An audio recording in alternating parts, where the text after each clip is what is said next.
I'm scared. Oh my god, holy shit. I was like, why am I here? And the intro music's still playing because I have the stream open in another tab. That was trippy. Hi! Hi, everyone. Hello. Hi. So, We're still waiting on our guest. yeah. I'm hoping she didn't forget. I also love that there was like 8 people watching before, like 8 people were waiting on the stream before I hit the intro. And the second I hit the intro, like 5 of those people bounced. I was just like, okay. Solid. Yeah. It's like, aw. I like this intro.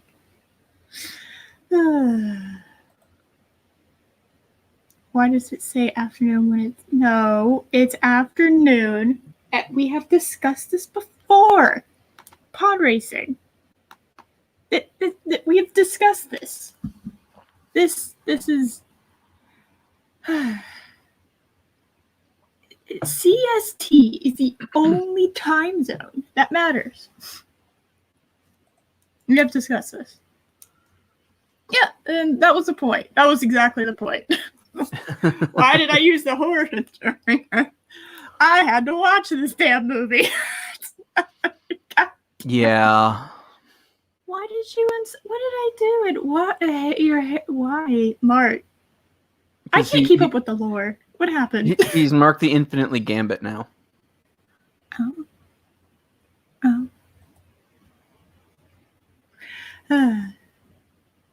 Oh, hi!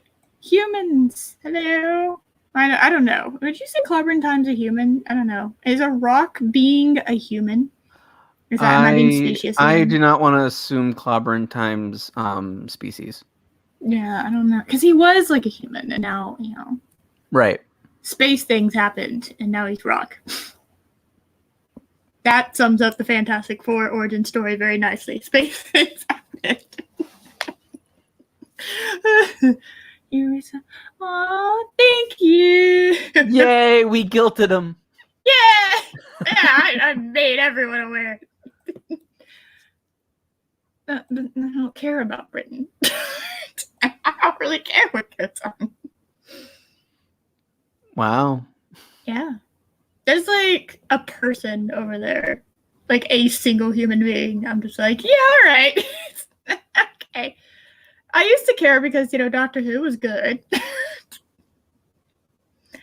No, and I have before the Dark Titans. Yeah, before I have English blood. I wanted to go over there, and you know, I just no, can't do that now. I know. I said it. No, I don't really. It's fine. You're a rock person. Oh, okay. We got it. We have the correct species. I'm kidding. Obviously, I would be a giant asshole if I like did it. I don't know. Do you have something against other species? I guess I also have something against other countries. America! That's the only one that matters. How American of me, not giving a shit. That's fair. No, I would actually love to go to England one day, but y'all gotta get your shit together before I go wandering over to England. Because, good lord, y'all keep wanting to play this real life V for Vendetta shit, and I'm just, you know, I love that movie. I don't want to live that movie, you know? Yeah. Yeah. So, you know, get your V up in there, kind of figure your shit out, and then, you know, I just realized that could be clipped. Okay. I wasn't going to say anything, but yeah. Unleash V. There you go. Unleash V, and then everything will be all right. Oh my goodness. I know. I corrected myself. Oh my. Oh no. Should we all on something? No. There's so few of y'all. Just stop. Ugh. No, no, stay. You stay there. You stay subbed permanently, forever.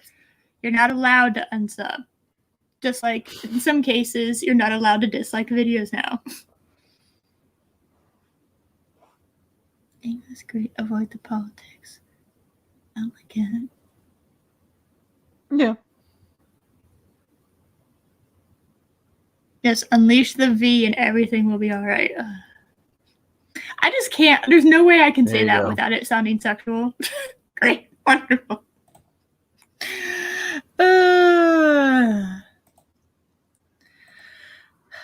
You have a controversial opinion of oh, I think just said, I misread that. I thought it said I have a controversial opinion of dumbness, just like in general. What is this controversial opinion on dumbness? I need to hear this. Now have I done the awkward small talk for long enough? Can we get into the video? Have I done it? Have I hit my quota? Do I need to go longer? I can continue doing this. I mean, it's still been less than 10 minutes, and we're. Yeah, I'm almost at 10 minutes. Well, I mean, we could wait. We could wait 15.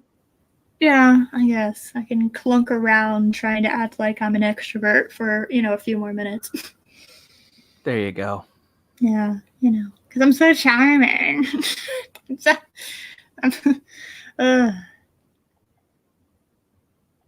Captain, you've earned your can of Dr. Pepper. I did it! Yay! I did it. Yay!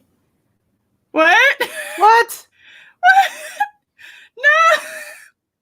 Damn it! She forgot! That's partially on me. I didn't remind her. Oh no! Oh! It would. Oh well. Just sit in awkward silence. We could do that. I would actually get bored after about 2 minutes. Like, have you ever just tried to sit like purposefully in awkward silence? It's hard. What? What me? Why do I get a face palm? Because I forgot how to YouTube properly. It's all right. I should have reached out. It's not a big deal. We'll go ahead and start the video, which is fun and like all kinds of levels of gloriousness. Because I had to rewatch the movie. You know what? I didn't have to. I did it. I went ahead and rewatched the stupid movie. I've only watched it once.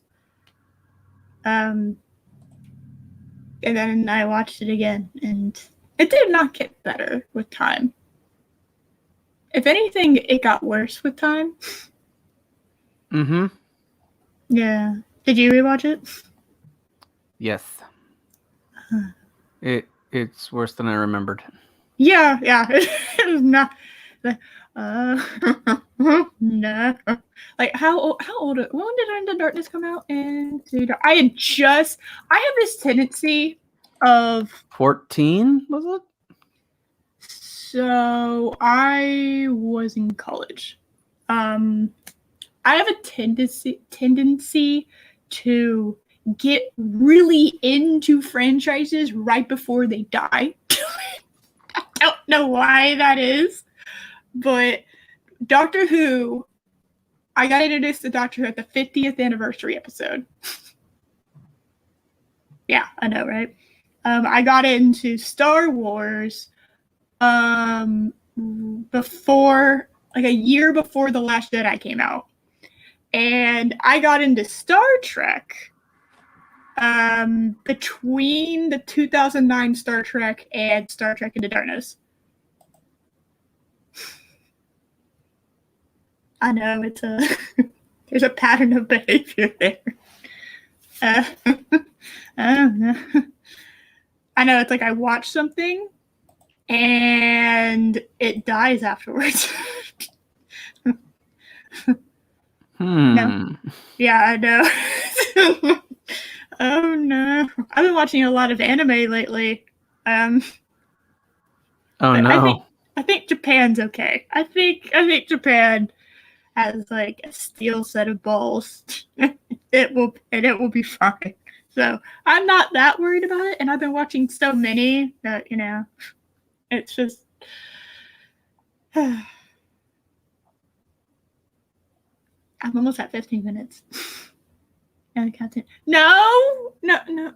It was Carrie Fisher dying made like I rewatched the movies after Carrie Fisher died, and I hadn't watched them since I was a kid, and it just made me like I watched watching them as an adult.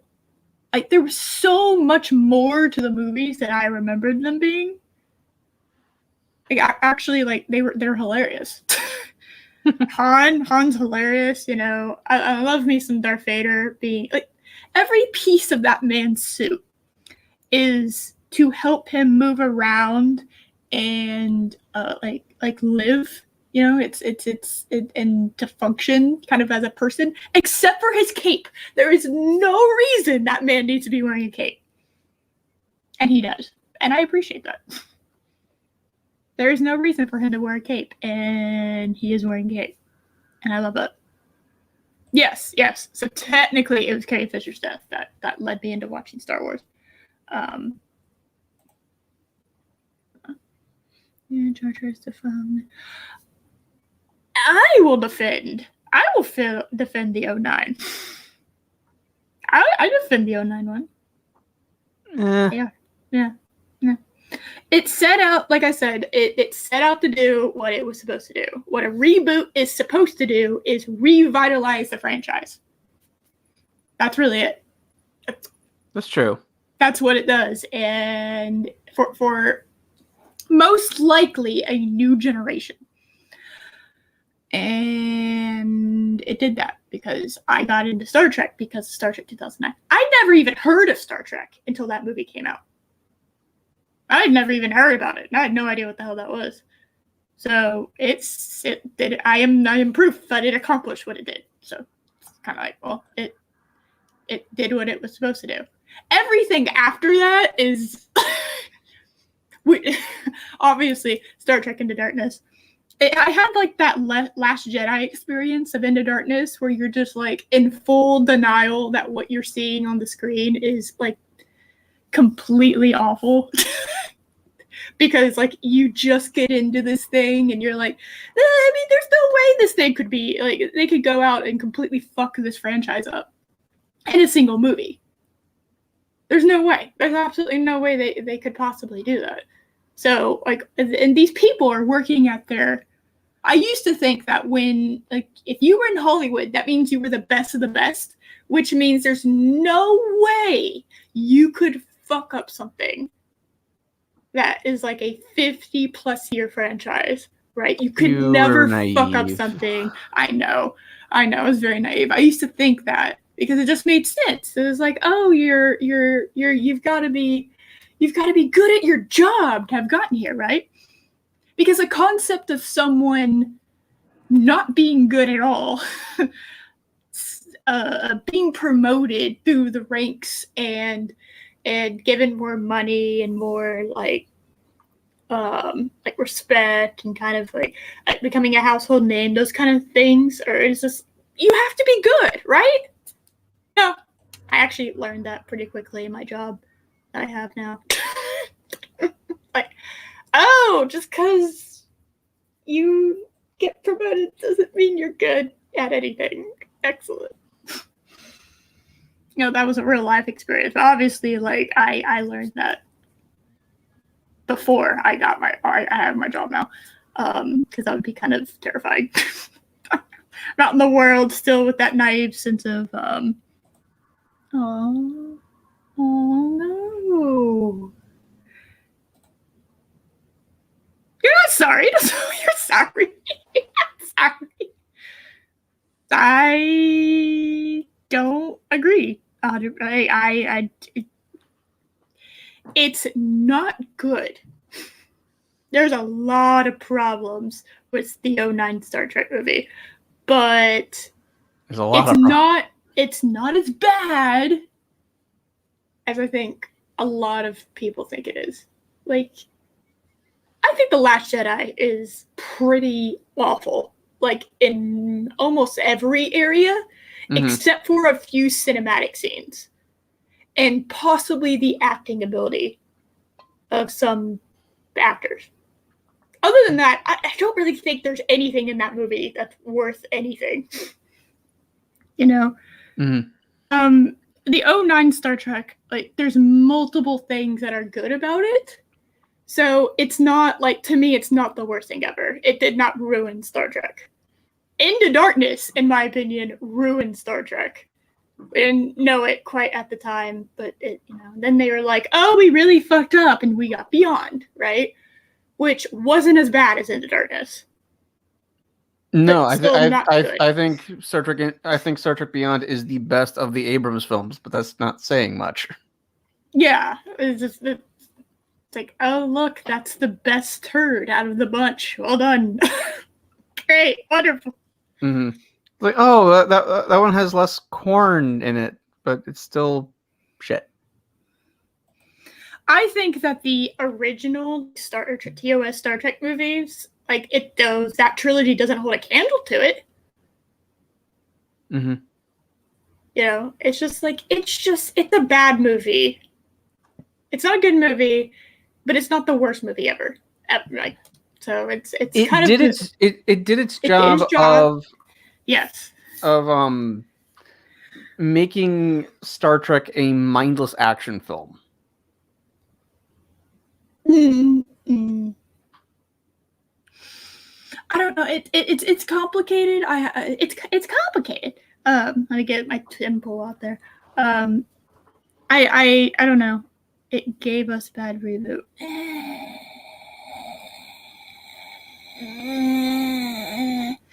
Okay, how about this? If all you got was the 09 Star Trek movie, would you be complaining as much as you are right now about it? If it was the only one, and you didn't get any, you didn't get Picard, you didn't get Discovery, you didn't get the Into Darkness, Beyond, you didn't get anything else. That was the last Star Trek movie. Would it be hated as much today? Probably not. That's my point. Now, it's not as bad as people think it is because of it. They mark it as the beginning of everything that we've gotten today, and it's like,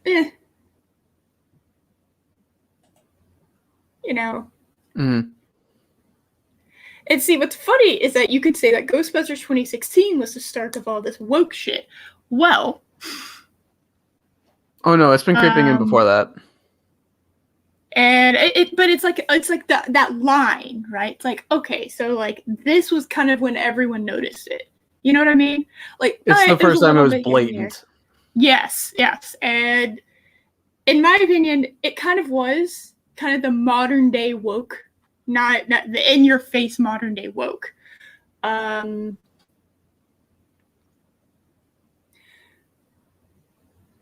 is an awful movie. I don't know if anyone's here tried to sit down and watch it. It is unwatchable. It's terrible. It is unwatchable. That's a bad fucking movie. All right, that is one of those where it's like, okay, so this was like kind of a movie where people distinguish it as a line,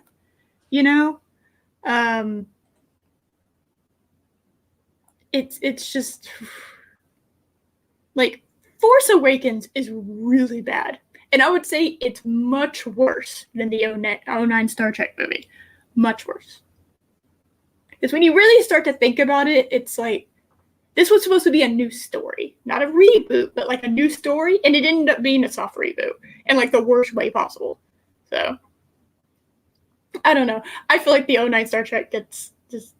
I understand, Collaborant, that you really, really hate it with a burning passion, and I have Dark Knight Rises as like a movie that I loathe completely. There is nothing redeeming about that movie at all. Not even Daddy Hans could save that movie. Okay. But I just personally, I don't.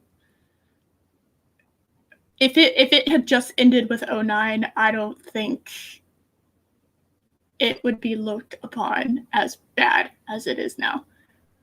You know, because people always want a something to point their finger at. I would suggest pointing it at Into Darkness than 09. That's just me though. Anyway. All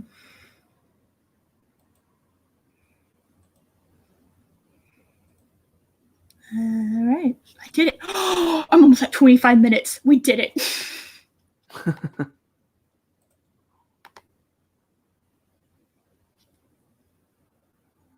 Okay. Yeah. Yay, go team.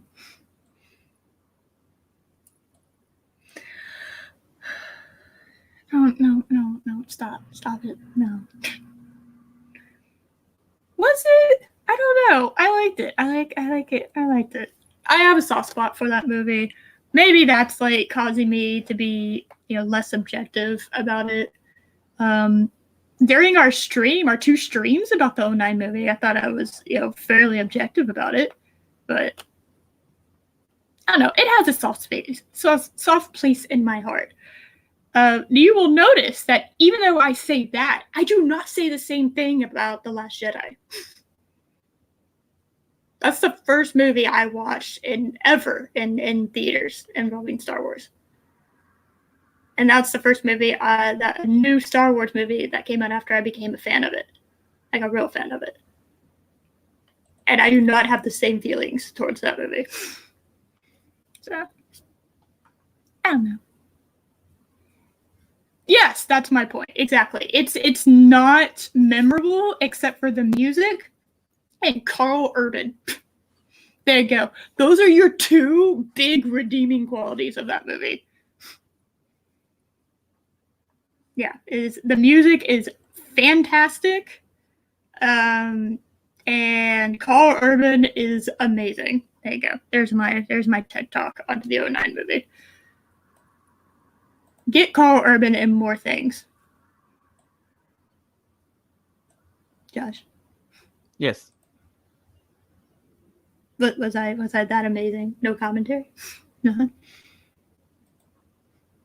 Yes, it's not that I was looking at I'm Twitter. messing. No, I can hear your mouse clicking. It's like, Josh.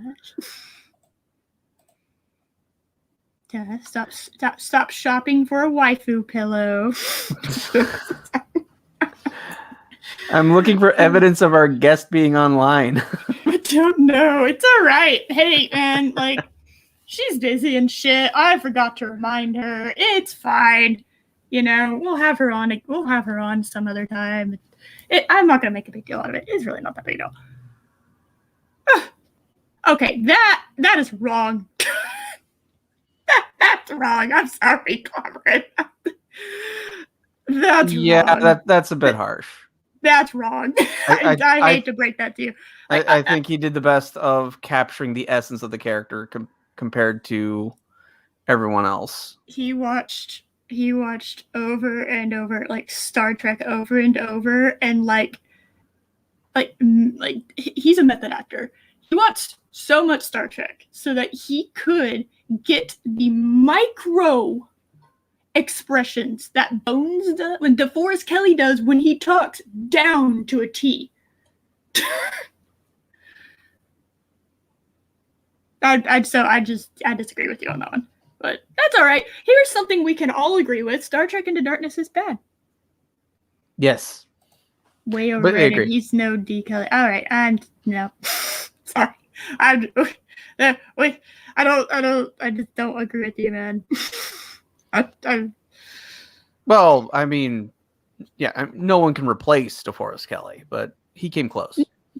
Yeah, I mean, if you wanted like another like Star Trek movie that was like with the old cast and everyone exactly the same, like there was no way that was gonna happen. So he was by far the best.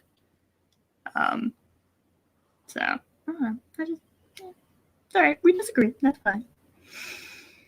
Can we all agree that this was an awful casting for Khan, at least? Oh my god. It was such a waste. Like, you could have actually made him like an original villain. Pat, yeah. I've known Lady Gravemaster like a while now. We had her on. We were gonna have her on, and she just, I guess, it's.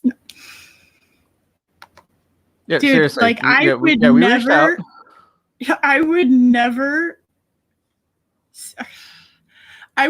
say I was gonna have a guest on, and then I've never intended to have a guest on just for clickbait.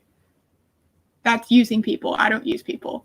Other people might use people. I'm not one of those people, though. Oh, Pettis was joking. Oh, okay. I was like, dude.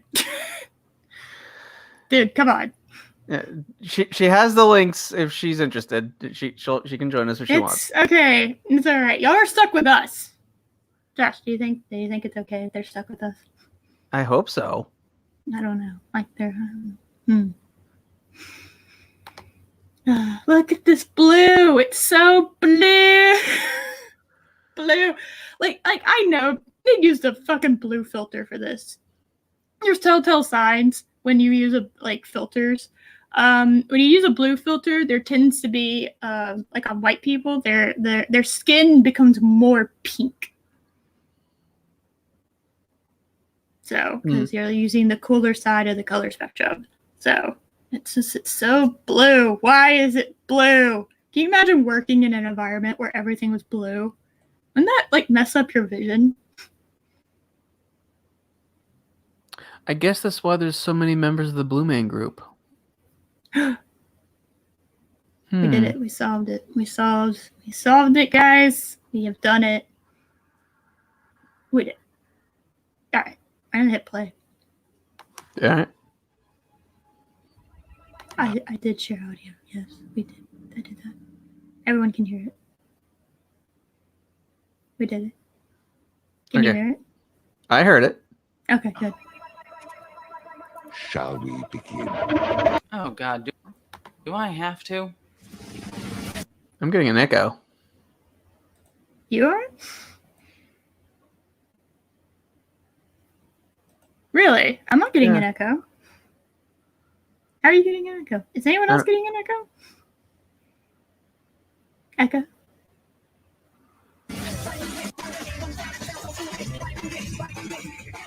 Oh my God. If you have epilepsy, I'm sorry.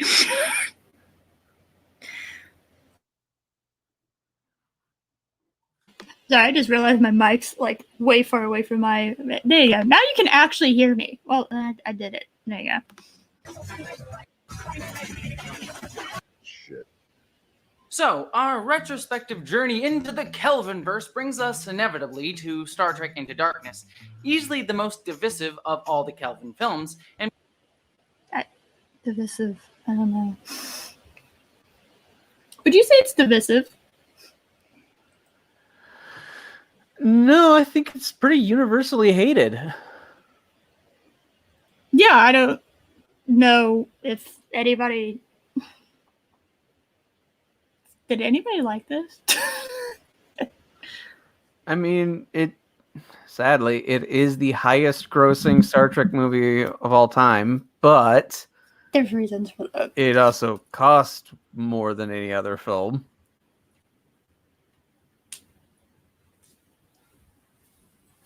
Well, I mean, you just rebooted a franchise, right? So people were like, all right, this was okay. Like, okay, I got introduced to this IP I'd never heard of before. All right, oh, they're making another one? Cool.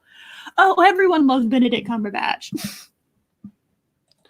And I remember they tried to, blatantly lie that he wasn't playing Khan, even though it was obvious he was Khan. Yeah, no, I remember that. It was, yeah, they had all the trailers. The second the trailer came out, people were like, it's God, it's God, everyone's God. And some people were like, but he doesn't look like Khan. Like, how could it be Khan, And not even that.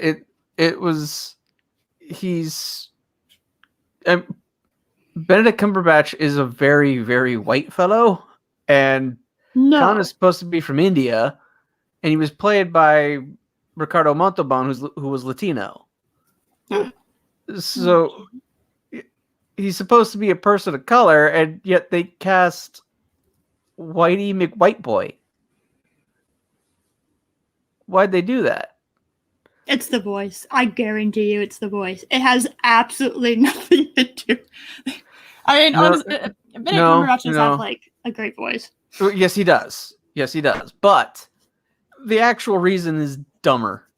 Oh, I was just making. I had a reason that made sense. Okay, you know. No. Tell me. What was it? JJ has stated he didn't feel that it was right to have a person of color play a bad guy.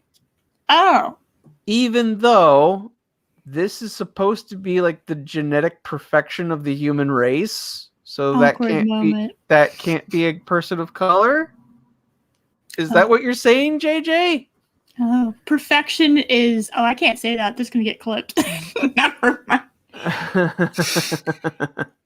Yeah, JJ, are you trying to say that the peak of humanity is a white British man? Apparently. Interesting. Also, anybody can play a villain.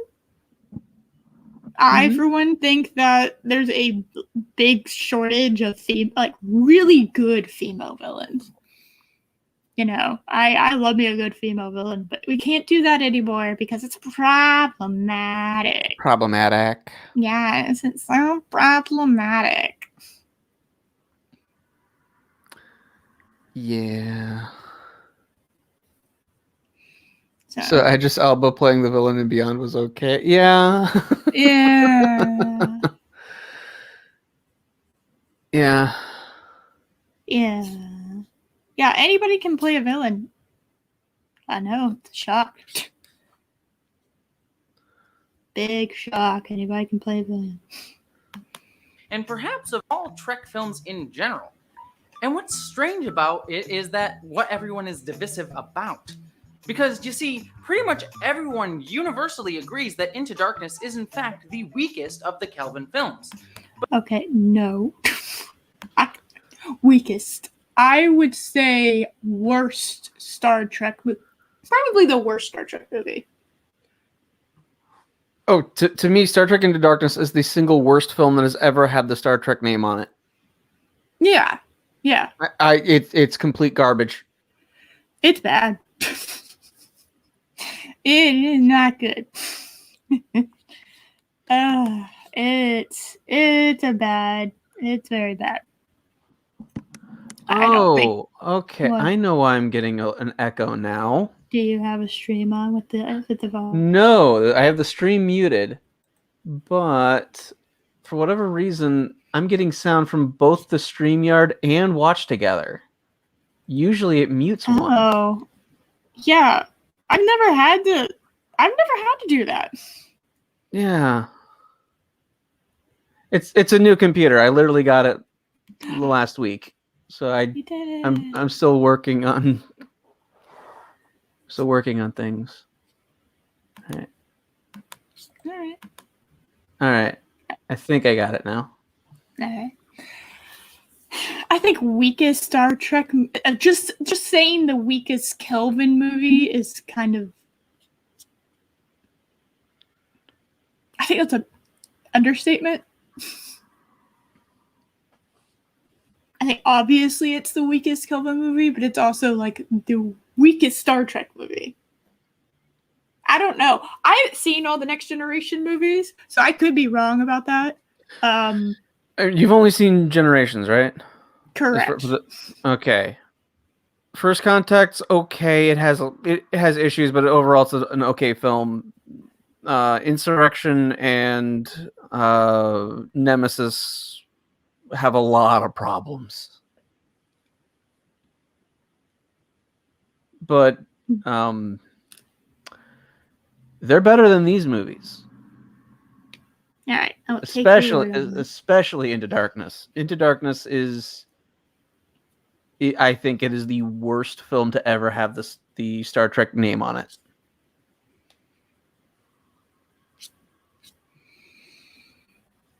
Yes. But the real stick point for most people is around how bad is it really? Because Terrible. shortly after Star Trek Into Darkness came, really fucking awful. Like, convention rich J.J. Abrams box office at the poorest film, even behind. What do you mean behind even Galaxy Quest? What do you mean even no. That's right. You only recently saw Galaxy Quest for the first time. What were your thoughts on it? Good. I liked it. Yeah. In my opinion, not as funny as Spaceballs. No, or Young Frankenstein, but you know, it's a good parody. You know, and who can't say I can't. It's just it's good. It has all the good, you know, all the good things in it, and you can totally see who's inspired by who, you know, and Pod Racing Palpatine brings up an excellent point. Alice Eve is excellent in the film. I agree. There's only one shot that's worth anything, but yes. Is it that one shot? Yeah, she played Carol Marcus. No. Is it that one? The one? You know what I'm talking about. The one shot? Maybe. Yes. I thought so. Mo Howard as Spock. I don't know. I don't know who Mo Howard is. Oh my God. Came out, it was voted the worst Star Trek film of all time by fans that attended the Star Trek Las Vegas convention that year. Oh God. When I saw this in the theater, I was laughing at this. I was openly laughing when Spock yells Khan. I was sitting there and I was just like, that sounded wrong. I couldn't believe they actually did that. It's a bold thing to try to remake Wrath of Khan. Okay? Mm-hmm. It is a bold thing to try to do that. Oh, Zachary Quinto doesn't have the pipes. No. But I mean, I was honestly laughing in the theater, and Nicholas Meyer, who directed Star Trek II, actually came out and said that the difference between an homage and a ripoff is an homage has to add something. They didn't do that. Yeah, no, it's a total ripoff. That's a whole nother thing. From an intellectually, like, creative standpoint, wow. Also, just seeing Spock yell something without being under the influence of some kind of whatever is happening that episode, it's very odd. Yes. It was just kind of like, I don't believe this is Spock. This is just Zachary Quinto. Like, I didn't even think of him as Spock anymore. You know, it just... Mm-hmm. He's very... And this was an issue with all of these films. They had Spock be overly emotional every single movie. It's like, no. You need to save that. When Spock gets emotional, it really needs to matter because you can't do it that often. Yeah, I agree. Not like, if you wanted to have Spock say Khan, you get him like where you can not yelling. You do not yell it. You're never going to compare with Shatner on that. No way in hell are you going to be able to do that. So you do it how Spock would. Like, if you're going to say it, you have him say it, but like you make it like he's angry. Spock angry is terrifying when done correctly. Not outwardly punching somebody and angry, but that level of rage, bubbling. Yeah, think of Star Trek VI when he's confronting Valeris. Mm-hmm. He is pissed, but he's still in control. But he's still in control, though. He's in control, but like he's like at that point of rage right before you start shaking. He is, but he has that firm grip over it, and it slips just a hair every once in a while, and you can see it whenever she tries to like pull away, and he's just like no, Mm-hmm. like just the way it's uncomfortable. He is fucking angry. Mm-hmm. And ooh, I don't know about that one. I don't know if I could even comment on that. I don't know about that one. Pecker Spock looks like Paul McCartney from Let It Be. Dude, he has a bowl cut. He's got that beard, and I don't know. I don't know about that one. Really fake looking CW like hair thing happening. You know what I'm talking about? Mm-hmm. Where like they don't have the budget for like real like good wigs and good like fake hair, so they like go down to Party City and they get that synthetic looking fake shit. I like science. Yeah, eggplant emoji. That's something Spock said in Discovery. They also did the eggplant emoji joke. Yeah. Never forget that. Okay, like at least Zachary Quinto didn't do that. All right, like I would have to say I think Zachary Quinto's better. This movie does not make a good case for that. You know, he did all right in the first one. I think Uhura and Spock were like, God, I will never ever be able to get over the fact that they fucking put their Spock Uhura fanfics. What a horrible idea that was. Why in the ever loving shit would you have him be in an open relationship like that?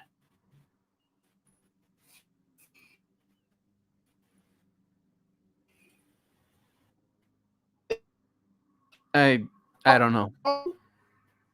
No. Hello? No. Is my internet going out? Oh, there you go. You were robot. Is my internet? Oh no. Yeah, you were roboting. But internet, I don't know if that was you or me. That was probably me. Oh no, internet. No, behave yourself. Stay. No, don't buffer. Be good. Internet. I have like one of that 1 terabyte like internet. Like good shit, you know. Really good internet. And it likes to just go bye. Peace out for a little bit and come back every once in a while. Yep, that's what I have too. Yeah. And it still goes out on me on occasions. Like, why? Yeah. All right, I think we've tormented people. Even below. Can we just watch that whole scene? Like, it's so bad. That attended the Star Trek Las Vegas convention that year. Even below Star Trek 5. Oh, yeah. Okay. Yes, I agree. It's worse. Yeah, it's like no. It's buffering still. Really? Is it? Is it really?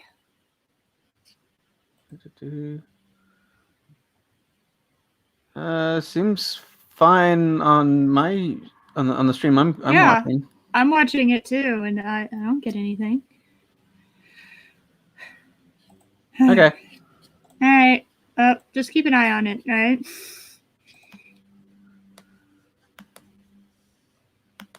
Star Trek 5 people. The movie with the marshmallow holder and Captain Kirk wanting to bone a mountain. He wants. Stop. Okay. No. Okay. What? Okay. Generations is worse than 5. I don't even think that's I don't even think that's a hot take. I don't think that's controversial at all. I think that's really, really like.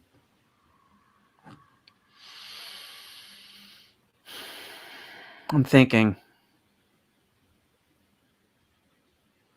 Because I mean, this also has the stupid rocket boots. This is also William Shatner's vanity project. Because Nimoy directed the last 2 films, and he wanted to try his, even though he'd only really directed a few episodes of Officer T.J. Hooker, his cop show. Oh my god! And he also clearly didn't understand anyone's character.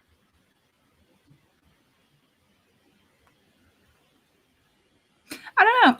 Like, I enjoyed 5. You know? I think 6 is really, like, way better than 5, but 5, I thought, you know, I liked it. I don't know. It's funny because, like, you have in 5 the half brother, and yeah, which I don't like.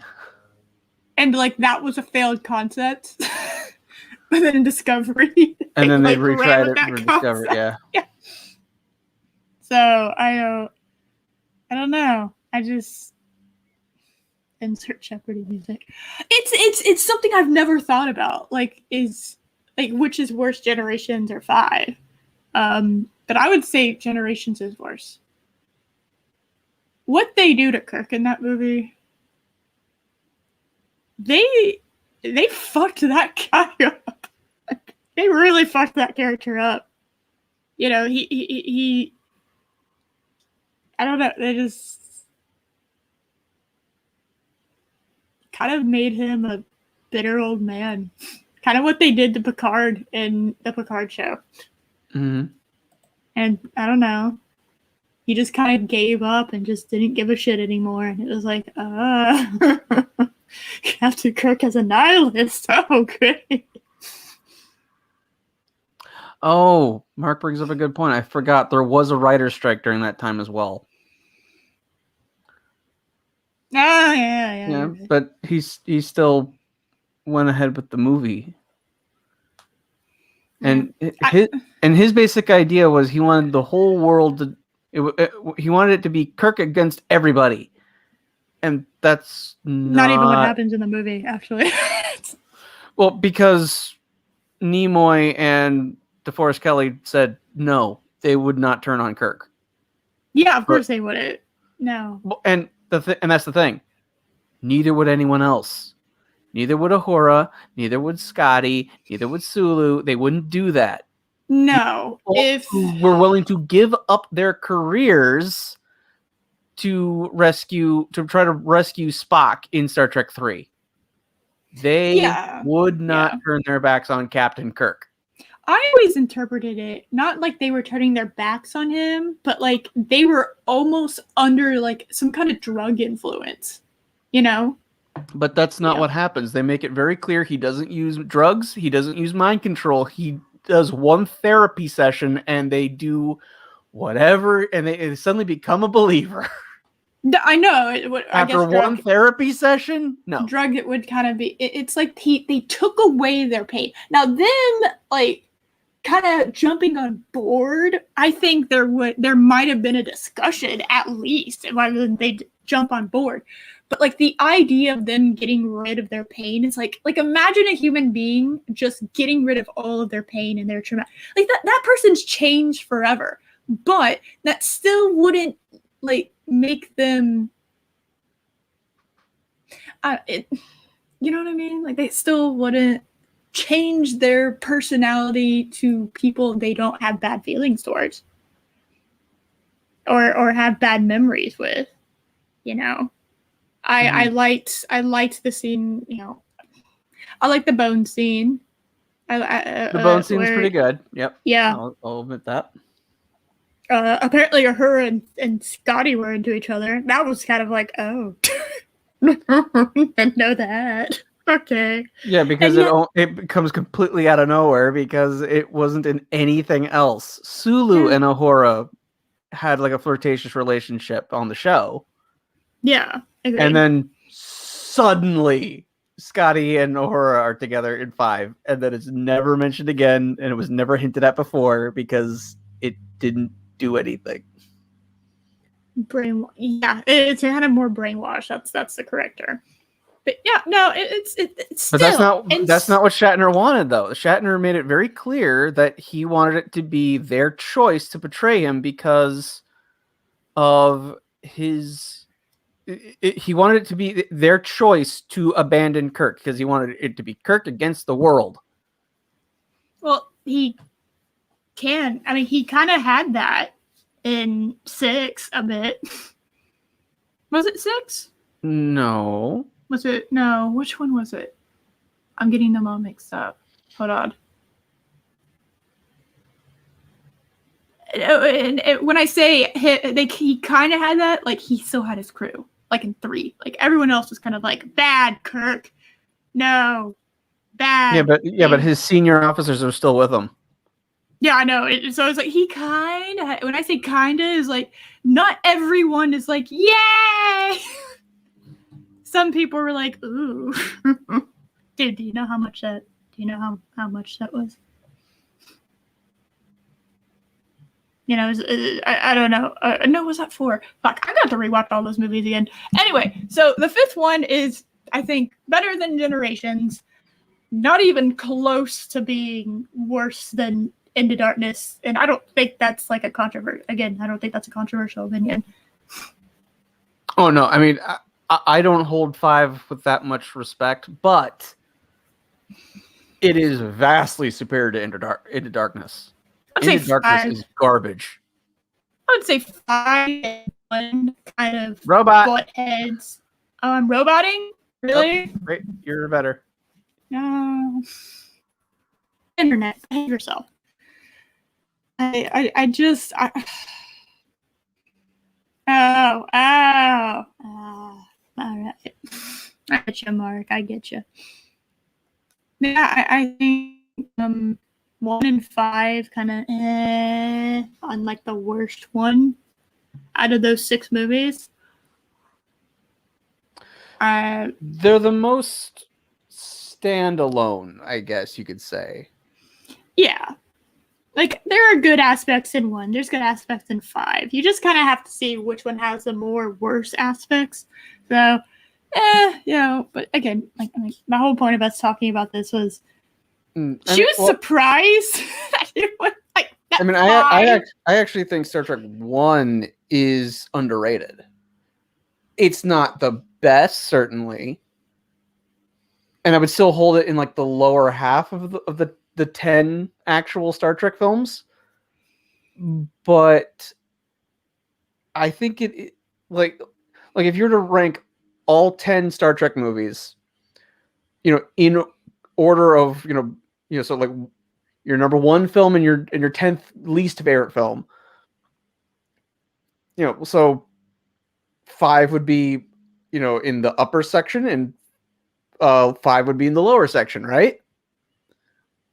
Yeah, one would be. Yeah, I would say they might even be 5 and 6. I would say Star Trek 1 would probably be number 4 for me. Yeah, I have to go back and forth on that. So like it's not it. I don't.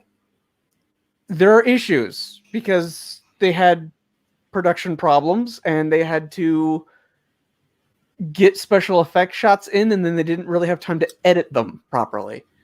And as Pat S mentioned, those are the worst uniforms Star Trek has ever had. Those uniforms look uncomfortable. They almost look like, it almost looks like Kirk is like the captain of the Love Boat instead of like a starship. Yeah, there's like, I guess I just kind of blissfully walked through those movies because I liked them all. But like, I would say 2 is the best for me, and Into Darkness is the worst. And I feel like that is pretty, like, that is shared with a lot of people. I agree with those. Yep. Yeah, I would say Into Darkness is the worst. So and a lot of it has to do with the fact that the Wrath of, like, to remake the Star Trek movie that is pretty much universally the most beloved one is a very risky. That's a risky choice to even like consider that. Like, seriously, to consider that. I wouldn't do that. I don't think anyone else would. because it's just one of those movies where it's like, I don't think you could ever, that's pinnacle, that's peak, right? I don't think you could get better than that. And it would be really hard to get better than that. And they tried to remake it, and yeah, somebody, yeah, there's people around here who like to rev. Compensating with the motorcycle. Yeah, and that was like that wasn't even close to my apartment. So that's how loud that was. Or that's how good my mic is.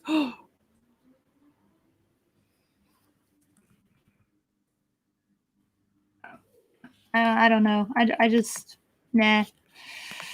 I agree with Clobber and Times on that one. There are only 10 legit Star Trek films. I agree with that. Yeah. But, like I said, Star Trek Into Darkness is the worst film that has ever had the Star Trek name on it. I don't consider it anywhere in the actual Star Trek lore canon or anything like that. It's just the problem. I was. It's like, you can include the JJ like that the first one, but it's so different than all the others. It's hard to put it in the same category. Mm-hmm. It is. You kind of had like this style, and that style kind of died out, and this is the new style, and it's sometimes that goes over well, sometimes it doesn't. Like The Thing is a great example. The original Thing kind of style isn't really replicated in the reboot, John Carpenter's reboot, and yet John Carpenter's reboot is by far more beloved than the original. It is way better, and I've watched both. I've watched the 2011 one. I think it was 2011 one. I've watched all three things, and by far John Carpenter's is the best. Sometimes it works out, sometimes it doesn't. Yay! We did it. Wants to envelop that mountain within his body. He wants to make love to the mountain. Okay, I didn't need to know that. But that wasn't in the film. That was... I know, that was an interview. Oh, so this list included Galaxy Quest. For some reason, even though that's not Star Trek at all. Oh. Okay, I didn't see if I agree with this. Wrath of Khan, yes. I don't know anything. I like 4 better than 6. I would say 2, 4, and 6 are my favorites. I'm 264. 2, 4, 6. I love the whales. and I'll never forget watching that movie with my parents and my brother. My dad is just like, you'd think for like an advanced civilization, like they'd have something better as a ship than a nail. And I love that. And I've come to realize that it's actually just like the general shape of a whale. It's not really a nail. It's actually just like the very basic shape of a whale's body. I don't know. I like 4 for, women reasons. 4 has a lot of issues. Josh. What? Guess what? What? That. Oh, hey! Hi! Oh, I'm so sorry. It's okay. We just kind of started, as you can tell. Welcome to the show. Thank you for having me. How are you guys? I am good. How are you? See, chat, we didn't lie. We did invite her. We didn't clickbait her. We did it. Ha. All right. Are you in the watch together by chance? Do you know how to do the watch together thing? I am figuring it out as we go. Let's see. All right. There we go. I'm here. All right. All So right. that way you can just pause whenever you have something you want to say, because that's just how we do it. It's good to know. So, I know, right? So this, I guess we're looking. I don't even know where this is from. Like what this list is from. I don't know. But it's a rating, and we were just kind of comparing what our list would be. But I haven't seen all the TNG movies, so I was just kind of putting them in the order of what I've seen. But apparently, Galaxy Quest is a Star Trek movie. Did you know that? Lady Gravemaster. Did you? Did I go away? Can anyone hear me? No, you're here. Okay, there I am. I'm so sorry, my audio dropped. Hang on. You're totally fine. I've been having internet issues, and so I just assume when everyone goes silent and I'm talking that my internet died.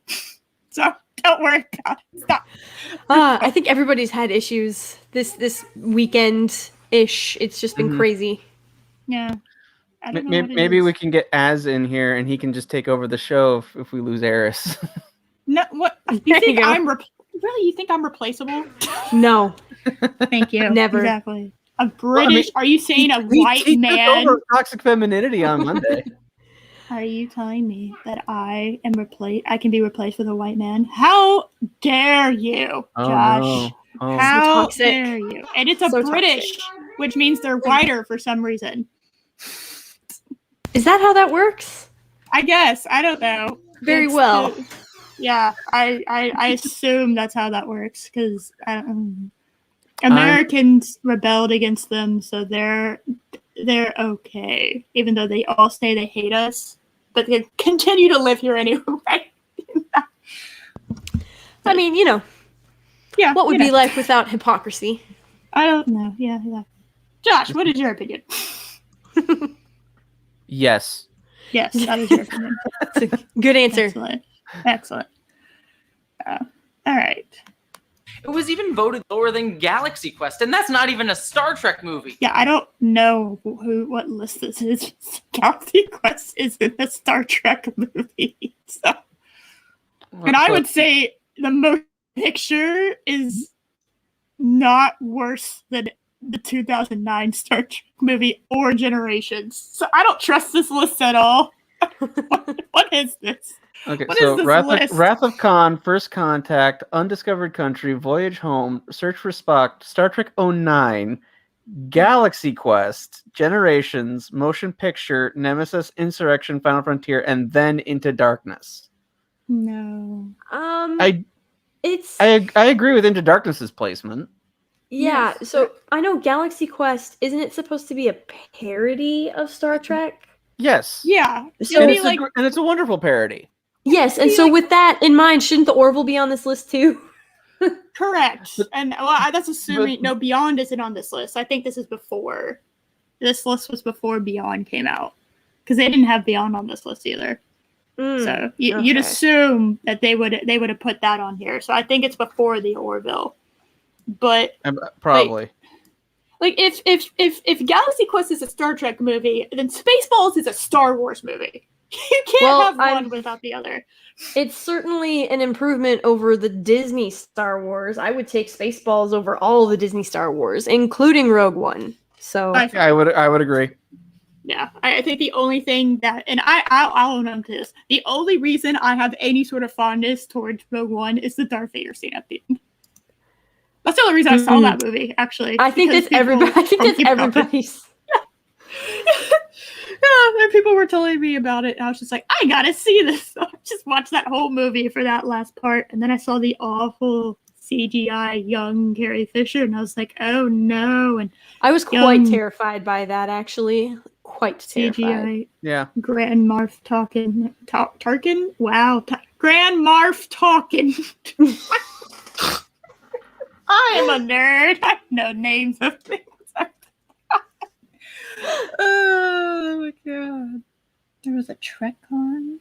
What is a con? What is a convention? Is that where like people gather? Is that a thing that happens? In groups. That's evil.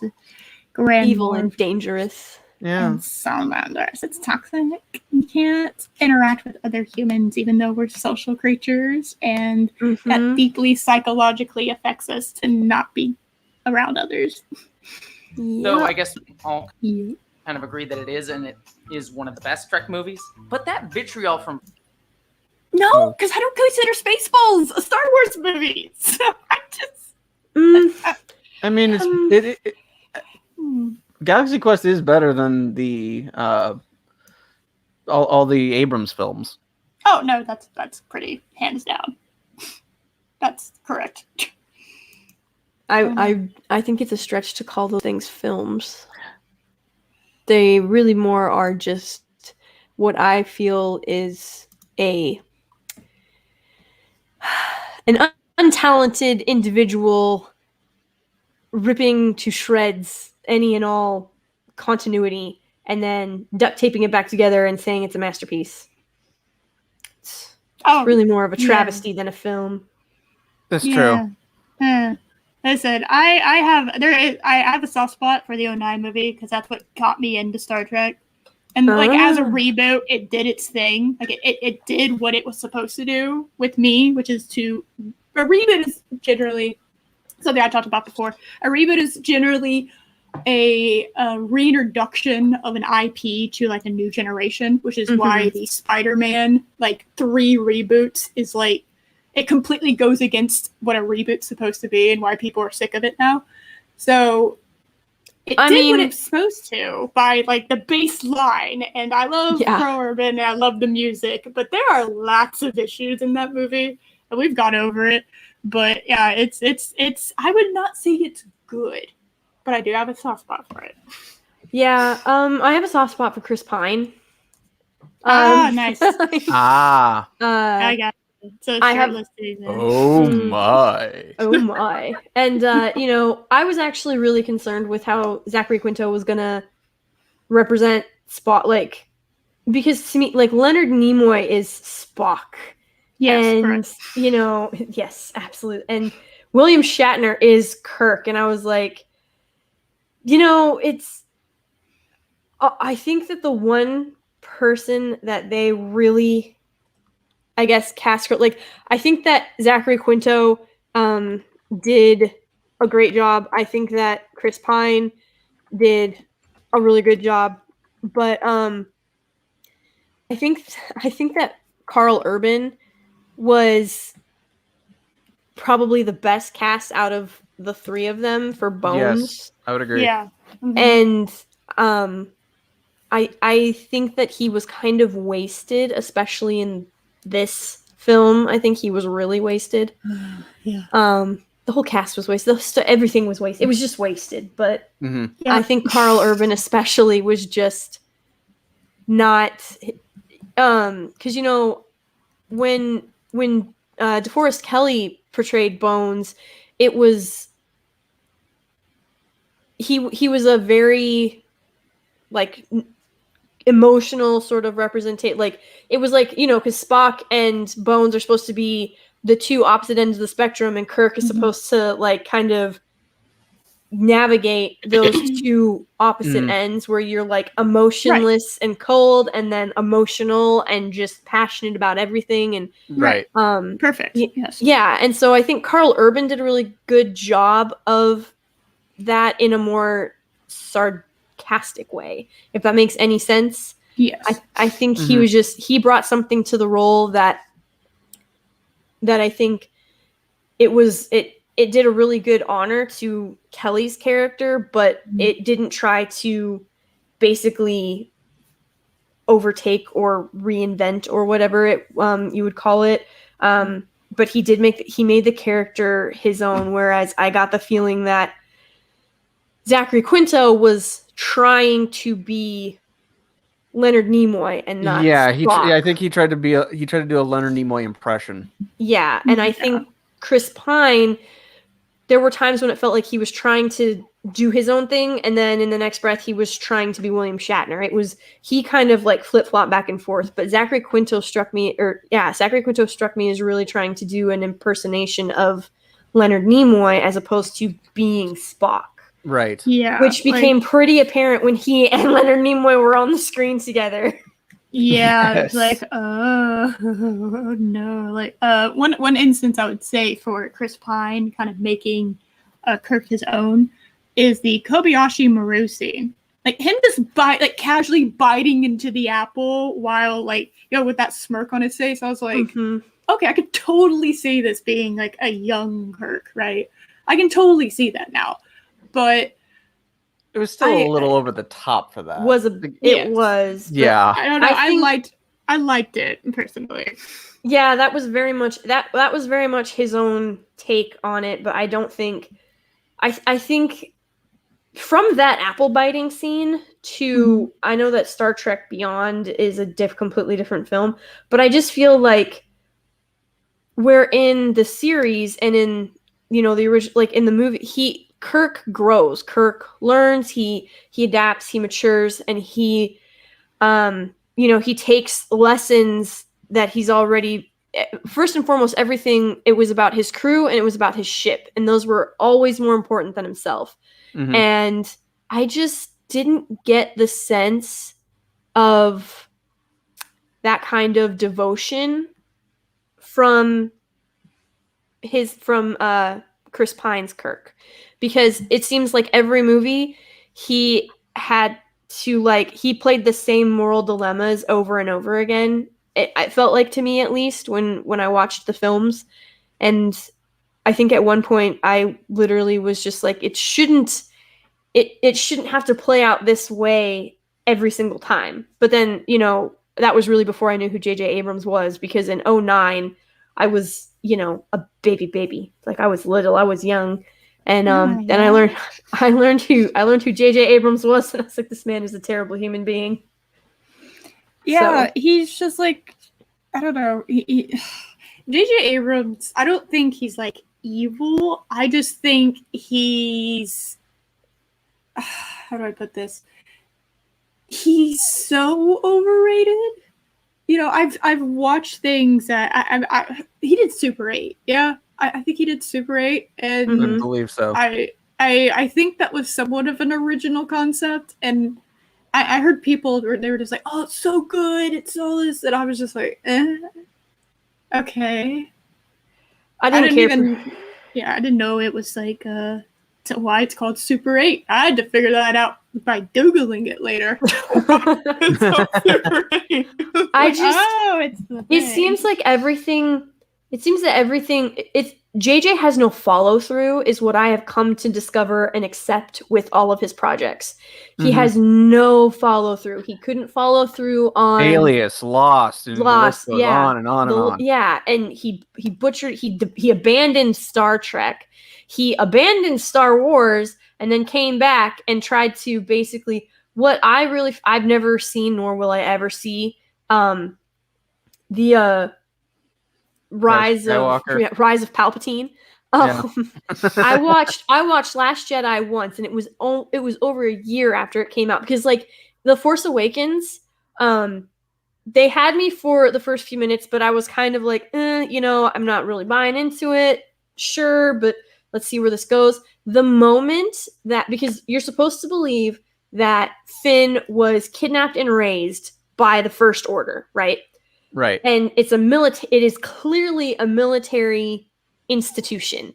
There is no way on God's green earth that Finn, I will forgive Rey not knowing what it was, but there's no way Finn's not going to recognize the Millennium Falcon, or that it was a YT-3300. Like, there's no way he's not going to recognize that type of ship.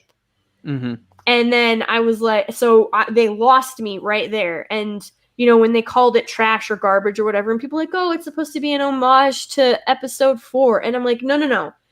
There was context for when Luke said it was what a piece of junk, because it looked like nothing, because it was a smuggler's vessel. It is now one of the most famous symbols of the rebellion. Right. So you're trashing the rebellion, and everybody was just like, no. But that was JJ's MO. He, again, ripped everything to shreds, destroyed all continuity, and duct taped it back together. And then what he did, from my understanding with the reviews and some of the clips that I've seen, which was more than enough for me, he basically tried to, once again, reboot everything. He tried to tell... At the end of a trilogy. Yeah, at the end of a trilogy, he tried to go back to the beginning and restart it. Yeah, Rise of Skywalker has this bizarre thing of, it is somehow both better than The Last Jedi and worse than The Last Jedi. I don't know how it's able to do both at the same time, but it is. Good Lord. But yeah, I will take your word on that. I have No doubt, but honestly, I think after I watched The Last Jedi, I was so angry, and I think that's why when Mandalorian had Luke for the last 5 minutes of that episode, I was so happy. I was like, oh my god, they realized the error of their ways and they're gonna change. And I even put Hidalgo. Yeah, I was like, I put it up on Twitter. I was like, let me be clear. Luke didn't need redemption. Disney does, and they need to go on this hero's journey. And then they just crapped all over it.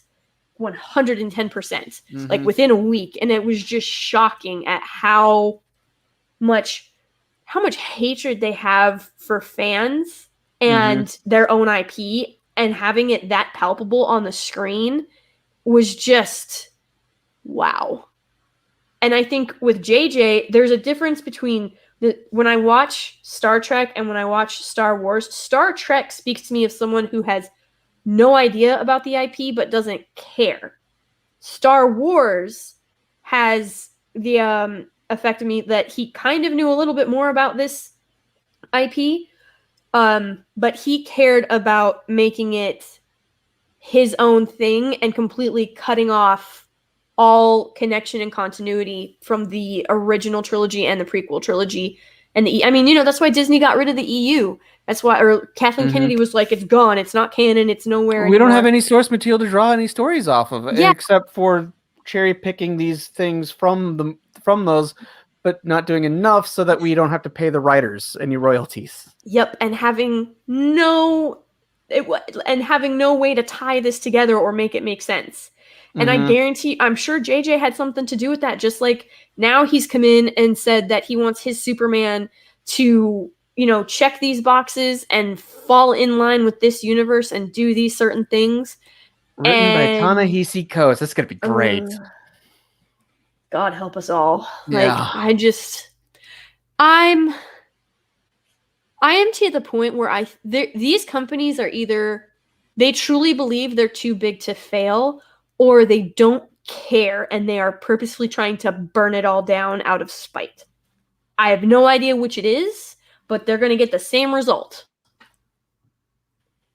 Sorry, Eris, I went on a tangent. No, you're good.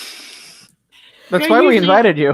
Usually I'm the one that's the chatterbox. It's kind of nice. I'm just like, oh, nice. Well, we women, you have to stop interrupting us. Oh my god! So we can just go on our tangents. Did you see that the other day, Eris? Yes, I was gonna quote tweet it because I'm always the one that ends up interrupting people. Because I don't know. By the time I realize someone isn't done talking, I've already started talking. My brain for some reason doesn't connect. It doesn't connect quick enough, and so I always end up being the one interrupting people.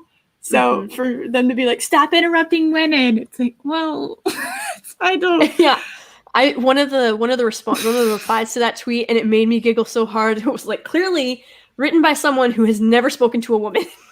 I was like, it's like, is this account ran by a man? What is this? Yeah, which would be hilarious if it was run by a man. Oh god, that would be hilarious. Yeah, fantastic.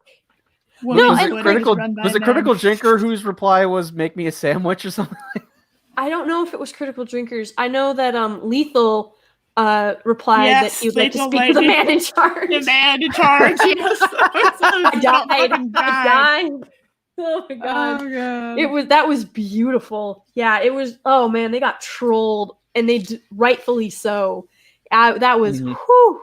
But I think I think with Star Trek and Star Wars, the big difference was because you have R2 and you have C3P, you have these established characters. You could have continued to make money off of them, but again, like you said, Project, they didn't want to pay the authors that much. Well, they didn't want to pay as much for. How are you going to have a Star Wars movie? Force Awakens just angers my. It is, in my opinion, the worst of them because it started this. And how are you going to have a Star Wars movie and only have R2 in it for 5 minutes? Mm-hmm. And he's in a corner collecting dust. Are you serious right now? Yeah, the idea was R2-D2 and C-3PO were supposed to be almost like outside characters that are on the journey throughout the entire series. Mm-hmm. and they're the odd. It's being told from their viewpoint, like from their perspective. Yeah. Especially the first one. The first characters we meet are the droids. Yep. And it's just, you can tell that the people who are running these IPs know nothing about them and only care about money. And that was 100%. I'm like, I don't think they realized that they could have merchandised the crap out of the Star Trek films. They really could have. Like, if you had made, if they had better looking ships and costumes. Yeah, I was just about to say, if you had actually put some creativity and thought and design into these ships, because the Star Trek ships are beautiful. Mm-hmm. They're gorgeous. And so if you had just had a drop of creativity and a splash of patience, you could have created just truly impressive merchandise for that. You could, and not to mention, you could have done you could have done Uhura's comm headset. You could have done I guess since we're talking it's Chris Pine, you could have done the apple, I suppose, because everybody seems to remember that damn scene where he takes an asshole bite out of the apple. It's a great scene. I love it. I don't know. Yes. It's just like one of those moments where I was just like, this is all right. This is good. What made me giggle is he's chewing the apple and he takes his other hand and he's shooting them with his finger out of the air. Yes, that kills me every time. I was like, man, I shouldn't laugh, but that is quite hilarious. And he's just like, he's so intent on it too. And so like, there was definitely stuff, the phasers, the utility belts, the uniforms, like, there was so much stuff you could have merchandised out of that. But they didn't. And then you go to Star Wars, and that was nothing but a push to sell toys. You can't tell me the Porg were not invented solely to be Baby Yoda. Like, what Baby Yoda accomplished was what the Porg wanted to be. Yep. That's what that was. Baby Yoda is so overdone now that everyone's just like, And the fact that they didn't have Baby Yoda merchandise ready is shocking to me. Yeah, they didn't expect it to. They didn't want it to catch on. They didn't want it to, and they didn't expect it to, because the Porg didn't catch on. So why would Baby Yoda catch on? Gee, I don't know. Maybe if you actually show a little bit of respect to the story and the characters, people care. No, but Jenny Nicholson has a human-sized Porg in her bedroom, so it must be the greatest thing ever. I like the ice foxes more than the Porg, actually. So I thought the ice foxes were way cooler. Yes, I do. I agree. I think the ice foxes were cool. Like when they ran across, I said, "How come we didn't?" Oh my god, the lack of world building in the Disney film. Like, I refuse to call those things Star Wars, because you can tell with the OT on the budget that he had, George Lucas was still able to world build to an incredible degree. Yep. And when he was able to get his hands on the funding and the CGI and all the stuff, to look at the world building we got in the prequel trilogy. I don't care what anybody says. Coruscant was amazing. Naboo is still my favorite planet. It's gorgeous. It is drop dead gorgeous. It's the honeymoon planet. Yeah, like it's I don't like sand. It's cars. It goes everywhere. Oh my god. We covered a video last week about the prequels being better than the original trilogy. Okay, well as a prequel stan, and Attack of the Clones actually being my favorite. Yes, I know. Wow. Attack of the Clones is my favorite Star Wars movie. You should have had her on for that one, damn. Yeah. But I will admit the original trilogy is slightly better than the prequels. I mean, the story, like, it is objectively better. Subjectively, yes. I like the Attack of the Clones better, but that's totally fine. I know that the OT is better, and also I feel no guilt because Han Solo was my first on-screen crush. I mean, like, there we go. Yes, he was a space smuggling cowboy. And he's the bad boy. Yeah. He was, and it was Harrison Ford who was just. I know. Young Harrison Ford. Damn. And then I saw him in Indiana Jones, and like, I was done. I was I was done, son. It was fabulous. But I mean, Harrison Ford, especially back in his prime, he had that quality of women want them, guys want to be them. Absolutely. Yep. So, yes, but Attack of the Clones is my favorite Star Wars movie, and I am not ashamed to say that, no matter how much grief Jeremy gives me. But I think it is the best. So, and that's just because I think that, Phantom Menace. So my favorite character is actually Qui-Gon Jinn, because that's who the Jedi are supposed to be, you know. But Attack of the Clones is my favorite because you see him start to slip into Vader, and you're just like begging him not to. Like, you're like, no, you can fight it, even though you know what his fate is. I think that's why I like the prequel so much, is because even though you knew the destination, even though you knew what was going to happen, you didn't know how. And you just, like, there was instances where if he had just listened to Obi-Wan, or if he had just talked to Padme, or if he had, not let his dreams torment him the way that they did, it would have gone completely different. And it wasn't like these were big choices or big decisions to make. It was basically like a yes, I'm going to do this, or no, I'm not going to do this situation. And you just saw that he kept making not the best choices and starting to go down that path. And you're just like, no, please don't do it. You're so no. I mean, my biggest issue with the prequels is there really isn't much need for the first movie, because when we next go, because in the next film, in Attack of the Clones, it's 10 years later. So it's like we have to relearn who Anakin is, because it's been so long since we've seen him.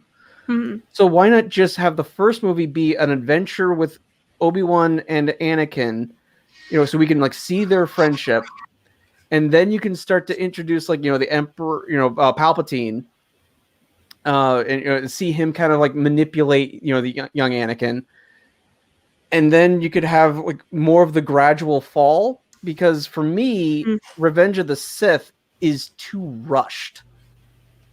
I guess I've heard that, and I guess for me that's not really an issue, because the thing that I think the first film, the reason why it's so important is because it proves how desperately Anakin needed a father figure. And when Qui-Gon died, because Obi-Wan, he even says it in Revenge of the Sith, like they're like brothers.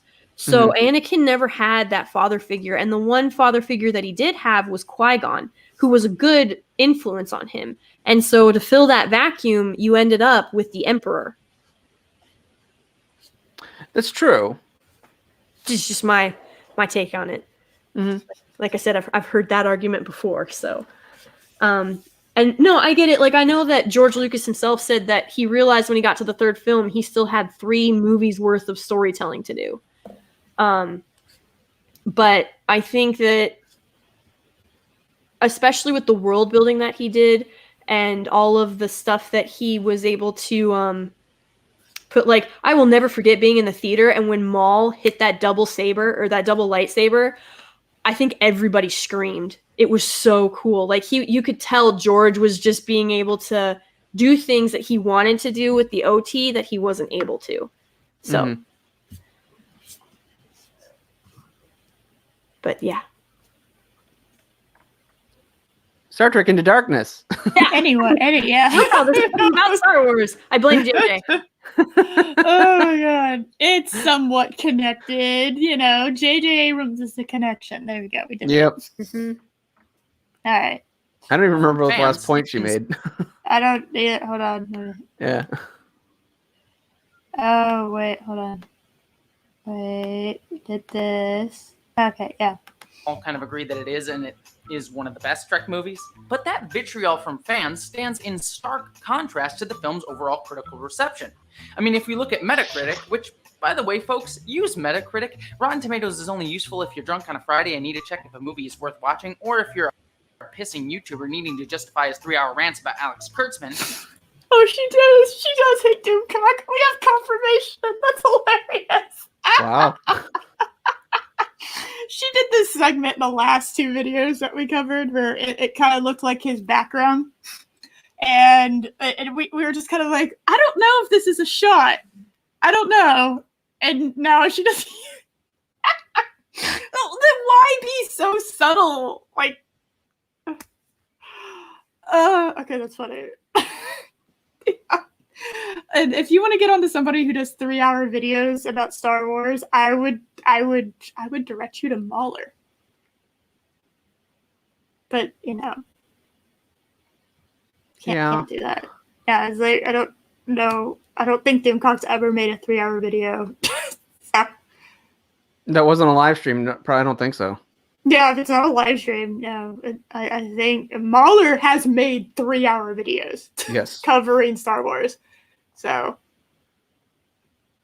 I don't know. That's just. I do agree with her about Rotten Tomatoes, though.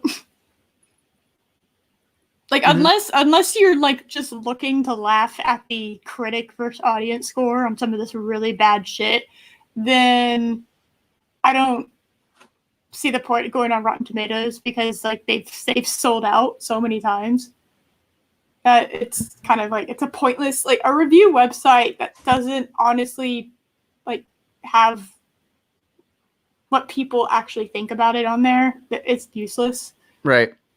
Like the fucking Rise of Skywalker count audience score never dipped under 86%. In the entirety that it was up. It never dipped. No matter how many reviews were, that's impossible.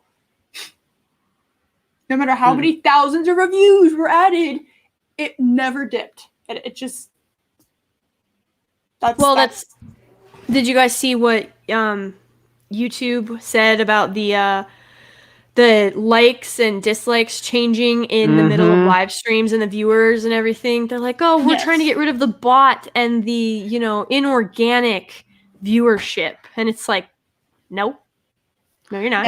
You're concerned about mental health. Yeah, sure you are. Of course. Yeah, if you don't like a YouTuber, I don't really care. But like, at least be accurate and what you're saying, insulting said YouTuber. Not the biggest. I'm not really a fan of Doomcock, but like, he doesn't make 3-hour Star Wars videos. That's what Mahler does. So at least be properly insulting to whatever YouTuber you're going against. Right. So. Yeah, and that's the thing too. They don't. They're not Gary. They're not. They don't. They don't do the research. They don't know anything about these YouTubers outside of what the talking points they've been told about them, and that's it. Right. Mm-hmm. Yeah, and it also it comes off as petty when you take shots at another YouTuber. It really does. I was like, I mean, look at the title of the video. It's a retrospective of Star Trek Into Darkness. That has nothing to do with Doomcock reporting on Rotten Tomatoes. Yeah. It's all connected for that. Like that's what really kills me about these people is that they will claim there's no agenda or no connection or no message when there clearly is. And then when someone just makes a comment on a film because they don't like it, like, do you have any idea how much hate I get for saying Attack of the Clones is my favorite Star Wars film? Oh my lord. Like, if I blocked or muted or called everyone who told me Attack of the Clones is the worst or the prequels were terrible, I would have nobody on Twitter that I could talk to, or my own family because they all think I'm crazy too. It's Return of the Jedi used to be my favorite, and then I got Attack of the Clones, and I was like, I like this one because it's when Anakin is still good and he's fighting from being bad, but you can clearly see him going bad. Right. And I have to rewatch that movie with that in mind. I mean, that's true, but like I never thought of it like that. When I think of that movie, I think of like the I think of the Anakin Padme kind of love story that starts happening, and they have no chemistry, which makes it worse. Like, you can convince me a love story is good, given two actors, that it's like, okay, like, all right, I can get behind. Like, that's kind of cute. That's kind of there's nothing there. I mean, that was like the most chemistry-less couple I've seen in a while. I mean, in fairness. I'm sorry. No, go for it. Was I being a toxic male interrupting you, Lady Gravemaster? Don't interrupt women. You're not absolutely, but because I am an internalized misogynist, I will let you go ahead and speak. Oh, okay. Oh my God. I was also going to say, by Lucas's own admission, he's not really good writing dialogue. Mm-hmm. Correct. So I don't have any issues with Natalie Portman or Hayden Christensen as actors. No, they're trying their best with some pretty bad dialogue. Well, and together they just weren't good. That's the thing. Because like I just don't think they had chemistry together. But yeah, well, see, and I find it interesting. Yeah, I find it interesting because when you read about, and this is what Disney doesn't. Oh God, the fact that they're using force healing to heal the dark side now. Like I'm just stop. I forgot about that. Oh my God. I had to just walk away. I was like, no, I can't. I saw that and I was like, no. Gave him I was like, she gave him a forced Disney blowjob and got all the dark side out.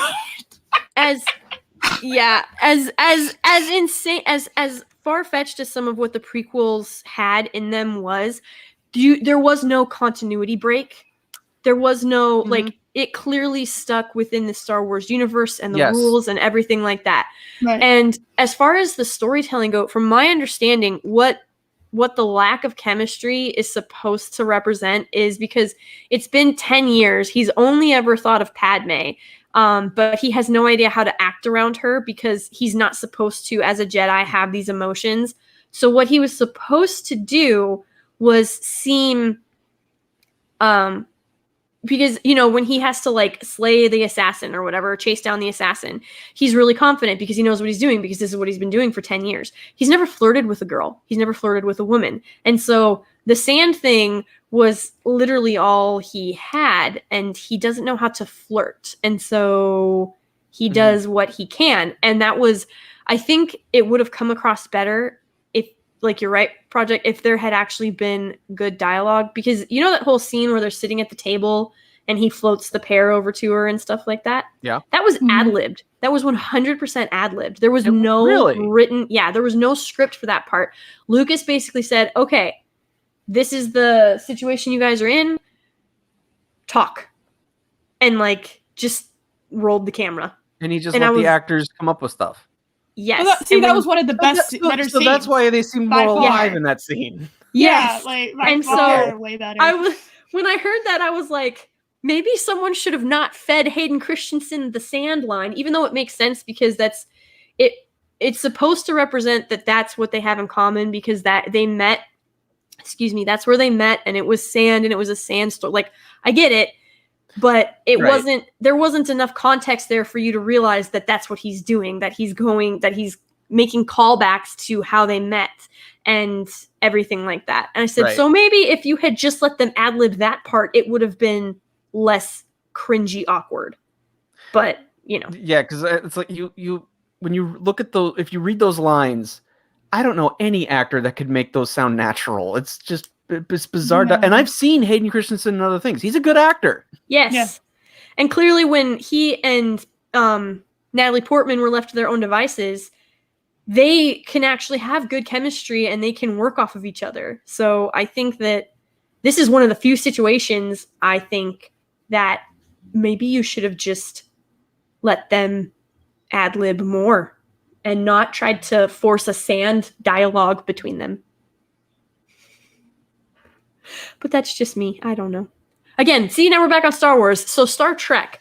I think that Rotten Tomatoes sold out long ago, especially because they want to be in JJ's good graces because he's apparently got the keys to the kingdom, and I cannot figure out why.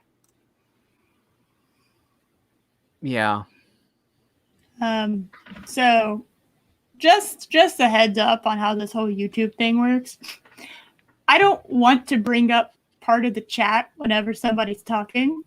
Generally, unless I want to draw attention to that. So I don't mean to be rude, but like. Bye then. Okay. I don't know what chatters matter means. So I think it's like the chat. I'm not ignoring the chat. I'm just trying to have a dialogue with two other humans and cover a video, and so I'm not going to be looking at the chat the entire time either. So it's a balance. Sorry, Steven. There's a balance in the force. There's a dyad. Oh God! Don't tell Palpatine that there's a dyad, but there's not.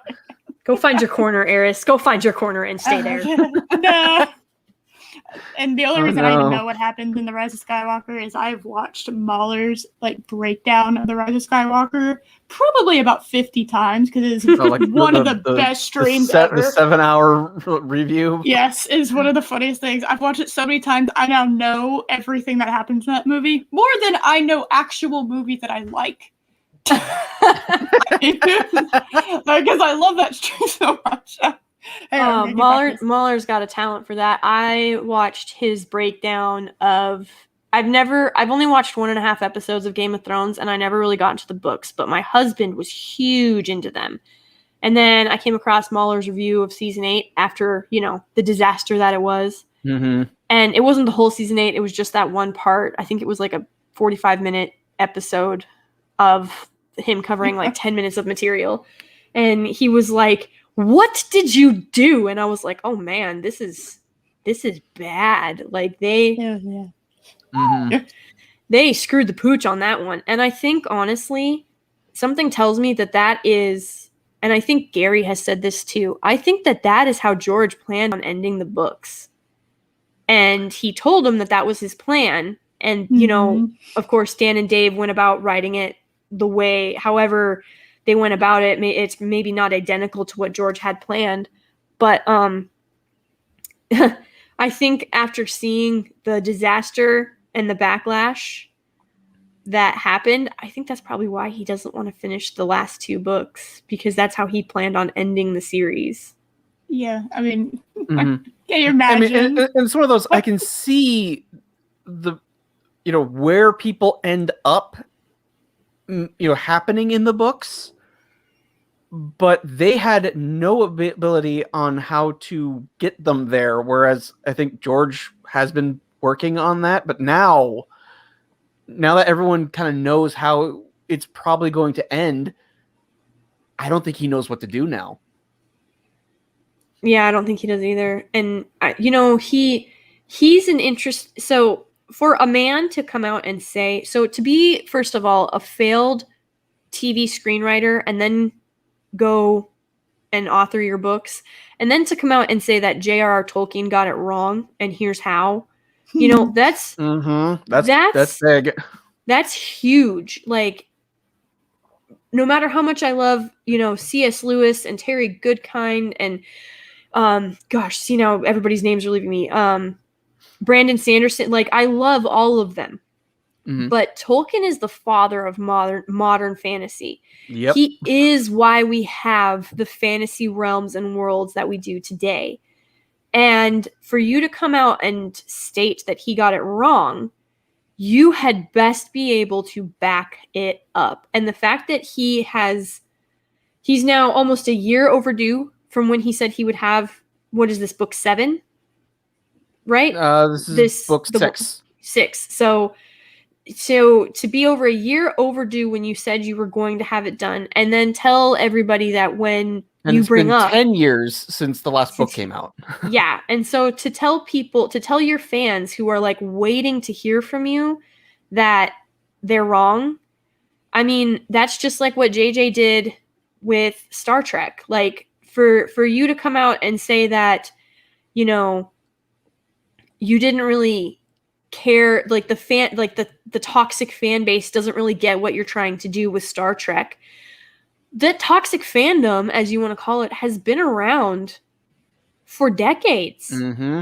They're the reason this IP is what it is. There's a reason that it's still around, and they are the reason that it's enjoyable. It's the community. It's the fandom. And so for JJ to make that statement that the fans don't the toxic fandom doesn't understand, and if they have a problem with it, they should go elsewhere, basically. You know, it really truly floors me, because that man, if he's proven anything, that man likes money. He wouldn't take a half a billion dollar deal over at Warner Brother if he didn't like money. And the fact that he's not willing to put in the effort to get more money, I think, is proof that he's got no idea what he's doing. But I can't disagree with anything you just said. That was great. Correct. Oh my god. I need to drop another hot take so we can have a fight. Yes. Me and Eris can go have a fight in like a tub of Jello or something, because that's toxic patriarchy stuff right there, right? Yeah, correct. Yes. I am a married fox, I'll have you know. I would not be interested in that at all. Did she say your name? Did she say no, you're not invited. Nope. Oh. See how you are? You think it's all about you, Project. Yeah. Oh. Damn it, Josh. Also, Metacritic is I'm smoking just for. as bad. Oh my god. No. Well, I am too. Don't worry about it. I'm still not above. Lady Gravemaster, you know who this is, right? You know who Project Storytime is, right? This is Josh. Josh and Rebecca Menominee. Menominee. Do. That's not how you say their name, but do.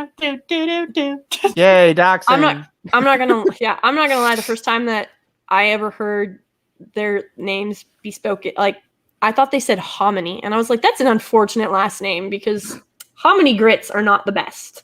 Oh no. So I'm not doxing you. You had that name before I even like. You had that name and you had that ridge before I was even around. So no. Yeah. No. Yeah. No. I am happily spoken for as well, but I'm not above flinging Jello at someone if I think they deserve it. Okay. Duly noted. Well, no, I'm not doxing because I can't pronounce his last name correctly, so I could just be saying like anything, really. Hominy. She clearly said hominy grits. Okay. I once got mahogany, and it's like there's no H in that. Mahogany. Mahogany. I just broke the fourth wall. No, I did a bit. That's kind of I did a little bit. Anyway, so Metacritic is just a little bit better than Rotten Tomatoes, but like they gave Batwoman a better score than they did Joker. I remember that on the first episode of the season 1, episode 1 of Mahler's Batwoman reviews, which are again some of my favorite things to rewatch. Yeah, they cover that. They're like, hey, just before we watch this episode, they gave Batwoman a better review than Joker, like a much higher score. So no, I didn't say Metacritic's any better because that's just not trustworthy at all. So, anyway, we're gonna get back into this. Star Trek Into His Metacritic stands at a respectable 72%. 72 out of 100 or 1,000? I never quite understood the whole thing with Metacritic having like the meta score is like out of 100 and then the user score is 1 out of 10. This is stupid. This is the dumbest. My OCD hates this. Why? Why would you do it that way? Why would you put this? Why? Because just move a decimal point. That's all you have to do. It's not hard. Well, because so if we want to really get Eric O'Sullivan, by the way, if we really wanted to get into the psychology of it, remember how I was saying JJ said it was the toxic fandom, and they put the fans down pretty much the established fans, I should say, not the market they're going for. This is actually a psychological warfare situation. They are stating that the Metascore is more important and to be taken more seriously than the user score. They're not coming out right out and saying it, but they're, because when you talk about the Metascore, I mean, it even says it right there. It's based on critic reviews. Now, when you read the user score, it's generally favorable reviews based on this many ratings. So they can't even say that it's based off of honest reviews or, verified user reviews. This is generally favorable reviews based on this many ratings. And they are saying to take it. So with that verbiage and the reason they have the user score on a scale out of 10 rather than a scale out of 100 is because they are saying without saying that they don't care what the fans have to say. Because if you've only got 43 critic scores or 43 critic reviews, but you have over 1,600 viewer or user reviews, it tells you that pool, that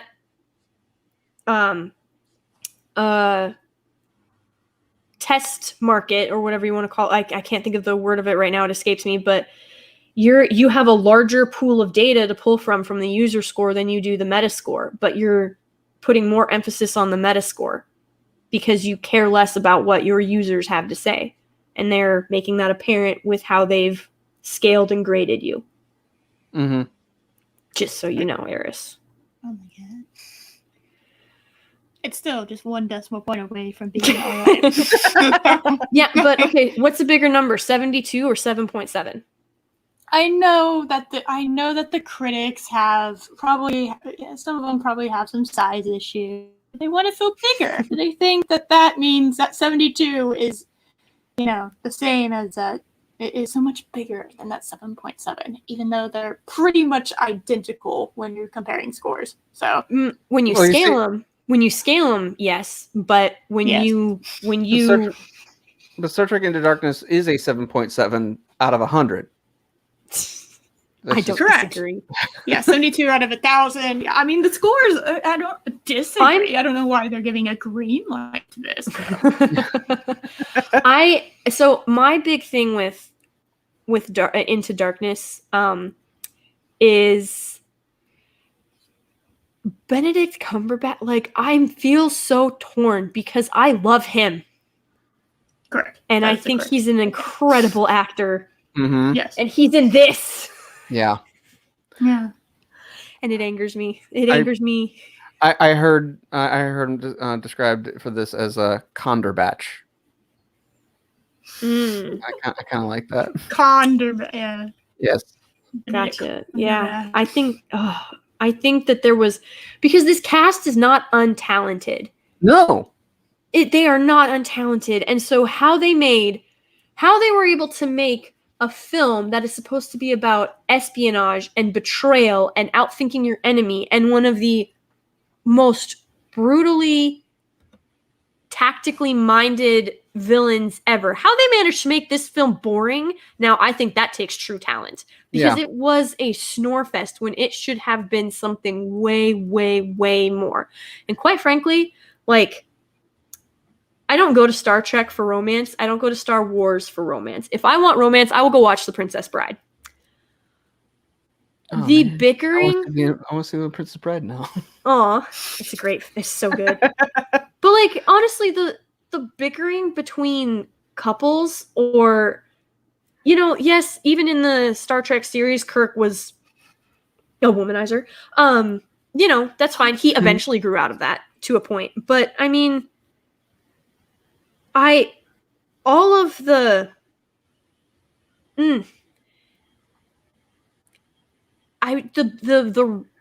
romantic bickering or the romance interest, I should say, bickering was something I could have really lived without, and it happened every 10 minutes. Uhura and Spock, who thought of that idea? Hey, you know what? It's fine if you want to do that, by all means. Go ahead. You better have the talent to write it correctly. You could write it, though. Then TOS, they gave you a jumping off point for your Uhura Spock fan fiction. You easily could write it. They just did. They snuck in their, like, unedited, like, first draft, like, 12-year-old doesn't really know how to properly write story fanfic that they put up on Archive of Our Own. And they somehow snuck that into all 3 of these movies.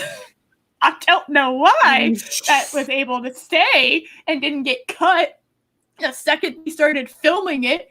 But yeah, no, they did. So I'm convinced it's JJ's fanfic. I don't think JJ can't write fanfic. That's an insult to fanfic, quite frankly. Like fans. I'm just saying, that's the thing. Yeah, I think when Rian Johnson came out and talked about subverting expectations, and then you've got Taika Waititi, saying he'll destroy your mythos in a minute, and I forget, like they all sort of blend together now. It was one of the squealing harpy blue-haired ladies, and I use that term loosely. Oh God, which one? I don't remember because like they all blend together. But one of them said that the fans don't deserve to get what they want, and that seems I don't to remember me. That one.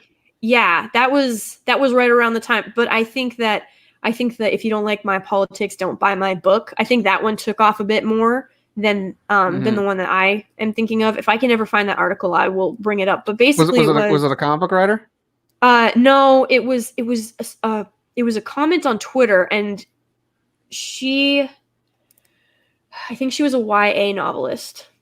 Of course. Okay, that explains a lot right there. Just as bad at this point. YA is not a genre. YA are the people who don't want any type of constructive criticism and have not enough creativity to actually write a real genre like sci-fi or fantasy or adventure or romance. And so they sort of just rip the surface qualities out of those genres, throw them into a book, and made a bastardization of a genre. Feelings in hallways, feelings in doorways, feelings at tables, feelings in bedrooms. Like, no, it's feelings in hallways, emotions in corridors. Know your neurotic lore. There you go. I said it. Yeah, me lecturing Lady Gravemaster of all people on this one.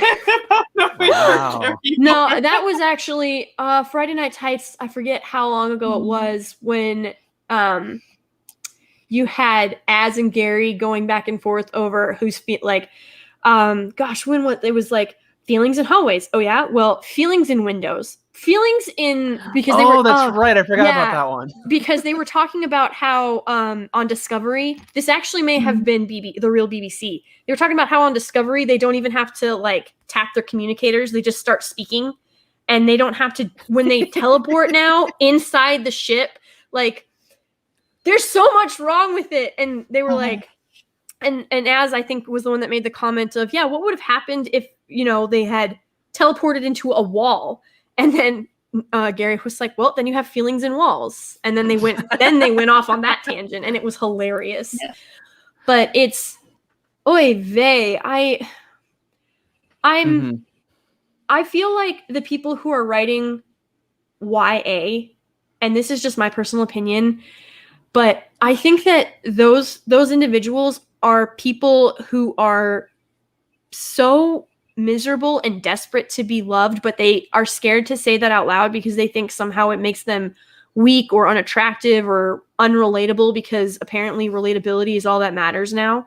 And so rather than just admitting that they want a meaningful relationship because that's a construct of the toxic patriarchy, they write these YA novels and try to convince you that human relationships are throwaway, that really you only need yourself. And because every YA novel that gets I made it through like 2 chapters of a YA book once and I quit, because when I look at Mockingbird or whatever, the Hunger Games, which is clearly a ripoff of Battle Royale, but when you look at Hunger Games and you look at Maze Runner, I'm trying to think of the big ones that have gotten Divergent, Maze Runner. Divergent. That's the one I was trying to think of. So when you look at all of these, my YA, unfortunately. It's all good, Eris. It's all good. Hey, it's good to know your enemy. Read Gregor the Overlander. Way better. Suzanne Collins, like way better book series than the fucking Hunger Games. Okay. Way better. But it's I didn't like very Hunger Games because it was, and it has a man. and it has a man, like a guy, Oh. as like the main character. You're not Like, does it have an actual man, or are we talking the men in Hunger Games where she picks the weak-willed one? Doesn't she pick what's his face, the bread, the one named after her bread? PETA over Gale. Yeah, PETA. Fuck off. No one would put PETA over Gale. No one on this planet. No one's picking PETA. I just remember he was named after bread. Yeah, I'm nothing against the actor because he's been in other stuff that I didn't mind. No. The PETA guy. That's not Hemsworth. Yeah, I know. I'm just saying, like, versus a Hemsworth. Yeah, the PETA guy versus a Hemsworth. Like, fuck off, movie. Yeah, I was so good looking. That's okay. Yeah, I'm terribly sorry to let Hollywood, because I know you're watching right now, Hollywood. We know. No, I'm just kidding. But oh my god, they're watching me. Yeah, they're always watching. No, I just think that. Oh my god, I am so sick and tired of. And stop me if you've heard this one before, guys. I'm so sick and tired of the girl who decides not to listen to the guy because she's strong and independent and capable, and decides that she's going to just be absolutely perfect in everything she does. There's nothing wrong with it, and she has zero faults and zero qualms about what's happening because she knows that what she's doing is going to help all of those people, and everybody loves her for no reason other than she exists. And then it's a love triangle. There's always a freaking love triangle. Like, just give me a film with a masculine man. Say freaking The Mummy. I did it the other day. Yes, The Mummy. Good shit. Just freaking save the damsel rescue the damsel in distress, kill the bad guy, save the world. That is it. There is your multi-billion-dollar film right there. Like, please, for the love of God. Well, I'm sick of having the. I'm sorry, totally just. No, you're good. I was done. I did the thing.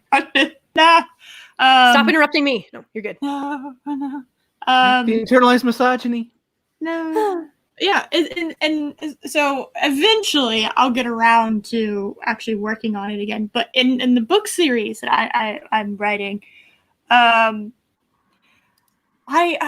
there's a female main character. She is not.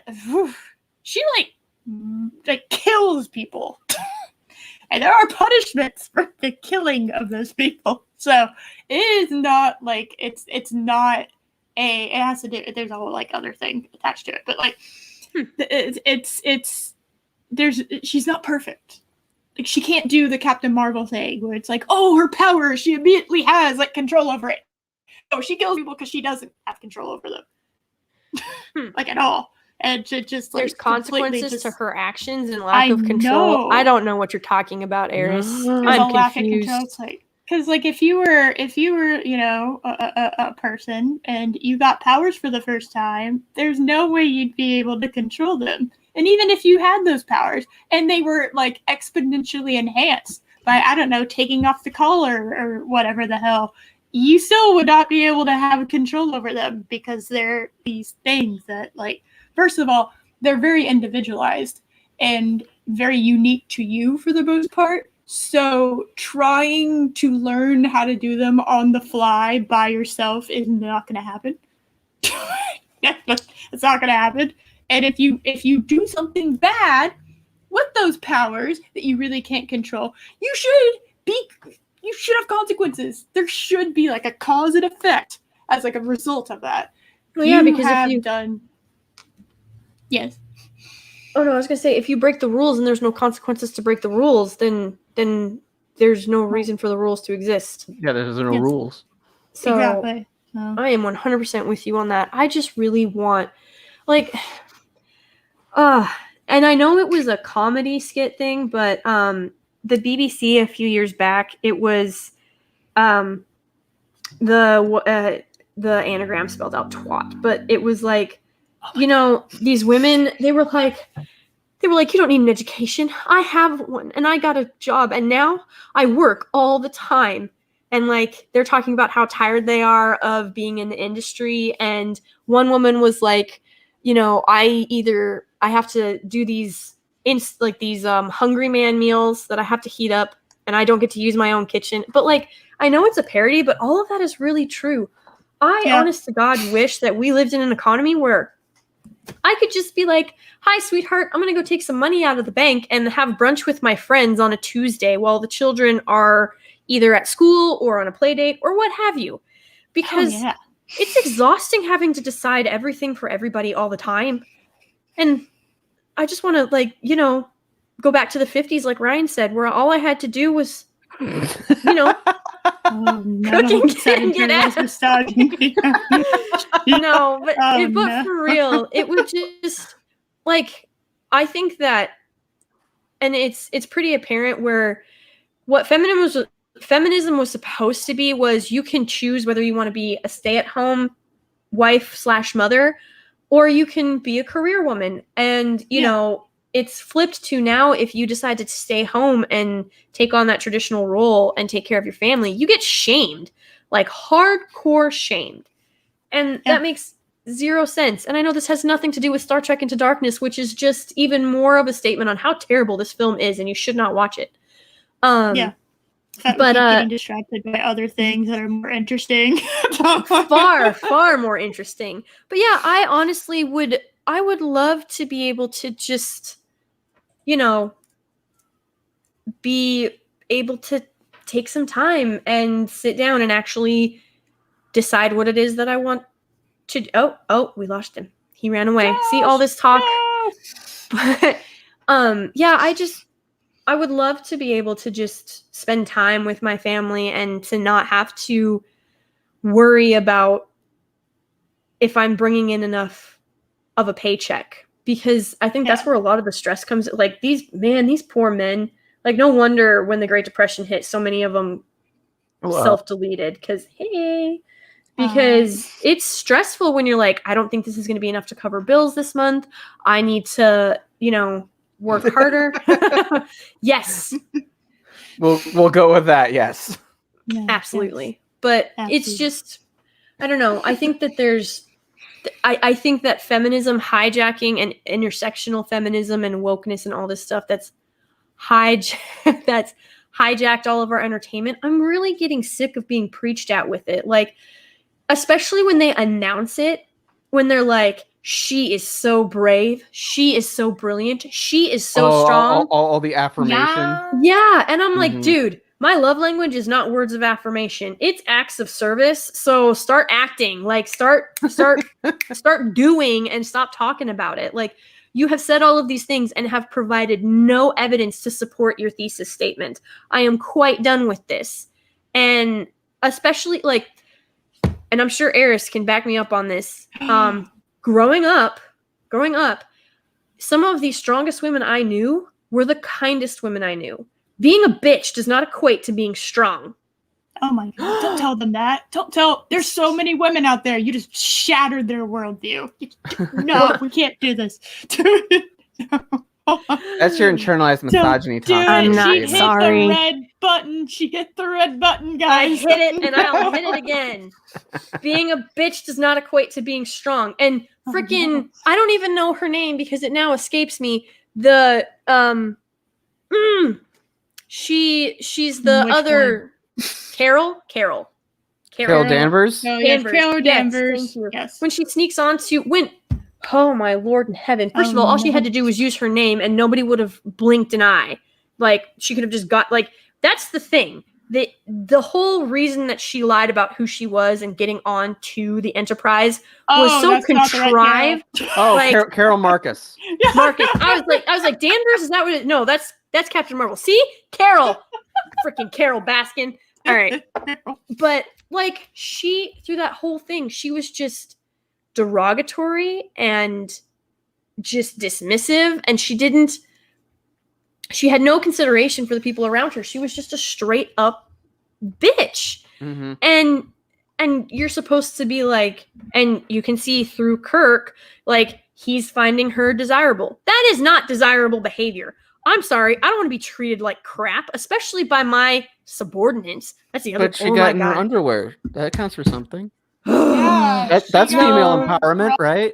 No, female empowerment is Jason Momoa coming out of the ocean shirtless and wet, or Henry Cavill coming through a rainstorm, shirtless and wet, or I don't know, freaking Tom Hardy, shirtless and wet. That is female empowerment because women they objectify men. I know, so toxic. Women are extremely toxic.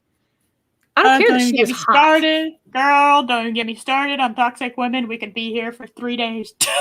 Most people that were awful in my life were women. Right? Oh my god! I would say by and large, most of them. I have never in my life been catcalled by anyone except for my husband because we're married. No. My god! So that's sexist. Marriage is I know, sexist. right? Never been catcalled. I've never been spoken down. Any man who has spoken down to me, I either had nothing to do with, or if they were in like my chain of command, I just worked my ass off and ignored them, did what I was told. And you know what? After a little bit, it was holy shit. She's not just trying to, get by. Like that's the other thing too. Like, oh, you're just trying to skate by because you're a woman. Like, nah, bitch, I'll outwork you all day, every day, and then we'll see who's laughing. But it's damn straight. You have to take that personal responsibility on yourself. Like that has to be a you thing. That has to be an I thing. And so, when I have these other like. The only person who's ever disparaged me for my looks, at least to my face, like what people say behind my back, I don't give two craps because that's more about them than it is about me. But the only people who've ever like made comments about my looks, especially in a disparaging way, are other women. Oh, definitely. Like 100%. It's been other women. Like there may be a few exceptions, but I would say 98% has been other women. God, women are so damn ruthless, and it's all backdoor Cajun shit too. I hate it because God forbid you two have a crush on the same dude. It's a bloodbath. You must die. Jesus, you can like maybe you have him to be with. No, it has to be like my God. Well, he really likes you, I guess. More power to you. But I've come to find. Usually the psycho women that men try to avoid. They have the crazy eyes.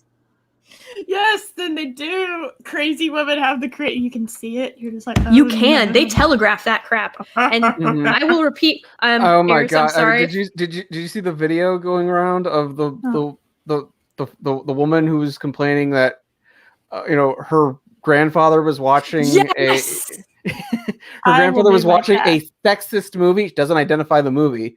But she was watching a sexist movie, and she asked him to stop because she shouldn't watch that kind of thing in front of her. And he basically told her to don't worry about it. You're oversensitive. And she's like, well, then I'll go move your car. I'll go do all this kind of things. Oh, I can't. I've also been thrown out of the house. Yeah, like bravo, grandpa. People seriously because nobody does. Like that's the thing. All these woke tards think that they just like their Mary Sue heroes, they will have zero consequences for their actions because they are right and just and true and superior in every single way.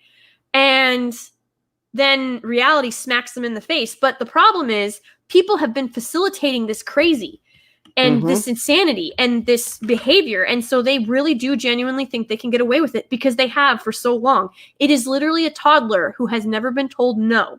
And the second that they're told no, they throw a giant temper tantrum to get their way. And yes, she does. And a knife. See? And so it's and then you're like, what are you going to do? What are you going to do? It's your grandpa. I don't think he cares. He's made it clear he does not care. But like the best like when people are always like, well, what would you suggest? The best advice that I can give is the advice that my gunny gave to our unit when we were doing a safety brief before we had a long weekend. It was a 72. And basically, out of a squadron of roughly 250, there were 8 women in it. We didn't complain about gendered language. We didn't complain about when they said men or guys, and normally they said Marines. But there's a favorite appendage, and I mean, it goes all the way back. The Romans were drawing dick pics on stuff. Eris, I'm sorry if I get your channel canceled for this. No, but basically, not allowed. This is free advice for anyone that wants to listen. Wait, he basically said, he was like, hey, don't do anything that's going to land you in jail, and don't stick your dick in crazy. Like, very simple rules. Yeah. Just avoid the crazy. I'm not sure what it is. I don't know if they have laced their body with some kind of drug or what it could be, but it seems like once you sleep with a crazy chick, they have their hooks in you forever or for way longer than they should. Yeah, they don't go away. The crazy chicks, the crazy, bitchy, awful chicks, they just stick around. Mm-hmm. They won't go away. They're just stuck. And it's like gum that has been gorilla glued onto your shoe. And at some point, it's like, you might just want to throw the shoe away. You might just want to bite the bullet and throw the shoe away, because that sucker is going to be impossible to get off. So yeah, I mean, there have been a couple girls that I had crushes on, and as I got to know them, and I realized, oh, she's insane. Nope, done. Just cut off contact. Like, nope, we're done. Mark, just to let you know, we're not secretly, passively, aggressively talking about you. I know you're suspicious at the moment, but we're not doing it to you. It's okay. Like, I promise. I promise. So. Anyway, I keep forgetting that. I keep forgetting we're watching a video. I don't think there's any way we're going to finish this, but yeah, we can dream. I'm going to hit play. So. Even the user rate hasn't been downvoted to hell, which is honestly saying something in this day and age about divisive films. And also, Star Trek. Okay. Oh, she's doing the. She did the thing. Budget. Yep. She did the thing. Yep. Like, she did that thing. It has to be a good movie because look China how much money it made. China liked it. It must be good, right? It's like, I just think that, okay, when were these films made? Has the expansion of other countries watching Western films increased? Well, not expansion, but has that increased? Other countries watching films and that box office playing?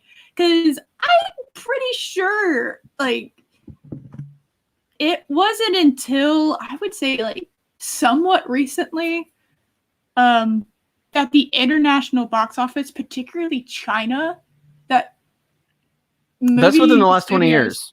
Yeah, within the movie, like, I don't think in my lifetime, I don't think that's always been the case. You know, and it's been insane what some people are doing. Like, what was it? Transformers, the fourth one? It was the funniest shit. Like, the last fourth of the movie is in China for no reason other than the Chinese audiences. And that they'll put in little scenes and stuff that can easily be clipped out in order to cater to the Chinese, audiences. And like China's box office has become almost more important than the U.S.'s box office for U.S. movies. Like, I can't remember. Do you really think India gives a shit what the Chinese box office is for any of its movies? Do you think Japan does? What about Russia? What about any other country? Do you really think they give that much of a shit about other people's, like, oh, okay, somebody else, other country liked this movie. That's cool. But no, like, the U.S. has gone as far to catering to China on this. And it doesn't work.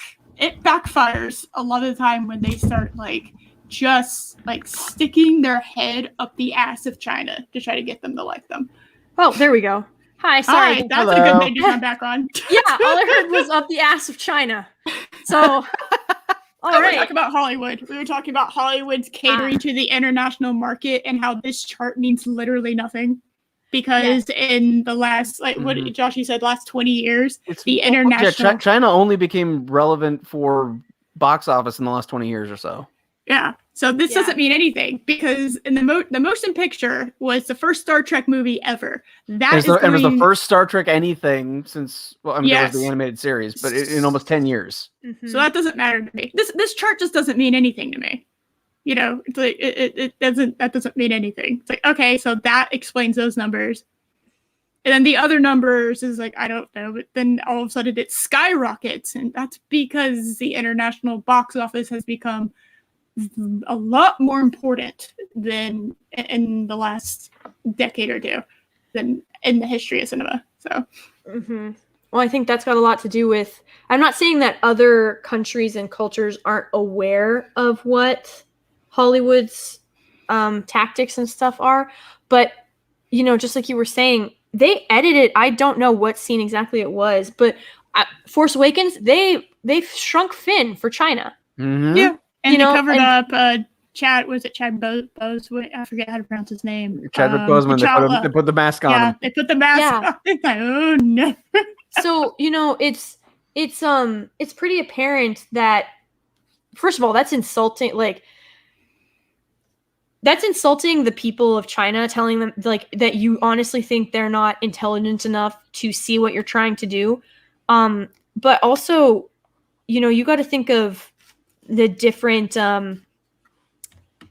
different types of lives that everybody lead. And so I don't think that they really cared that much about especially American films. And I think that that's become something a bit so funny thing, especially over in Far East Asia, John Wayne was like huge. When John Wayne was alive and making films, he was like celebrated. And then Britney Spears was also celebrated. I have no idea why. That's an interesting mix. They worship her over there. But John Wayne films were just like they were well received over there. Kind of like Doogie Howser in India and MASH in Vietnam, actually, of all places. Really? Yeah. And so I did not know that one. Yeah, a lot of people get really surprised by that one, especially. And so when oh my God, they're coming for you. Oh no, they're on the way. But I think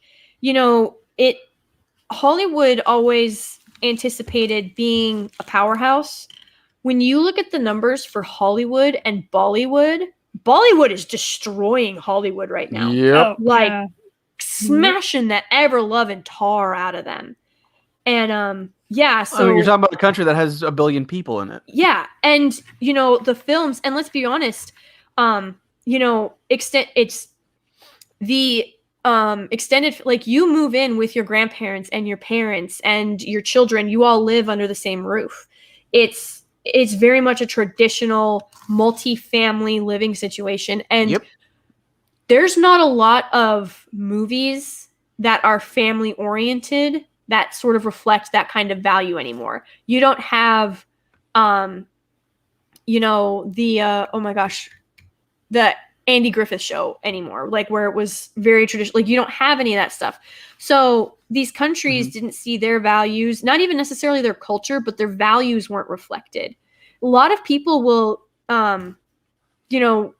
give leeway to stuff if they see a certain value or some type of aspect that speaks on more than just a surface plane, something that's a little bit deeper into this. So whether that's family or brotherhood or self-sacrifice or, hero worship being dangerous and heroes trying to control their own abilities, because, Superman could have very easily gone evil. He could have made the whole world kneel to him, and he never did. Mm-hmm. And so when you yes, Brightburn, which no. But when you think about it like that, those are all values, those are all storytelling techniques that everybody sort of has a connection to, because it speaks on a human level and not a superficial level. And when Hollywood stopped doing that, when Hollywood stopped storytelling on a human level and focused on the superficial, the international market went away. Then that's why Bollywood is destroying them, because Bollywood, it reflects sort of that struggle, that human struggle, and it reflects that overcoming. And I've seen some Bollywood films that are just fun. I can't think, with the exception of Sonic, I can't think of a film from Hollywood that was just fun. What's at all. fun? I don't know anymore. I forgot what fun is in a movie. Apparently, Captain Marvel was supposed to be fun. I didn't have fun. Was? Apparently. Wow, what's fun? What's fun to them? Oh. Taking down the patriarchy. And that's always what it is.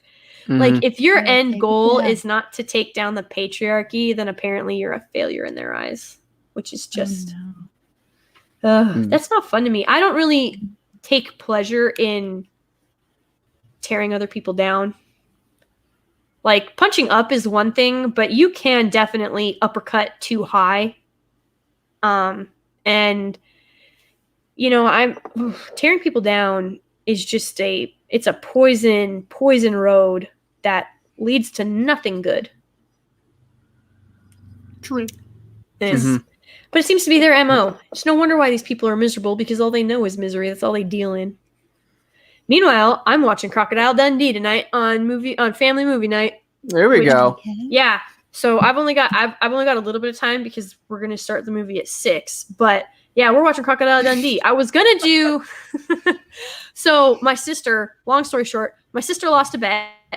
Had she won, she wanted me to watch the Twilight movies. Oh God. I said she was like, I want to pick, and I said no, I want to pick, and she was like, okay, well, let's make a bet. So we made a bet, and she was like, well, if I win, we're gonna watch the first Twilight movie, and I was like, okay, if I win, we're watching. Enjoyable if you have the riff tracks for it. I will say that. I'm gonna hashtag doubt that one hard right there. You know what riff tracks is?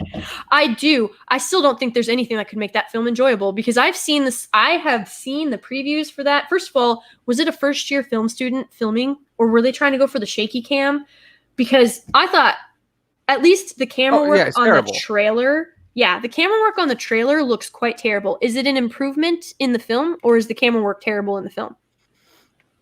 Slightly better. Like, I think they may have learned what a tripod is. Oh, okay. Well, my God. But just based off of the previews that I saw, I don't think there's anything that could make that film enjoyable. The vampires sparkle.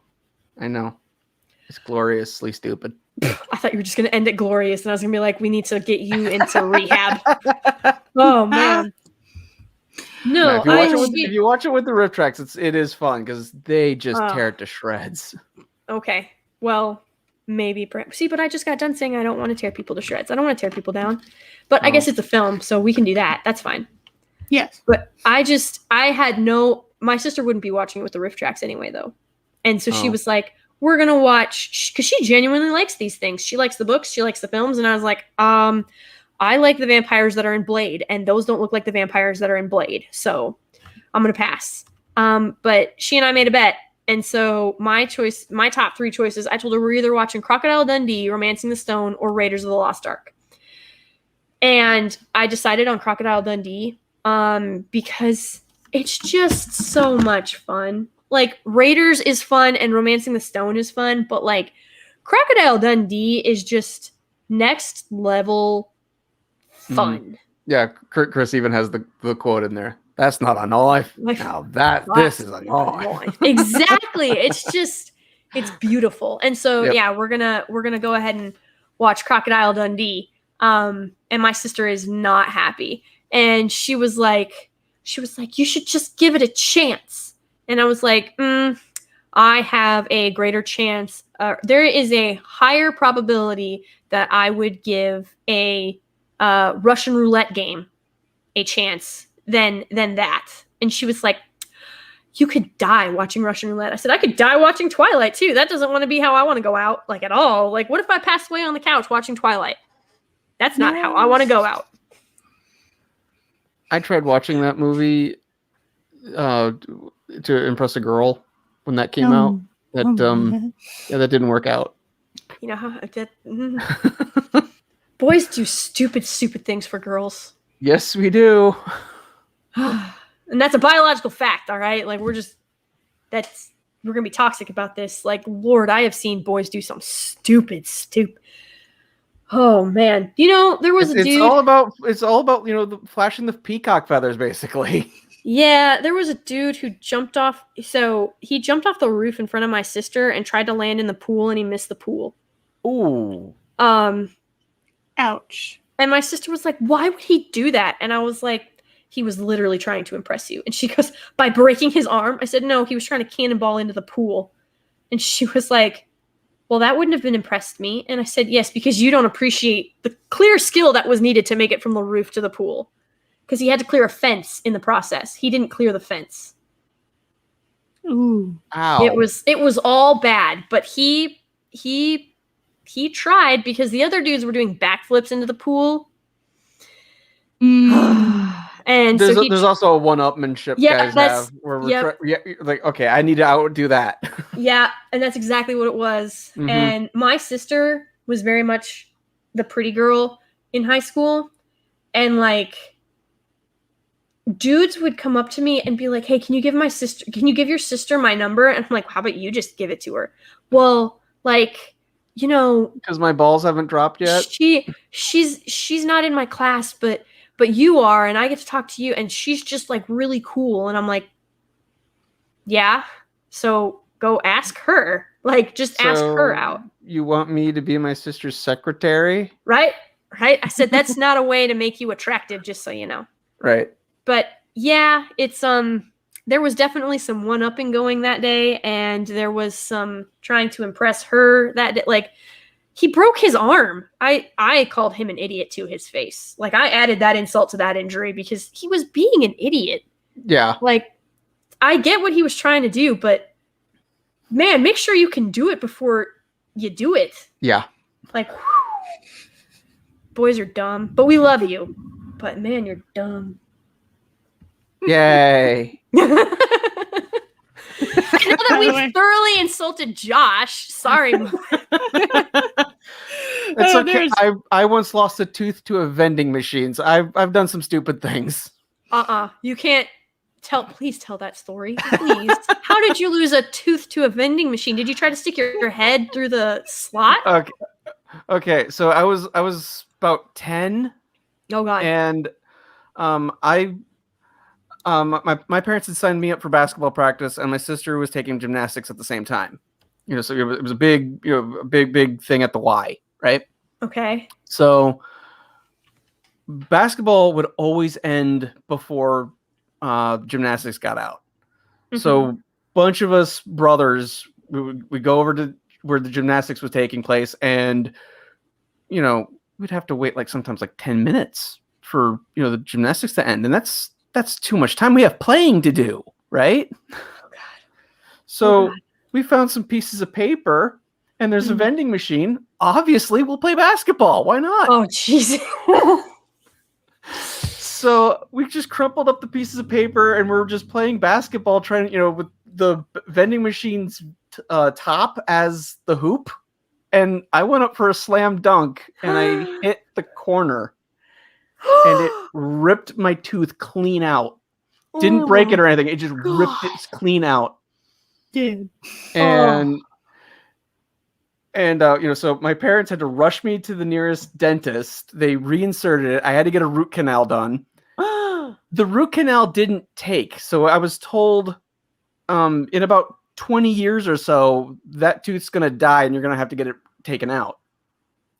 Oh, God. The tooth cracked and was completely dead 1 month before my wedding. So we had to get a rush job done so that it could be extracted, healed. Then I got fitted with a crown literally the day before the wedding. My God. See, I maintain boys are stupid. Yep. Boys are dumb. Man, and when y'all get together, having vending. Pat S., is that true? Do vending machines really kill 9 people a year in the US? Oh my God. That's insane. I would believe it, especially after Josh's story. That's insane. I have seen some crazy nonsense when I was in I swear to God, when 5 or more of you get into a room and there's alcohol involved, someone is going to lose their pants and someone else is going to have some kind of art on their face. Like, it is inevitable. Yeah. It's insane. Oh man. But those are also the best. Like, that story is fantastic, especially the cherry on top with your wedding. I bet she was just, God bless Rebecca. She was like, when she first saw me without the tooth, she was like, oh, my poor baby. It's like, yeah, I know. Internally, she was like, you better fix this. This is the wedding. This is the big day. You better fix it. It must be perfect. Yep. Like, these are going to be the pictures we show our great grandchildren. You better look good. Yep. Oh my word! You're poor. And I did. I had my purple Doctor Who jacket on. It was sweet. Nice. Oh. Anyway, Man. we have a video. I like that segue. We are in no way, shape, or form going to finish tonight. No way we're finishing this sucker. But you know what? We're not even 2 minutes into this video. I'm so sorry. Why are you apologizing? We were 1 minute in when you came in, like an hour and a half in. This is how it's gonna be. It's all right. We might have to split this up into 2 streams, but yeah, it's all right. Maybe there's gonna be like a large segment in here where we can just like watch. Star Trek Into Darkness is the most financially successful Star Trek film of all time at the box office. Doesn't mean if it's good. It doesn't mean anything. I don't care. That's so sure, it's also one of the most expensive, so it's not the most profitable, nor was it the most successful in the United States. Where that it was matters. Created, but it's still no. It doesn't matter. No. It made more money. There you go. Something worth noting. So again, we are left with this dilemma. It's assuredly the weakest Kelvin film, but by how much? And why such vitriol over this film? Because it's terrible. Star Trek and you already said it. It's the weakest. It's terrible, and it's in the Kelvin. Like, it's bad. See, like, look at all of this talent that you have, and somehow JJ managed to piss on all of it and waste it. Yeah, we have Admiral RoboCop. Oh my god. It's all right. It's okay. It's all. I bet this video is only going to get better.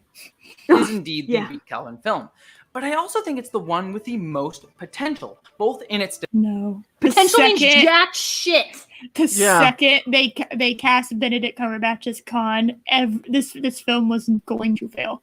The second that casting was made, Benedict Cumberbatch is the only reason this film made $500 million. Okay, I'll go further. The second they wrote in the script, the storyboard, the section where they were just trying to figure out what the hell this movie was going to be about, that this movie was going to be a ripoff of Wrath of Khan, this movie failed. The second that happened, it did not have any potential. There was no potential for this. You remade the most beloved. You ripped off the most beloved Star Trek movie. It was going to fail. It just was. There's nothing to it. And you didn't even do it good. Like, you didn't even like, at least when J.K. Rowling, ripped off Terry Goodkind to write Harry Potter, she did a half decent job at it. This is just blasphemy. Yeah, because this movie blatantly rips off Wrath of Khan. Let's look at it. Kirk goes through an arc dealing with aging. He's past his prime. He doesn't feel he's ready. He gets, he gets regulations quoted to him by a cadet, and he feels like he's not worthy of it, and he learns, no, he still has value. Kirk is a dude bro frat boy, and he's still a dude bro frat boy by the end of the movie. There's no growth with him. Yeah. Yep, 100%. This is like these films. Kirk, and he ends up every film. It's just a big giant circle. Like it's not a beginning, a climax, and a resolution. It's just a circle, and it's Kirk ending up exactly where he started. Which is freaking terrible for any character. Like, you write villains that way. You write villains learning nothing about their, on a personal level. Like, they don't evolve, and that's why they are the villain, because they have this one linear mindset.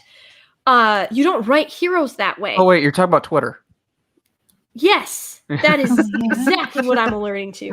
Like, but yeah, that's how you write villains, as someone who doesn't grow, doesn't learn, doesn't have anything more to offer than their vice, whatever it may be. Pride, vindictiveness, vengeance, lust, pick your 7 deadly sin, right, Eris?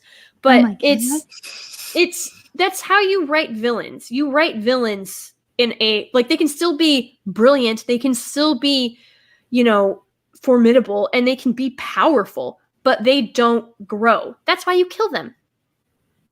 Because they are a blight on the earth. Unless you're Batman, in which case you just go stick Joker into the asylum. Again, and again, and again, and again, and again. Yes. And then Robin did it, and then Right Wing, and occasionally Batgirl, and again, and again. And I think that just speaks to who really was insane. Who thought that this was eventually going to go different? I'm just saying, definition of insanity and all. Mm-hmm. Yeah.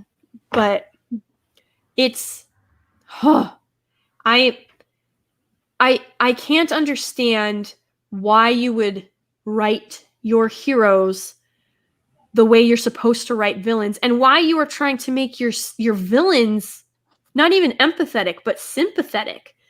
Like, that's not how this works. Cruella, who do you want to feel sympathy for a puppy skinner? No, she murders puppies. There is no origin story you could tell me that makes that woman empathetic, sympathetic, or the victim in any way, shape, or form.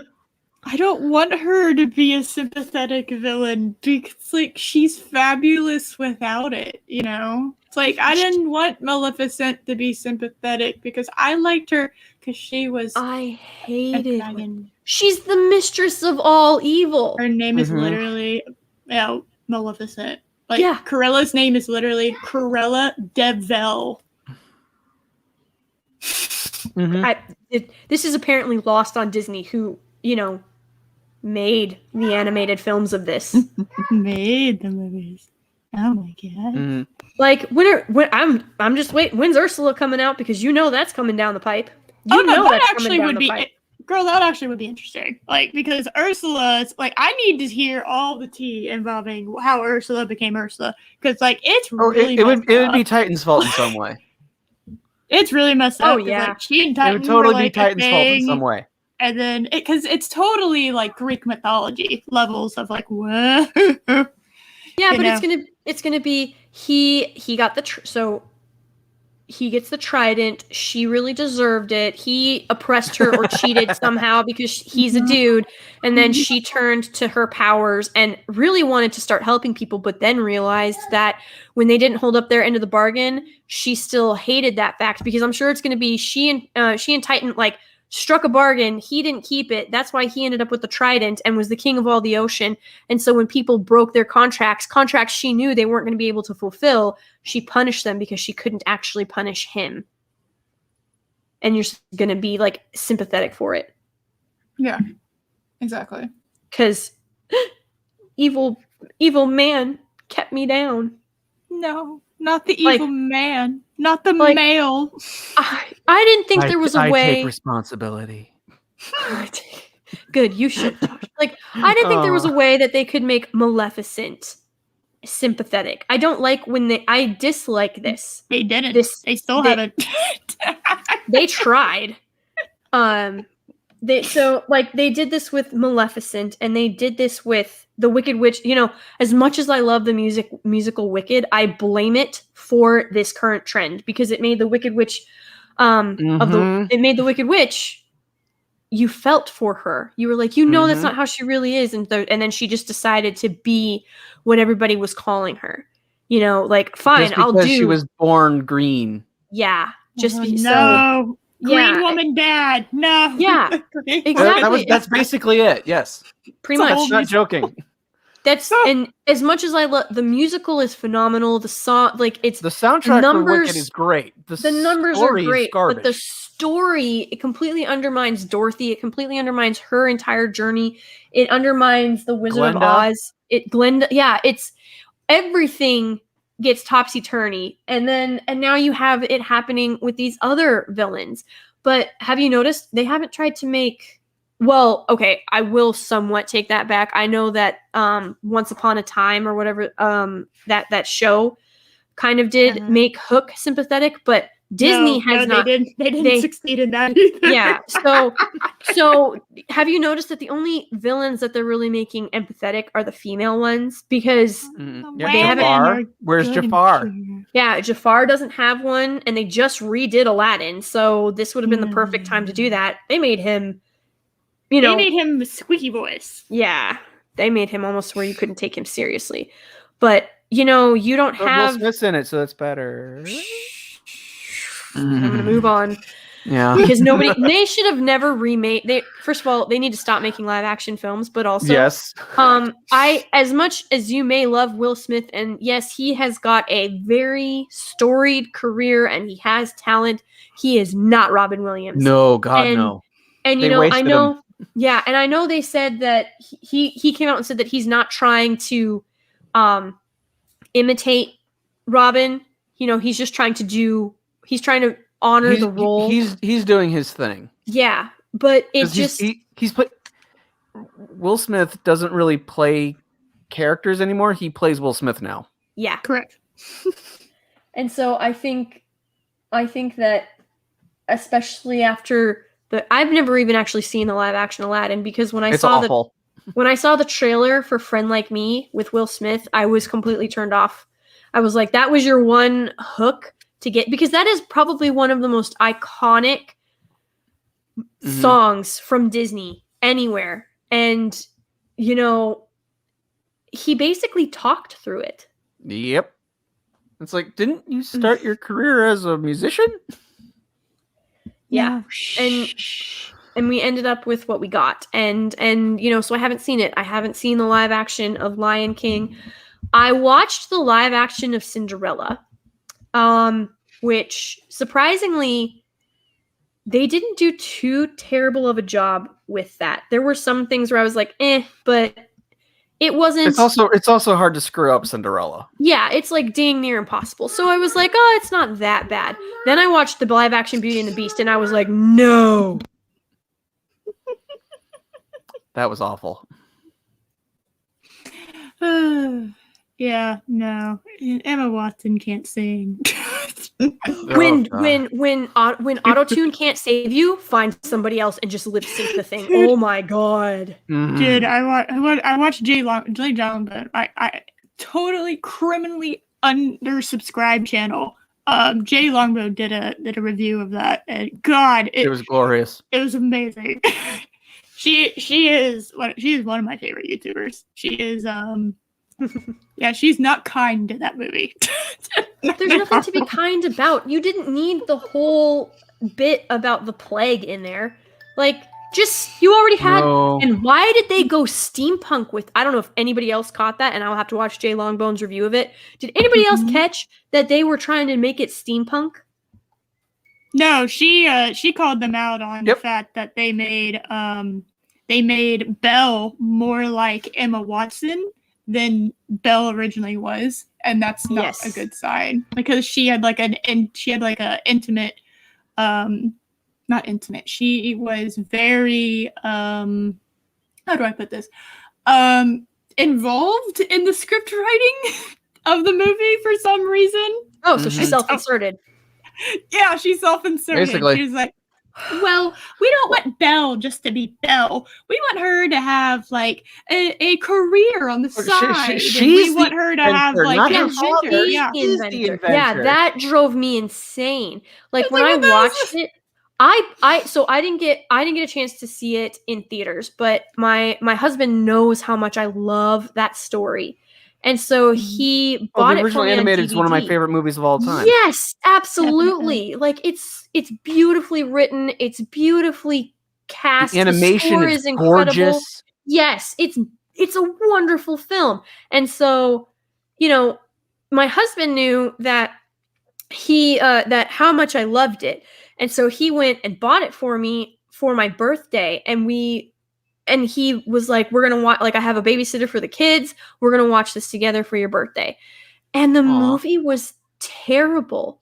She couldn't, like, what really irritated me. Okay. So Belle literally means beauty. Like, it's in the damn song. No wonder her name means beauty. Beauty and the Beast. Yes. Yeah, like, it's the title. She's literally French a title for beauty. Yes. And so the fact that Emma Watson came out and said that she wanted Belle to be a more strong, independent woman. A more plain. Yeah, she wanted her to be more plain so that her independence and her fortitude could be what the character was, what the focus of the character was. I was like, you clearly don't know this story at all, and you have a degree from Oxford. Like, it shows you how much of that it's worth. It's just it frustrates me to no end, because this is a woman who should really care about the role that she is in, and should really recognize that Belle is one of the most iconic princesses. Like, when you think Disney princess, the ones that come to mind are Cinderella, Sleeping Beauty, Snow White, and Belle. You've got the original three, and you've got Belle. As much as I love Jasmine and Pocahontas and Ariel and Tiana, like, the ones you think of are the original three and Belle. That dress and Mulan, because she's a princess apparently. Yes. Mulan, you have Tiana, you have Pocahontas, you've got like, there's a few others, but, like, I can't even think of them off the top of my head right now. But when everybody knows, first of all, I want Beauty and the Beast. Like, that library, I want it in my life. Like, I need it at some point in my life. And that ballroom, like, I'm gonna let you in on a secret. I'm not speaking for all women, but I'm gonna speak for a vast majority. I can't think of any woman who would not love to be given a gorgeous gown that makes them look incredible, and then be whirled around in a beautiful ballroom by a prince. Granted, Beast wasn't prince at the time, but, you know, she was developing, like, cared for him and stuff. I cannot think of a woman who would say no to that. Like, at all. You have a candlelit dinner with violin music, and then you go into this gorgeous enchanted ballroom with the most breathtaking chandelier, and you get to dance, and you are literally the only one he's got eyes for, because, I mean, you're the only one in the room too, but that's regardless. And there's a reason that this scene of the beautiful reveal of, you know, the plain, like, the girl who was sort of the quiet one, or the muted one, or the one who got overlooked for her beauty, the reveal of her in her gown and becoming the center of attention for everyone. Like, everybody looks up the stairwell at her, or everybody, like, she gets put in the spotlight, or whatever it is. The reason that happens over and over and over again in films is because, as hard as this may be for some feminists to swallow, girls enjoy feeling confident about how they look and being beautiful and having that recognized by other people. Correct. Like, that is one. That is literal. There is not one girl I can think of that went to my prom who wanted to be like the second prettiest girl there. You dress up as the best that you can because you want to be recognized for how confident you look and how beautiful you look, and it's a chance for you to get to speak to your style, especially if you're a nerd like me and, you know, history is your thing, and you never get a chance to put on giant ball gowns, even though you kind of want to all the time. I'm just saying. I don't know of another instance where I'm going to get to put on this insane ball gown and have everybody recognize that this is a little piece of me. Like, this is a representation of something I wish I could do more of. And it's just getting lost in this whole independent feminist BS that I'm really sick of seeing, because there is feminine women are strong and they're gorgeous and they're intelligent and they are capable. And the fact that you think that you can't be feminine and all of those other things speaks more about you and your character than every man or woman who disagrees with you on that point. That sounds like internalized misogyny. This That one, sounds like yep, that's a sexism. absolutely. That's sexism. Yeah, and you know, like I'll speak to my own vanity. Like I like to make myself look professional and presentable. I don't tend to go really over the top because I generally don't have the time to. But when I get to make myself look good, it's a special treat for me and it's a special treat for my husband. And I love that I'm still, after 12 years of being together, that I'm still able to make him like turn his head and do a double take and, you know, surprise him. I know those are all very toxic things. Sorry. Yeah, it's awful and toxic, and I might have to ban you off my show now because that we just can't have that. What can I say? We can't have like actual feminine things on this show. This is I think that was one of the reasons I really liked.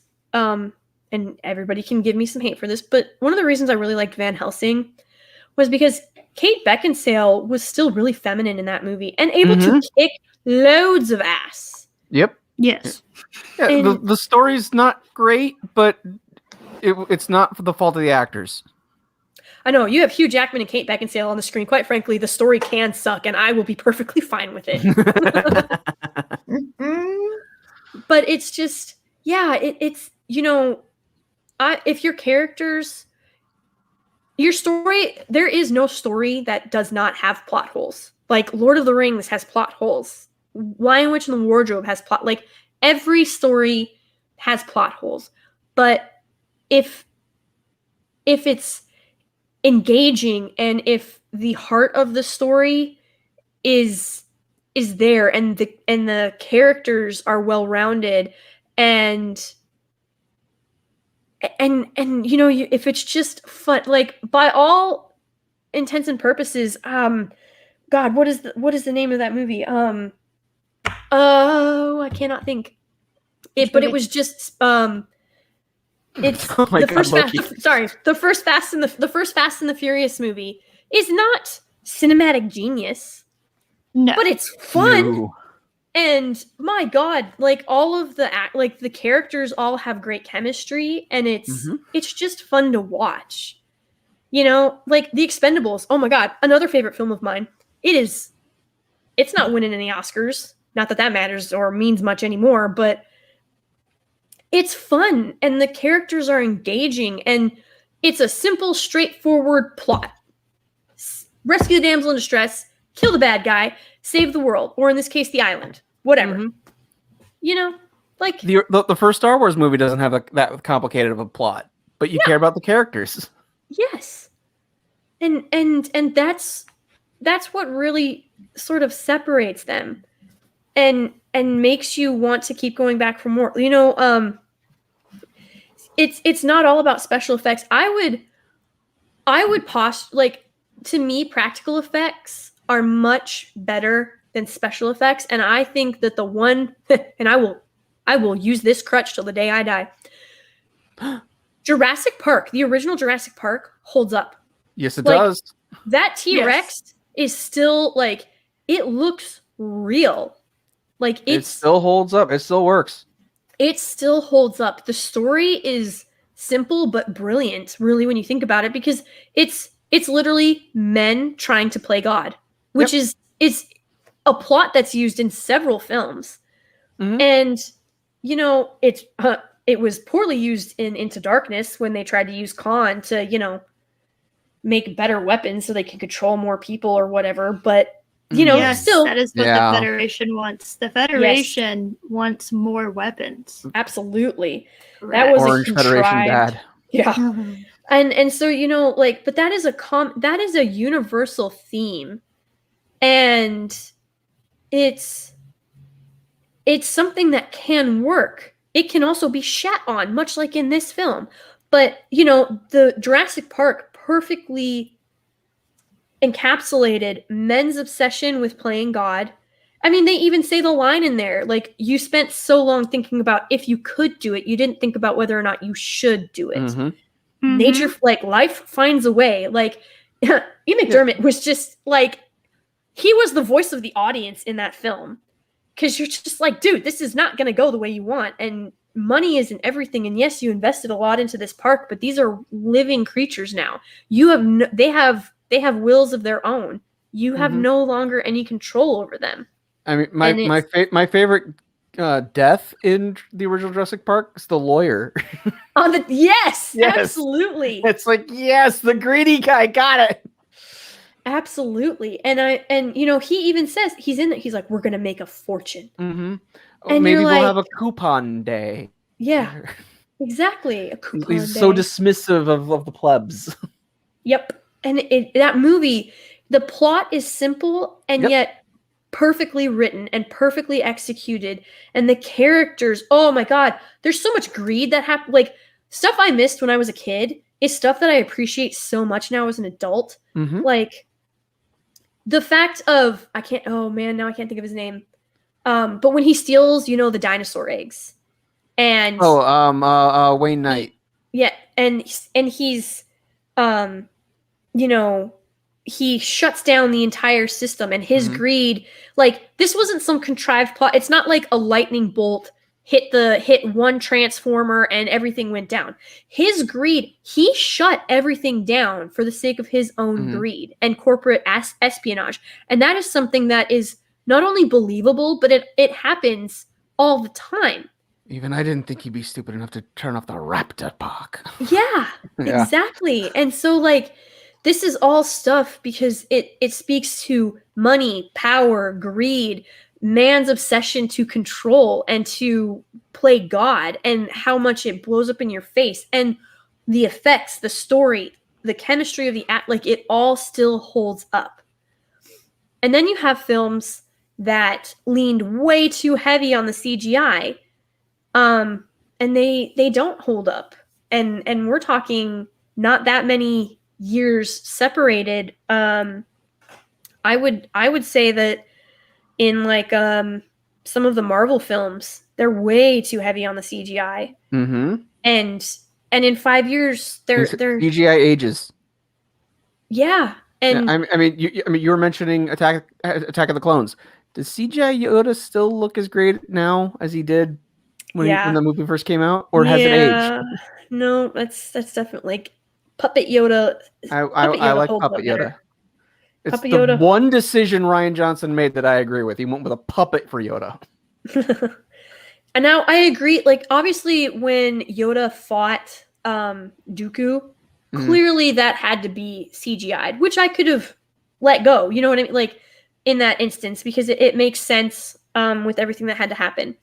But I think the fact that even when it came to Gollum in Lord of the Rings, you can tell when there's more CGI than there is practical effects with Andy Serkis. Like, you can tell when they are, like, really heavy leaning on that CGI.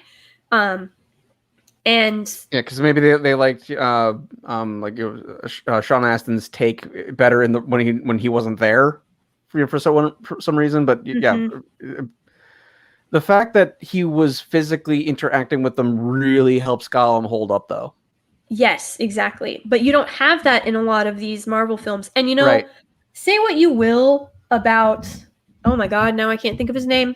He makes everything go boom. Transformers movies. Michael Bay. Say what you will about Michael Bay. His explosions hold up. Like, they do. And when he went, I went back and watched the first Transformers, and I was like, I don't know what type of program he used, but it still holds up. Now, in 5 years, I probably won't be able to say that. And the later Transformer films, I definitely can't say that. The Dinobots one was not good. But, like, for all of the explosions and loud noises and flash, flash, bang, bang, I mean, that crap holds up still. I love a Michael Bay action flick because I know what I'm going to get. Hot chicks, hot dudes, lots of explosions, and, you kill the bad guy and save the world. Again.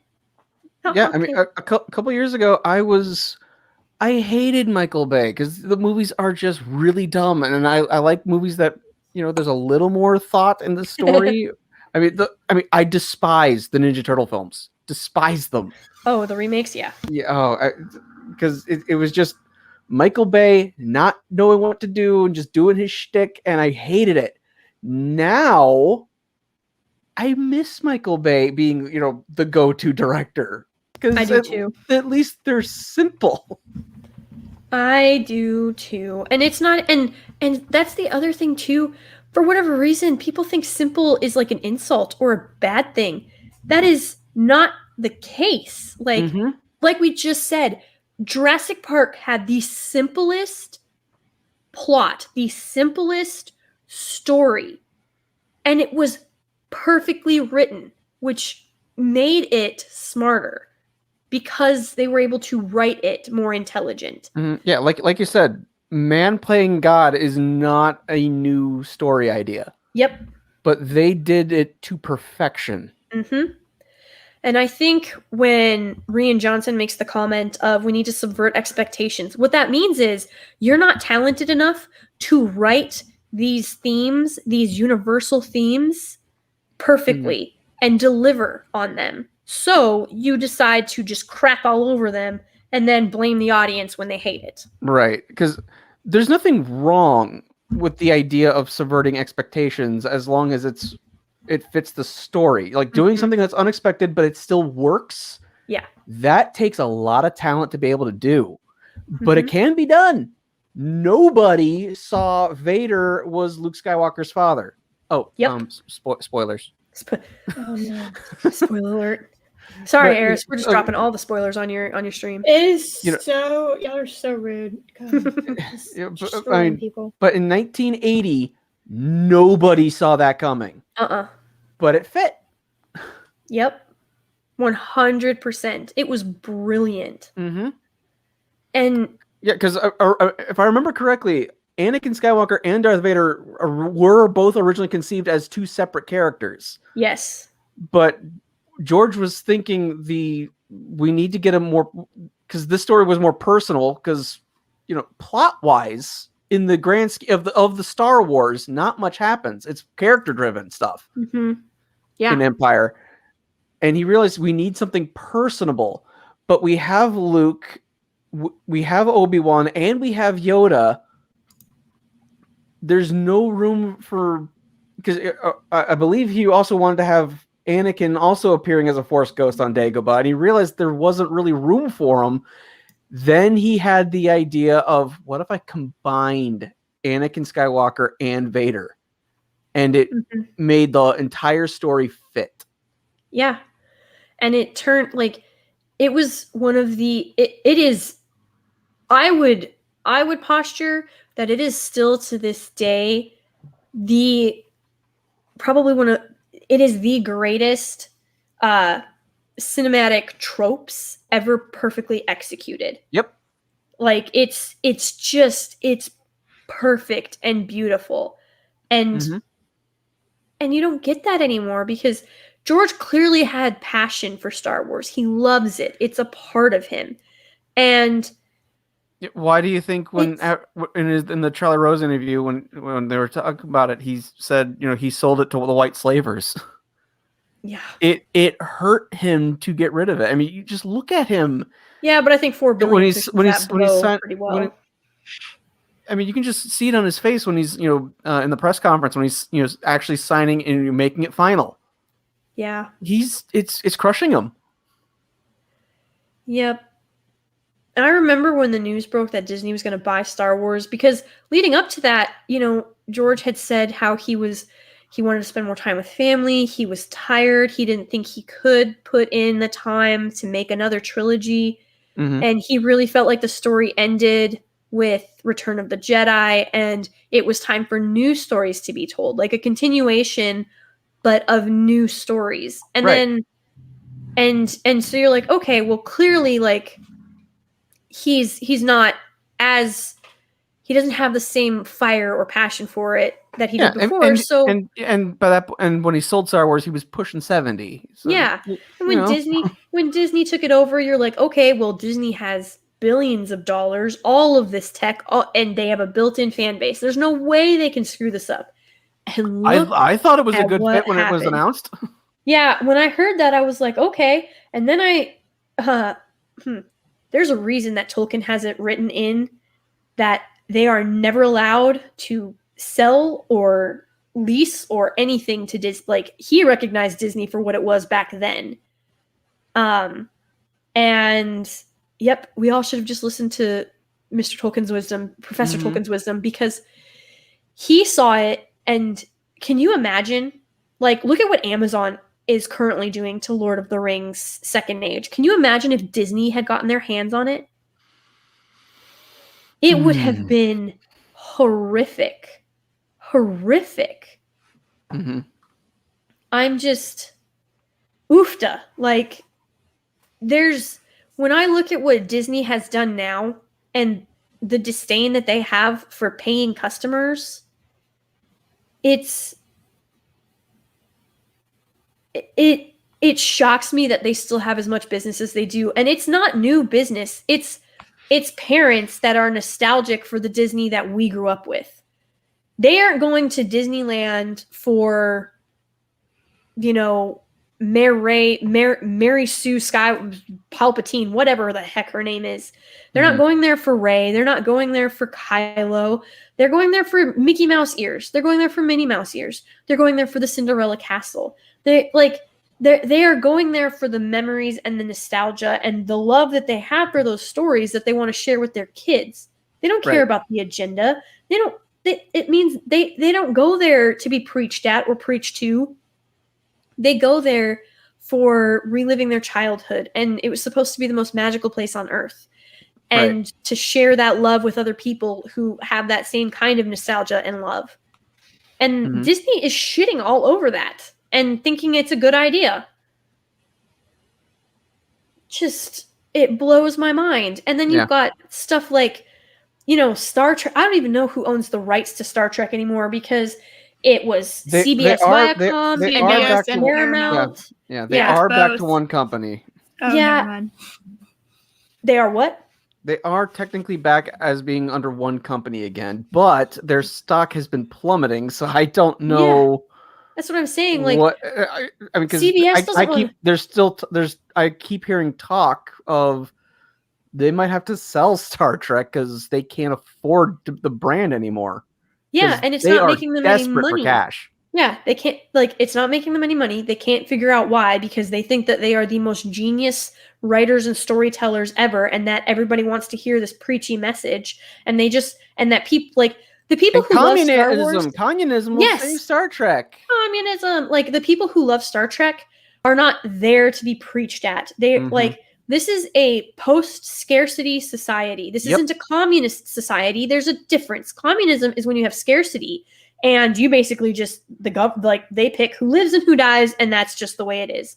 They give you a dwelling. You don't get to actually pick. This Star Trek is something that it's egalitarian, it's post-scarcity, and they're searching the final frontier. Literally, the mission of the Enterprise is, oh my god, space, the final, I'm sorry, I know that I'm not making any sense or connecting my sentences, but I'm so angry right now because the people who love. Go ahead. I was just saying, this is the easiest stream I've ever done.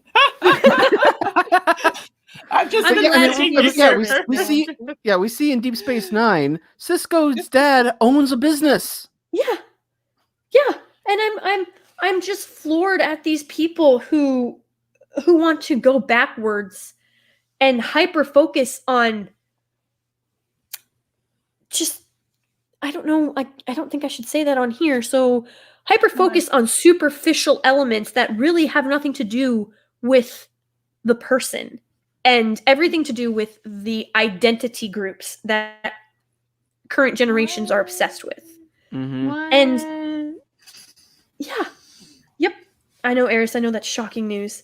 And so when you take Star Trek and you crap on the fans who have kept it alive for the better part of a century, and who have loved it, and who have, really, they want, I want people to be excited about Star Trek. I want people. I think that Drumhead is quite and I know it's not from the original series, but I think the Drumhead is one of the best episodes of Star Trek, bar none. Yep. I really do. I think it's I think the Drumhead would be in my top 10. Yes, it's and one of the best episodes ever done. Absolutely, and it's Star Trek. I want other people to love it because it's such a good, smart, engaging show, and you want other people to love it. But what currently is being produced is a bastardization of Star Trek. Yep. And it started with these films. Yes, it did. And I've not watched STD for fear of catching one from that show. And I didn't watch I watched I watched the first episode of Picard because they were so desperate that they put it up for free on the YouTube. That's how I saw it. Yep. So that's how I saw it. And it was awful. As much as I love Kirk. Kirk is my captain. He will always be my captain. But you gotta love I knew Picard. I liked you, Lady Gravemaster. What? I knew I liked you. There you go. Kirk all the way. Abso-freaking-lutely. And oh yeah.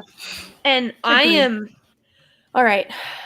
So Big Bang Theory, I initially actually liked that show because I was like, oh my gosh, this is gonna get people more engaged into gaming and into lore and into nerddom. They're gonna find out how wonderful Star Trek and Star Wars and Battlestar Galactica and all of these shows are. They're gonna this will mildly introduce them to it, and then they can go searching for it, and they can find how fantastic Firefly is, and it should not have been canceled after one season, and I will never let that go. But I digress.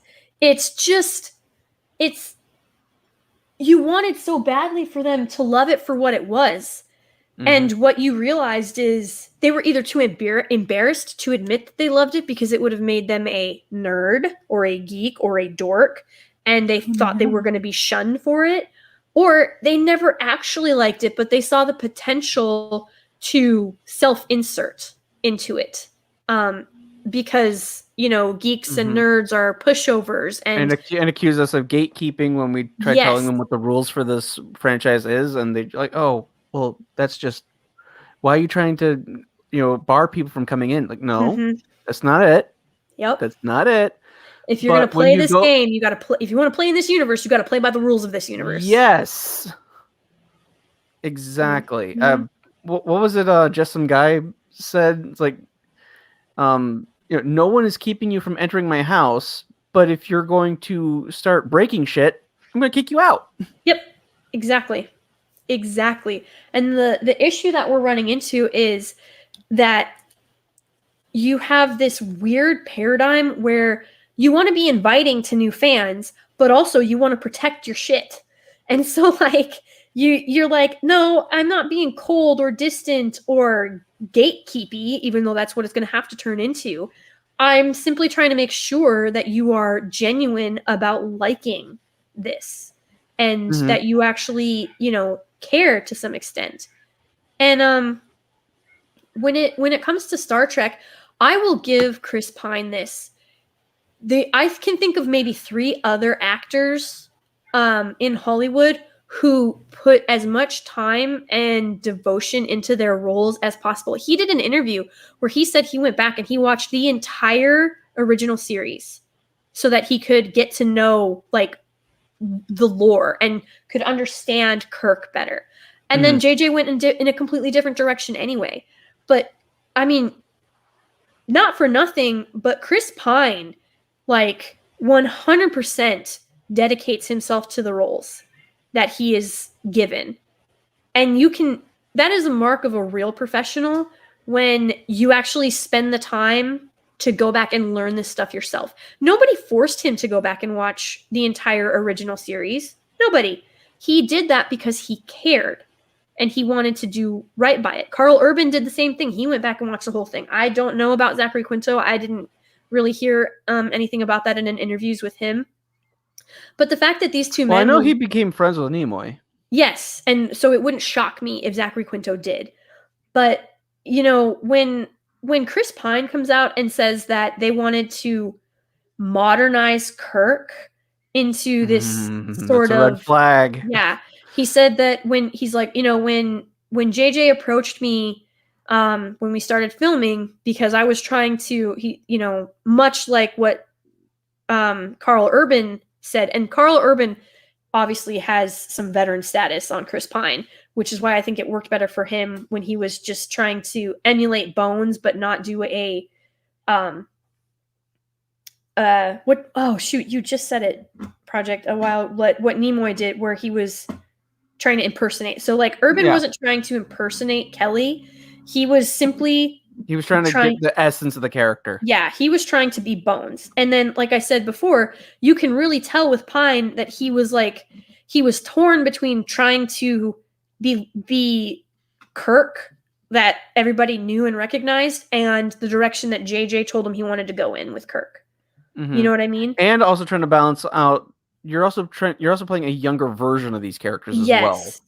Yes. And so I think all of that had them working against it, but when your head actor comes out and says that the director wants you to modernize the character to be a more relevant interpretation, that is not something any actor wants to hear. Nope.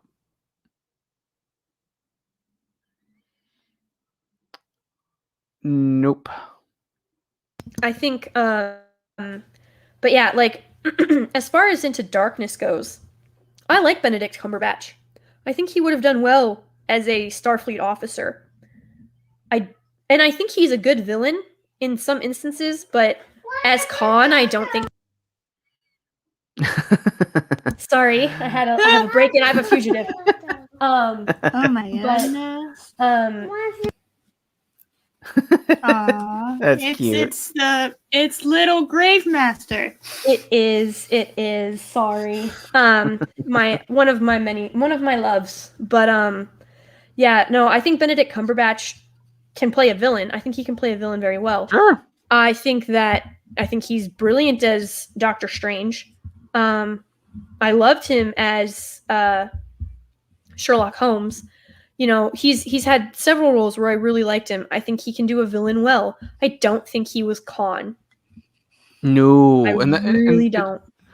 Especially when they had an idea that could have worked, but they put it in the comic book for this movie. Mm-hmm.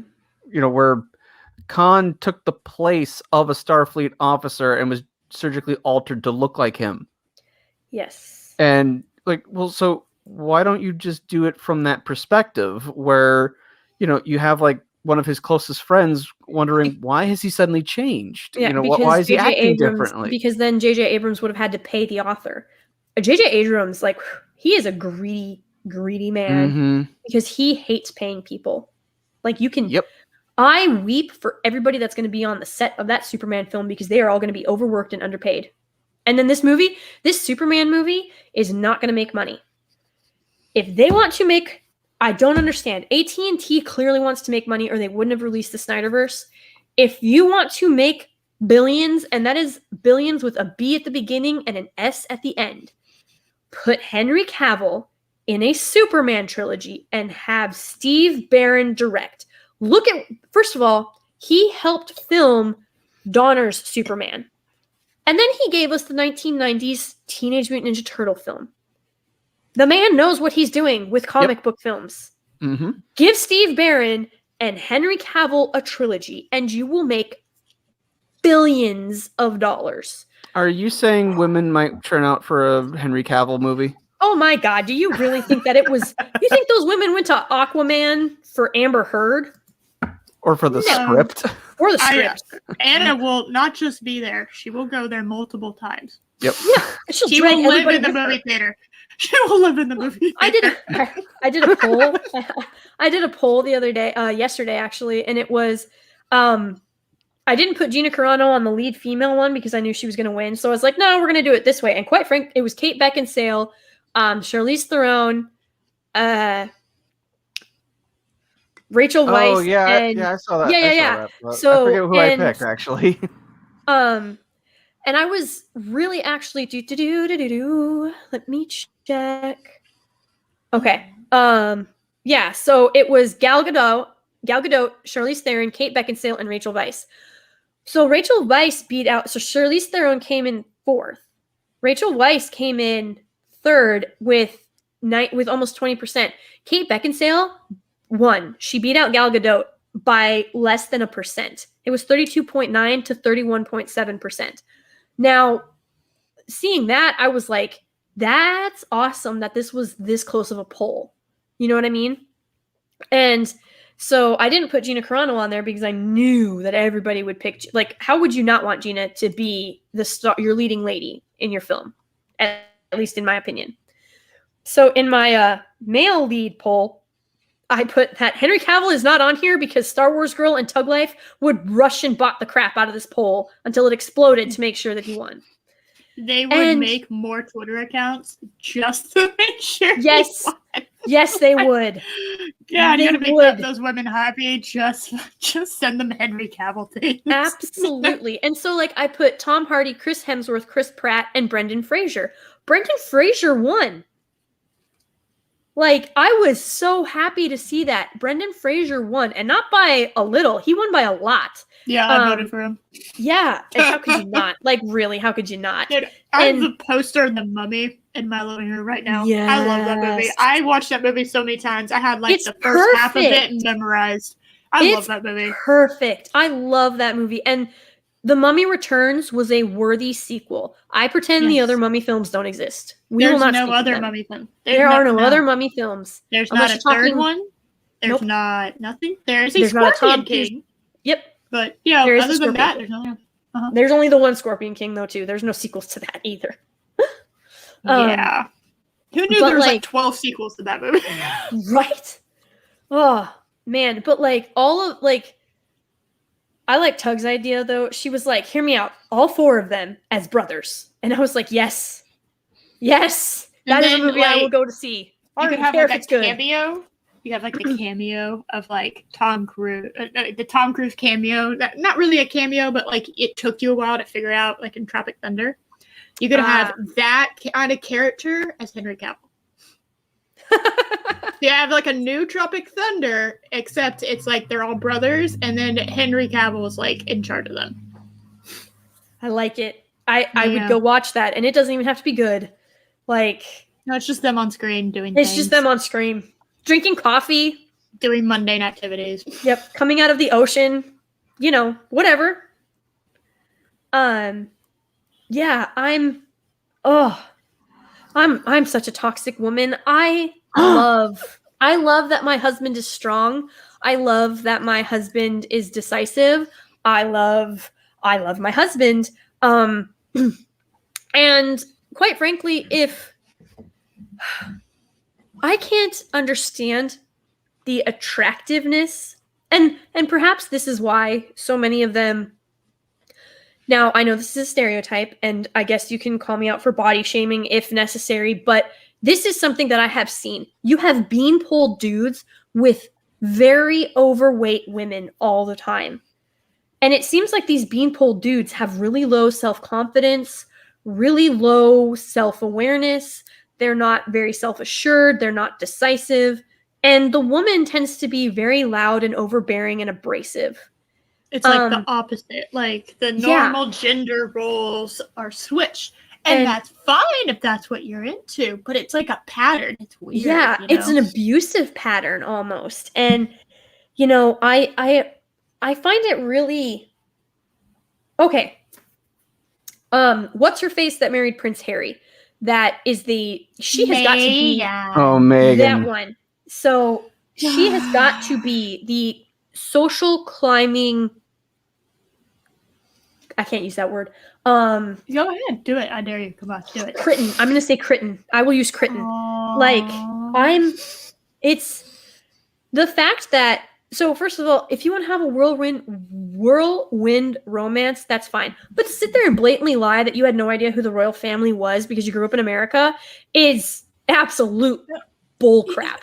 No, people don't know them, like, really, but it was just like, I remember in middle school when the royal wedding happened, they're Yeah. Crazy girls in my middle school, they're like, I woke up at like 2 a.m. to watch the wedding. And I was like, you know what's going to be on replay all damn day? Like, yeah, when Kate Middleton, when Kate and William got married, like it was this huge thing.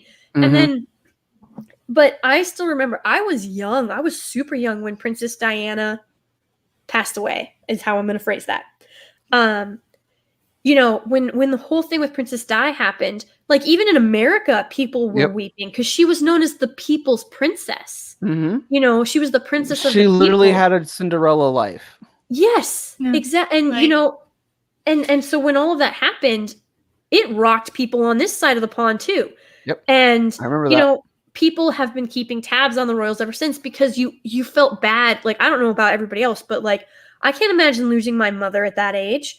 William and Henry, like, they went through a lot, and a lot of people, especially women in America, watched them grow up without a mother and tried to like be like, well, of course, you know, Harry's always in trouble because he doesn't have his mom and he's lashing out and he's rebelling, and this is stuff that happens when you lose someone like that. So she can't sit there and say she has no idea. She had no idea about them at all, you know. Well, and how old is she? When did that happen? I don't. She's like almost 40, if I remember right. She's damn near 40. So she's got she's like a decade older than I am. A little bit more. Well, around a decade, yeah. So around a decade older. Are you in your 20s? Close. Very close. My god. But, oh my god. I'm no, not alone. Girl, preach. Tell me about it. I suddenly feel old. I just got out of my 20s. I'm not in my. I just got out of them, so I'm sorry, Eris. I've had to leave you behind. Such is aging, but yeah, I am an all right. 80. So all right, we have a 30s here.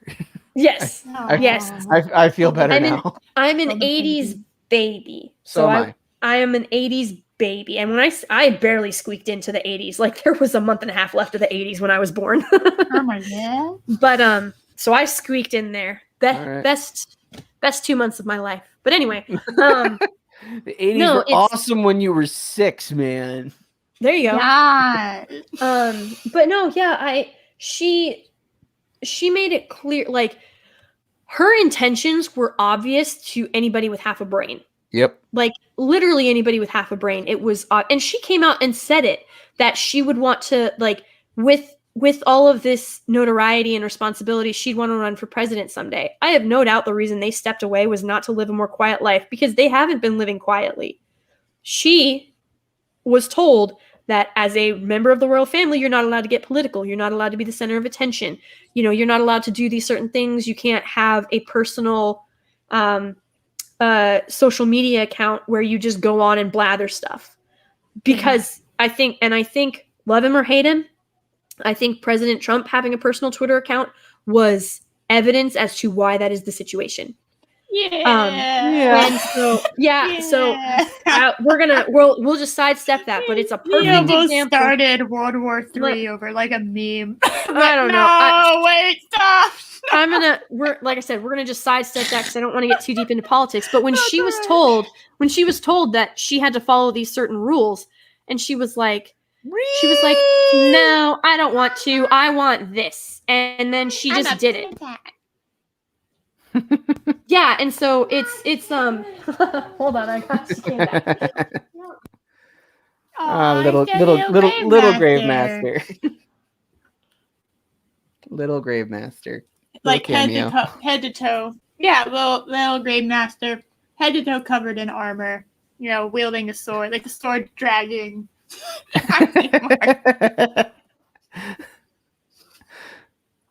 Got like a solid metal pacifier. I don't know. Only thing I know about Lady Gravemaster is she wears armor, obviously, because she's in that profile picture. So I just assume all the time. I wear armor all the time. Like, that her children or child, whatever, have full body armor too. So absolutely, and that's all they wear. They don't wear anything else. Is it steel? Is it iron? Is it dragon plate? What is it? It's adamantium. Thank you very much. Okay. Oh wow. Okay. You went all out. Absolutely. Only the best for my kiddos. Okay. Also, because children, just like we've covered this. Boys are dumb, and they also like bones break. Hey, adamantium does it. That. Yeah. So no, but yeah. What I was saying was skill to lose a tooth to a vending machine. Yes, it does. Some kind of skill, that is for sure. But yeah, no, but she's got to be a perfect example of entitlement in this day and age, because how are you going to sit there and lie to people, blatantly lie to people? And she has, so there was a oh gosh, they are body language professionals. They're like psychologists, and they, they specialize in body language. The clip of her interview with Oprah where she grabs Harry's wrist when he tries to intercede on behalf of his family, the body language expert paused right there and said that right there is a clear sign of control and abuse through manipulation, either physically, emotionally, mentally, or a combination of the three. It was like stunning. And people are like, oh, all she did was make it, like, she was talking and he tried to interrupt her. Like, no, he was trying to come and defend his family and call her out for not having any kind of royal instruction. There was literally a full-time hiree to help her transition into royal life, just like with Kate. But it was hard to give up her job to become a princess, a literal princess. Her dying career to become a duchess. But yeah, whatever. Duchess when she was born in a country. But I'm sure that's what sparked that whole thing off, was when they told her that she would not hold the title of princess, even though her husband was a prince. Well, she would never hold the title of princess. She would only be a duchess, and I'm sure that irked her too. She's marrying into the family. She's not there by blood. Kate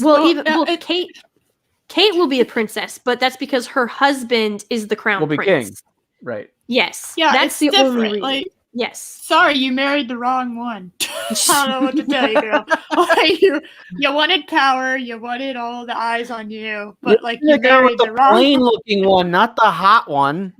Yeah. Come on. Yeah, and I think that her I think that her confirmation. Yes, you're getting giggles from over here. Excellent. But I think that the fact that, it goes back to what I was saying. You have the stereotype of the beanpole dude and the larger woman, and she's abrasive and loud and rude and disrespectful and dismissive of her partner, and the partner just takes it. Yeah, and the partner just takes it because they don't want to be a toxic male, or they don't want to oppress them or hold them back, or whatever lame excuse that is being used to completely and utterly destroy their self-worth and their self-esteem. It's all pathetic. And the fact that you're watching it play out on such a wide scale as a royal family member is very telling about how powerful a narcissistic sociopath can be. And I was just about to say that, Chris, where she's emotionally controlling Harry. She chose outfits that Diana wore, like mirrored them. Yep. Yeah, that is psychological. No, like wore, like literally same design, like wore the same, as close to the same outfit as possible. That's psychological warfare. Yes, that was her mom. Yeah, Diana was their mother, and he was very close to his mom, and so she is used. And he was young when she died. Yes, very young. So she is extorting memories of his mother to manipulate him into caring more deeply about her, because he is going to see his mother reflected in her, and she knows that. She is manipulative to the core, and all these people are like, well, they're still together, and this, that, and the other. I was like, if Harry doesn't come, his grandfather just passed away. Did you see the statement that they released? I did not know. No. What was it? It was so. Hold on. This is some like. It was. Yeah, send it to me. Cold. I'll throw it up there. It was so. Oh my God! 1 second. You're gonna hear my mechanical keyboard go clickety clack. I went ahead and I was like, video, whatever. We're talking tea and stuff with Lady Gravemaster. Yes. Yes. You have to Absolutely. know. You have to know when to keep trying something, and when something else is happening that you weren't expecting to happen, and just roll with that. Like we never expected a little Gravemaster cameo. What can I say? I come in and I'm a bull in the china shop. So hang on, let me. Yeah. I'm gonna. We should. One sec. Yeah, we should get you back on, and we can talk Mythica. Yes. What did you think? Mythica was. Oh, you don't know what Mythica is? You need to watch it on Amazon. It is a fan. It is a fan funded story that I honestly was surprised. Basically, someone's Dragon D&D game that they made into a movie.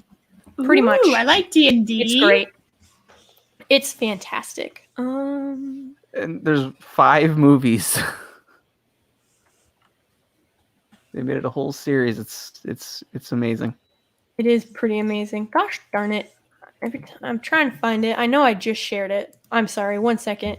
I'll vamp randomly. Did you guys see that the GinaCarano.net is going to be up and running? It's going to be a website up and running shortly or soon in the near future, within the month. I barely had time to sleep. Here we go. Anything that's happening. Sleep is for the weak and the dead. No, I'm just kidding. I'm kidding. How dare you? I used to think that too. All right. There we go. When I was in college, I was told, this was the official response. This is from Harry over his grandfather's passing. Thank you for your service. You will be greatly missed. Oh, that is it. That is for your. Yeah. This is your grandfather. It is. This is for his. So this is for his departed. Here we go. Yes, this is for his departed grandfather, his Nan's husband. And I was like, this is. Look at. He was your grandfather. He was your grandfather. Is that you? Oh my god. It's behind the scenes, Lady Gravemaster Twitter. We got it, guys. There you go. I'm the best things. But he's, there's, and now granted, not everybody who is family is good for you, as Megan is evidenced by. I mean, she's his damn wife, and she's not good for him. So I'm not saying that marry someone doesn't make them automatically good. But his grandfather, people keep trying to drag out these quotes and stuff. They fail to realize, I think, that this man was 99. He lived a century. This man was born 100 years ago, and that's crazy. And he has done so much charity and so much, he's supported so many good causes. He fought actual Nazis. The man fought actual Nazis, and all anybody can do is try and parade out his vices, his faults, his shortcomings. And it's just sad, and it's heartbreaking that Harry, who more than once has been referred to as the Queen and the Duke's favorite grandchild, more than once he's been recognized as the favorite. That is how you respond.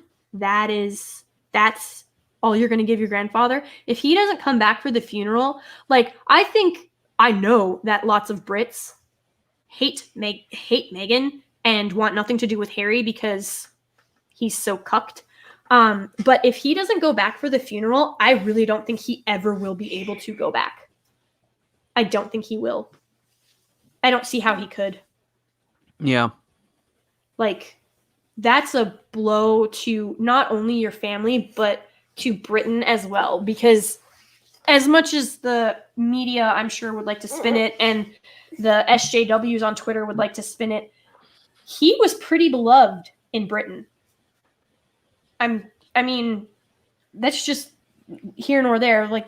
However you personally feel about the man, that's fine, but this was his grandfather, for the love of God. I mean, that's... Hence why I'm even more proud of the grandfather that kicked his ungrateful granddaughter to the curb for that sexist movie comment. God. Sorry. I have a lot of fire today.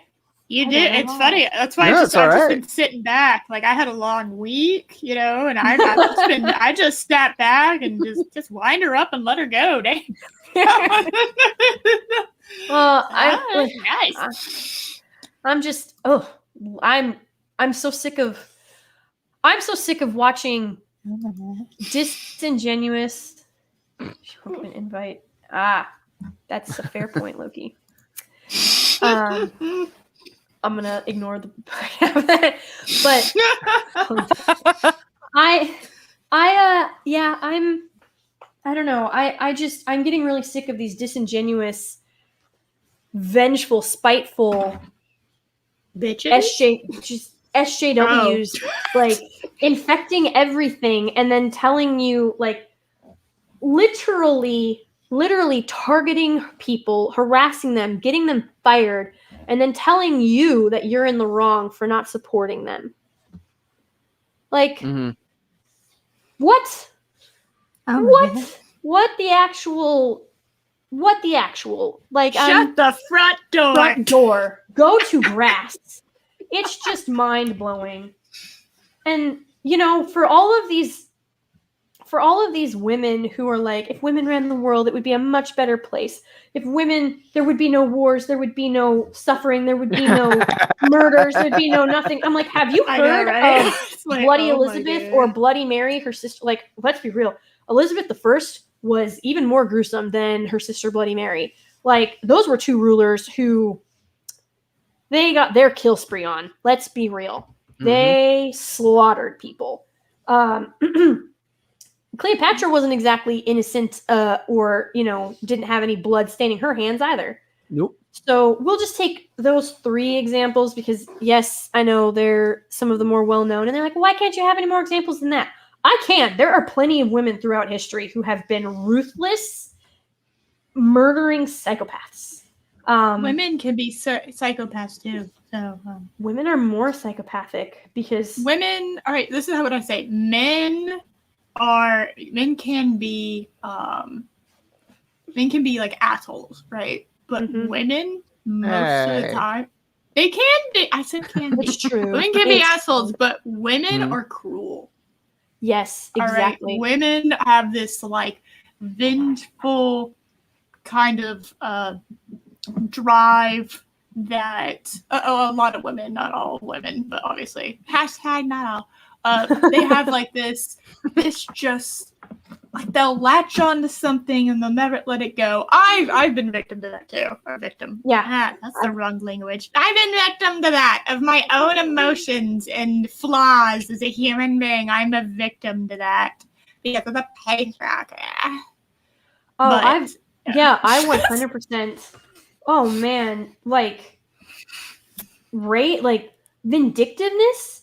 I mean, there's a reason they tell you to dig 2 graves when you go out for revenge. Like, women, at least a dude will stab you, like, he'll punch you in the face or stab you in the chest while he's looking at you. Women will come up behind you with a poison-laced blade, stab you in the back, and then twist hard. Like, and then it's will pretend. Oh my god. More insightful and very intelligent commentary from Little Gravemaster. Sounds adorable. Women be very much bitches so. sometimes. Yeah, That's all right. They are. But, going off your point, like I mean, I've seen it many times. Guys get into an argument and they'll come to actual physical violence, and then they're totally cool afterwards.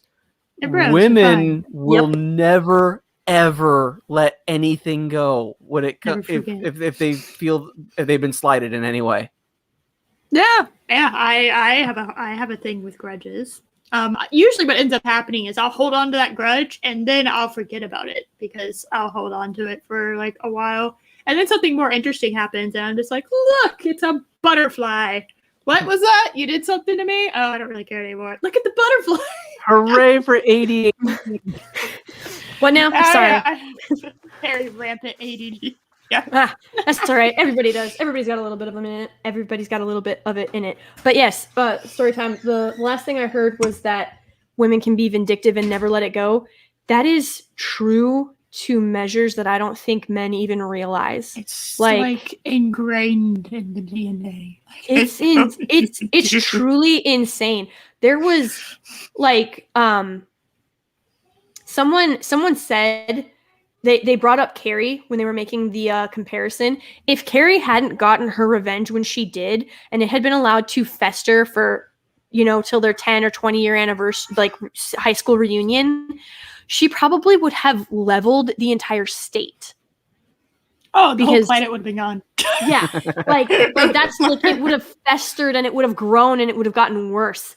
And like it's so true, because like once you sow seeds of rage like that inside of someone, and like that's why I'm always really, really super cautious to overly nice people who don't ever really make personal observations or like individual comments to me.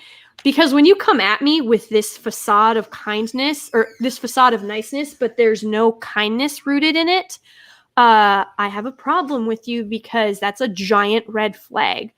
Because it's a manipulation tactic. Because best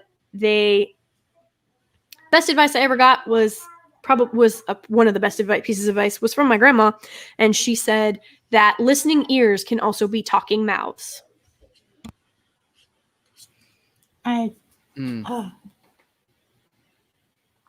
It's just damn it, women. Yeah. How dare you? Damn it. Women! It's the women's fault. It's the women. Women are really good. Like, that's the thing. There are stereotypes for a reason. It's never happily married women or, happily content women that are doing this stuff. It's women it's women who have no fulfillment in life that are coming at you with daggers and claws and teeth. And I am unhappy, therefore you must be miserable too. And I will do anything to make you as miserable as me. Because that's the only way you get that kind of level of, you feel, satisfied in any way. Yeah. Have you seen the video of the one woman who, she was in her car and she was absolutely losing her mind that people weren't wearing their masks, and because she has asthma and that's so unfair, and her kid needs her and her husband needs her, and she's just going on and on and on. It's like, lady, don't post that. People, your problems are not the world's problems. Everyone has issues. Deal with it. Correct. I just, and I swear, like, I know therapy's not for everyone, but I still stand by what I've said before. Like, man, just put everyone in the planet needs to go to therapy once. Do something like therapeutic to you or whatever, or just self-reflect once. Just think about the things you've done and the things that your and the things that you and who you are, and just think about that. And maybe, just maybe, you'll learn something that will help you. But they don't want help. They don't want growth. They want misery. Because if they grow, they have to overcome their own biases or prejudices or shortcomings, which means they have to be honest with themselves that they actually have those. And they can't do that. They're not perfect. Oh my God. But I thought all women were perfect, and like they're the most like amazing, and like all women, not just some, but like all of them. All of them are like this innocent, naive, like deer in the forest that's never done anything wrong, couldn't do anything wrong, even if they tried, and incapable of lying, incapable of doing anything that could be considered bad in any way, shape, or form.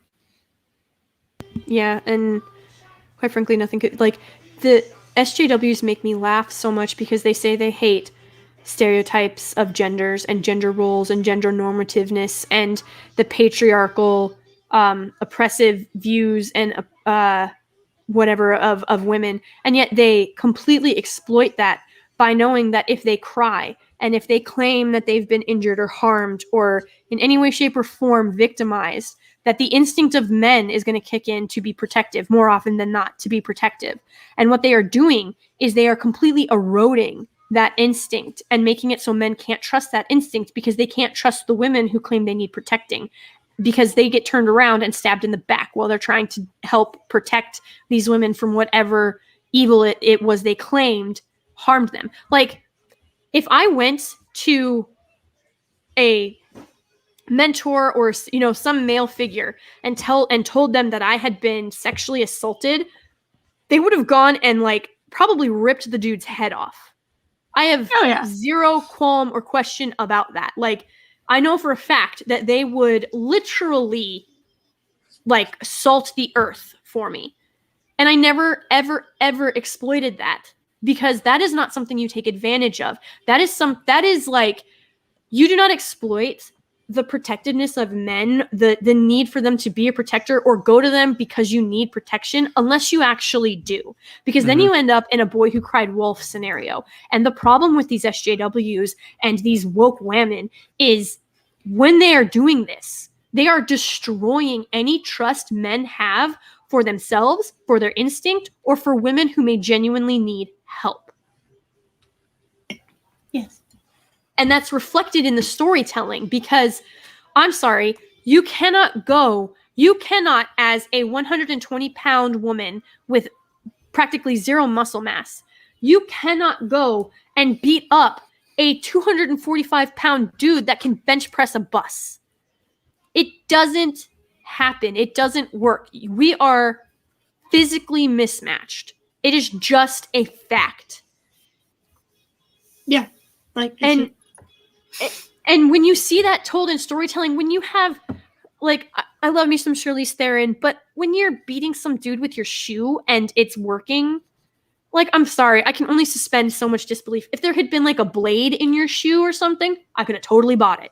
Like a high-heeled shoe, like, man, that heel on some of those shoes, it's like, if you put enough force behind it, you can cause some damage. But have you seen Atomic Blonde? She did it wrong. No, it was a high-heeled shoe, but she wasn't doing it in any way that would have actually done damage. She was using it as a blunt object rather than a precision object with the heel. No, aim for the eyeball. Yeah, no, she was using it as a club and she was hitting them in the neck.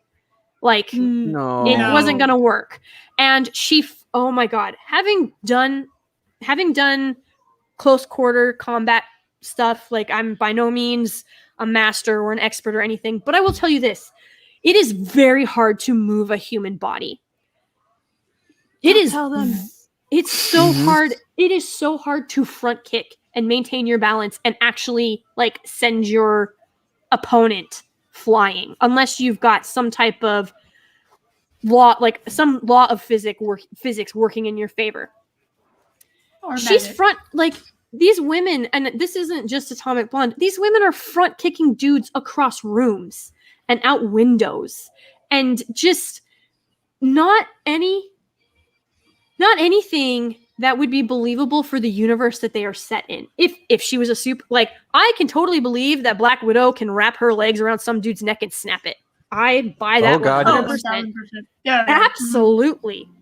Captain Marvel, as much as I hate that film, you know, she blasts power out of her fists. I can believe that she can take on some powerful opponents that may have physical size on her. I can buy that.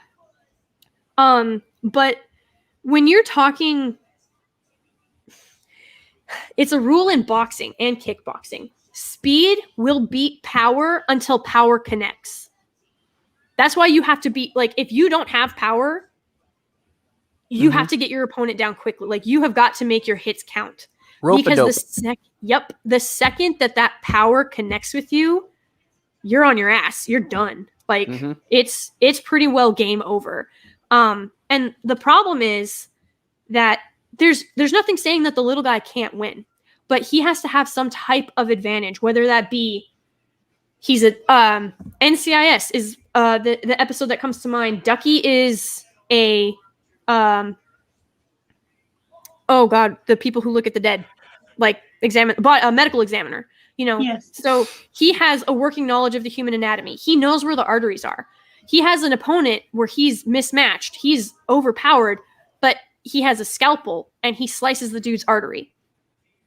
Yeah. I can buy that Ducky wins that fight because he has the expertise and the knowledge and the know-how to do that.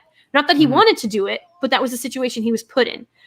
When it's just, the girl who's the key to everything that gets picked up out of some random neighborhood, or it literally falls out of the sky in front of her. No, I'm not going to buy that you suddenly know how to do martial arts and that you're not clumsy and that you're this capable warrior that now suddenly knows how to do all of these things and how to take down opponents that are twice her size. No, I'm not going to buy that. Or what about like the in Batwoman, we now have a drug addict who just found a costume and suddenly is now a crime fighter. That's what I'm saying. It fell out of the sky for her. It literally fell out of the sky. Literally. And it's amazing. I'm baffled that people are accepting this as some kind of storytelling. And, I have to love me some Queen Latifah. Don't get me wrong. I thought Beauty Shop was not bad considering it was an homage to Barbershop, but I cannot believe that she is an equalizer in any way, shape, or form. And this whole Thunder... I don't know. I don't have Netflix, but I watched Drinker's review on Thunder Force, and it is insulting and pathetic that they would think that putting the way that they went about that entire storytelling was disingenuous. And quite frankly, I'm pretty sure it was an insult to Captain America because, he gets the super soldier injections or whatever you want to call it, right? He gets the serum. Well, in Thunder Force, apparently, Melissa McCarthy's character gets the serum, but it's because she literally sits in the she sits down in the chair after trashing the lab, poking around the lab. She sits down in the chair, and then she accidentally gets injected with this stuff, and it just happens to work on her when it failed with all these other people. What? I'm so sure there's no safety precautions, or you have to enter something, or you have to move it, or there has to be an equation, or you need a badge, or you need sure. Nothing. Oh my god! The serum for Captain America made him. He even makes the joke that he feels taller. It clearly physically changed him, and it that was the whole point. He was now physically capable of doing what his human spirit already was. Right, and in Captain America, they weren't sure. They thought it might kill him. Yeah. But in this, she just falls backwards she falls backwards and it just happens to work, but there's no change to her physically. She is now super duper strong. She's super duper strong, but it's not reflected anyway. Her body does not look like it is capable of doing what you are watching her do. And so you are ripped out of the story because your suspension of disbelief can only go so far. Mm-hmm. And did they at least have her in a fat suit? Because Melissa McCarthy's lost a lot of weight recently. So I'm not sure. Was she in a fat suit and then she transformed into her skinnier self now, or no? She stayed fat. Oh. She stayed fat. Oh. And again, it's unhealthy. It's not that there's anything particularly wrong with that, but your body is not going to be able to physically do what I am watching it do on the screen. It's like any kind of power that you would gain from being a big person. The agility and dexterity that you would have if you weren't that size is lost. So you can't have both. You need to either be full power at that point, or you can't unless you have super speed. That, which is a whole different thing, and then let's see when I start talking about metabolism. Even with super speed, super speed, you're gonna I think, wasn't that alluded to in one of the Flash comics where he has to eat 10,000 calories a day just so he doesn't burn out and burn away because his metabolism is it's burning so fast? Yes. That's been mentioned in the comics, and they even did that in the Snyder Cut where the Flash is constantly eating. Yeah. Yeah, they And have it to makes have that. sense. Yeah. Yeah, that if you makes have sense. super speed, a side effect of having super speed and being able to access that is your body can process things a lot faster. So it can process things like intelligent. That's, he's intelligent much more so than almost, than a normal person would because of that. Is, he processes more things metabolism wise. So there's no way you could have someone that of like an overweight size be quick. They could start out that way. But if they were given the power of super speed, they would lose it within probably I would say a month at most, if they were truly going that fast. Because people don't realize that it's if you don't have a sedentary lifestyle. Now, granted, it's definitely 80% diet and 20% physical activity. So what you put into your body is extremely important. But like Dr. Pepper. I've lived off of you can't I've lived off of MREs for weeks at a time. One of those can last. There are 3,000 calories in that one packet.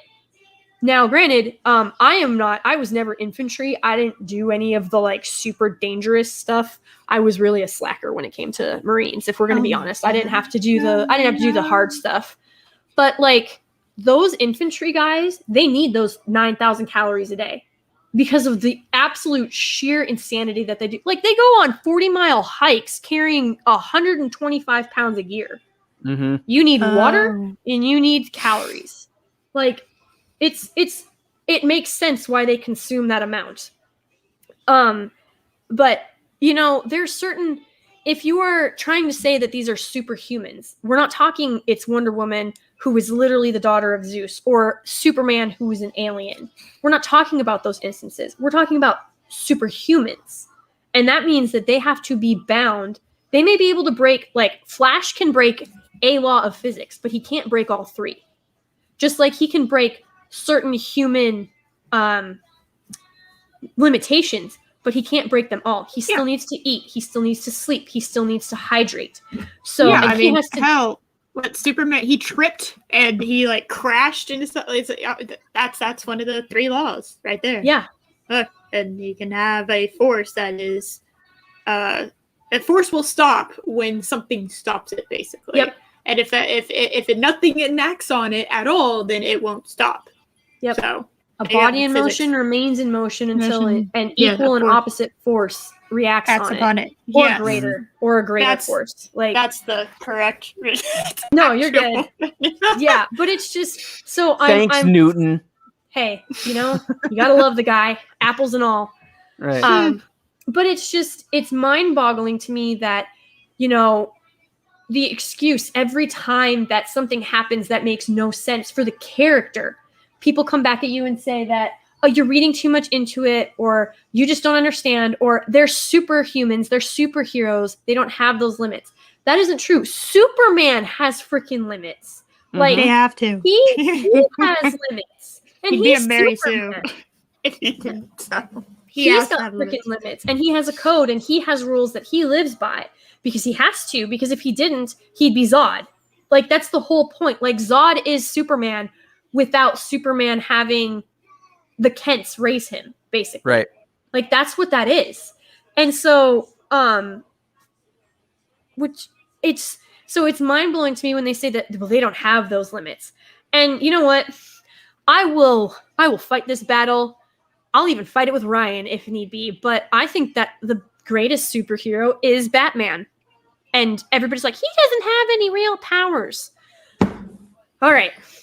Oh my God. Neither did Captain America. He got injected with serum. I'm sure if Bruce Wayne, and God, I hope I'm not giving the CW any ideas, but if Bruce Wayne wanted to make himself a Superman serum, I'm sure he could.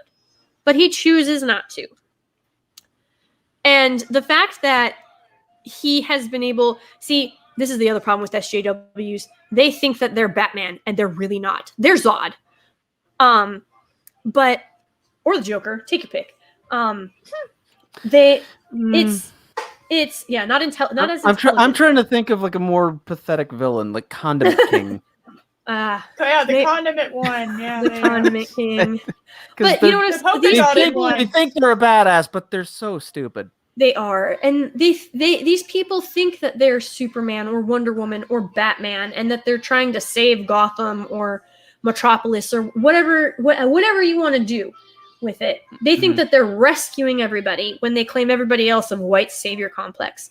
But Batman, the reason that I think that Batman is the greatest superhero is because, much like Superman, but to a greater degree, Batman also has zero limits. There's nothing that his money can't buy.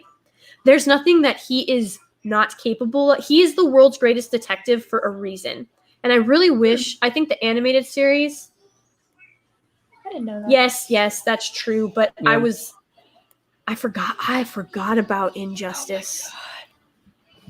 See what I mean? Injustice went off the rails really fast. Yeah, I think I just, for survival purposes, I think I put that out of my mind. But the thing about Batman is he chooses to remain human. He chooses not to, he chooses not to enhance anything physically about him in that way, because Bruce, much like Superman has Clark Kent, Batman is who he really is. Bruce Wayne is his alter ego. Yes. Bruce Wayne is the alter ego. And I would actually argue there's a third one. It's like the actual Bruce Wayne, which is underneath the layers of Batman, that he doesn't let anyone else see because of what happened to his parents. He doesn't want anyone to get close to him. That there's actually one. Technically, I would argue like actual Bruce Wayne died when his parents did. Yeah, I would agree. And he's just kind of read too many fan fictions. No, you're good, Eris. I can see both sides of it, where the real Bruce Wayne is buried under his alter ego of Bruce Wayne and his true identity as Batman, and then buried way deep down is like a kernel of the real Bruce Wayne that he's trying to protect from being hurt, like when he was a child. But I would more agree with JOSH. I would more. He's the one who put it in an anagram form. I'm just saying, but I would more agree with. It stands for just observing shitty humanity. There you go. Yeah. But yeah, I agree with Storytime on that. It's. You can say Josh. I don't want to, because you yelled at Eris for doxing you. It's all right. Yeah, I'll call him Josh anyway. But yeah, I definitely agree with Josh in the fact that I think, and that's part of why he refused, like, as much as that has been screwed up now, but that's why Batman refuses to kill, because Bruce Wayne died when his parents died, and he does not want to become, and he is now Batman, and he is literally one murder away from becoming the villains that he fights. Yes. And so yes, he is one murder away from becoming the villains that he fights. This is why, because like he's had romances with Talia al Ghul and with Catwoman, but it can never permanently last, because they cross the line, he won't. Well, that's that's why he needs his Wonder Woman. No, I got no reaction to that. I have my OTP. Okay. No reaction. So no. So I think, okay, to me, quite frankly, if Superman and Lois are meant to be together, and the fact that anybody would suggest anything otherwise is truly insulting, because Superman has proven that he is loyal and dedicated and passionate, and Lois is the same. That was part of the attraction. She's driven, she's loyal, she's dedicated, and she always seeks the truth. And Superman is literally truth, justice, in the American way. Right. So, like, that is why these two are perfect for each other. They are, and Lois, the thing about Lois is she will go past her limits to find the truth, but because she's human, it literally cost her life, and that's what broke Superman. But yeah, so for anybody to suggest that Superman and Wonder Woman should be together, I hate that pairing. It shows a complete lack of understanding of who the characters are. Yeah, I think that swear he ships them because he knows how much I like Batman and Wonder Woman together. So I swear to God, my best friend ships Superman and Wonder Woman just to piss me off. Well, Batman and Wonder Woman, to me, Batman and Wonder Woman, because Wonder Woman is the exact opposite of Catwoman and El Ghul. Every other woman he has ever, even if you go to the film, if we just do solid films, and I know it's really hard to keep track of, but like Vicky Vale, I mean, it's all of the women that have been in his life have been the same type of women. And Wonder Woman she is the opposite of all of it. All of them. She is nothing like those women. The light, yes. And Batman, having not been able to really trust, and like, can you imagine being in a relationship with someone who you know is probably going to either steal from you, lie to you, or sell you out? And because you're expecting it, or try to, I mean, that goes without saying. Daddy. Right? So to be in relationships, I've known some relationships like that. Yeah, right. No. To be in a relationship, in any and all relationships, where you knew it was never going to last, it means you don't have to invest and you don't have to become vulnerable. And so this gives some credence to Eris's theory that there may be a kernel of the real Bruce Wayne buried deep down, because he knows he's never going to have to expose those raw emotions ever again, and feel that way, because he knows who these women are, how they are, and what he's getting into when he enters into a relationship with them. Even if he, on the outside, like even if he allows himself to hope that it could go further or be more, he knows that it's got an expiration date on it, which means he's never had to really invest with anyone. Wonder Woman is not like that. She's not going to betray him or sell him out or try to kill him, unless, of course, we're not even going to touch those. No. But Wonder Woman is never going to do that to him. And so if he ever acts upon that, and if he and Wonder Woman truly ever came together, it would be a forever thing, because there's no reason. If it ever ended, it would be because of Bruce, who is supposed to be a hero. It would have to be because of Bruce, and he can't live with himself, because he wouldn't be able to live with himself for that, because he never wants to hurt someone like that, because he knows what that kind of pain feels like. Again, if we're going back to losing his parents.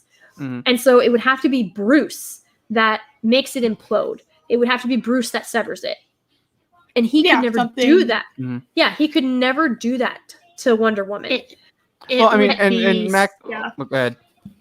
No, I don't even know what I was saying. Go. Okay. I'm just happy at the moment.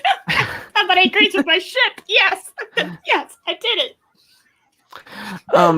But I was also gonna mention, in all the Batman movies that have been made over the years, I still think the best one is Mask of the Phantasm. Yes. We get a look of Bruce Wayne in a one, so don't go any spoilers. Oh, you've never seen Mask one? of the Phantasm? No. Get off the stream right now and go watch it. Josh and I can keep talking. Get out and go watch that. Woman, you were supposed to get off like 20 minutes ago. I don't believe you. Yeah, I know. I literally looked at my family and I was like, we'll be done soon. I'm sure they don't believe me. No, but that's fine. I mean, I'm gonna have to leave like at 7 at the latest. But yeah, we can keep going till then. I can fast forward through Mask of Phantasm. No, you can't. It is the best Batman movie. It really is. Again, without going into spoilers, we see what Bruce's love life could have been. Yes. Before he donned the cape. And it's a masterpiece. Thank you, Speaker. Thank you. I've literally been shipping Batman and Wonder Woman longer than I have not been. I always assumed they were going to get together. I have always assumed that they were going to get together solely out of the fact that nobody else was good for him, because he's not he's a damaged soul who is trying to do good. He's not a bad boy trying to like make amends for something he did. He is attempting to avoid becoming a villain. And so it never made sense to me if he ended up with Catwoman. I know that, and at what they did with the Catwoman and Batman wedding. Don't do it. Oh my God! Don't get me started on Tom Kane. I was upset that because I thought that wedding was going to happen. I thought that it was going to happen, and I was upset because it just didn't make any sense to me. Like, yes, they're both damaged souls, but Catwoman kills. Catwoman is evil. Like she is a villain. She'll cut a bitch. She will kill somebody over a jewel. She is a villainess. It's the same thing with Talia al Ghul. Like they are both damaged souls. They are both working to try to make the world a better place. But she crosses that line. Bruce can't. Yes, and she does it willing. Like she doesn't have regrets about it. She does it almost happily. And so again, it's the means same to an thing. end, and it's like no, the means matter. Exactly. And so it never made sense to me for him to end up with Talia al Ghul or Catwoman or Vicky Vale. None of them made sense to me.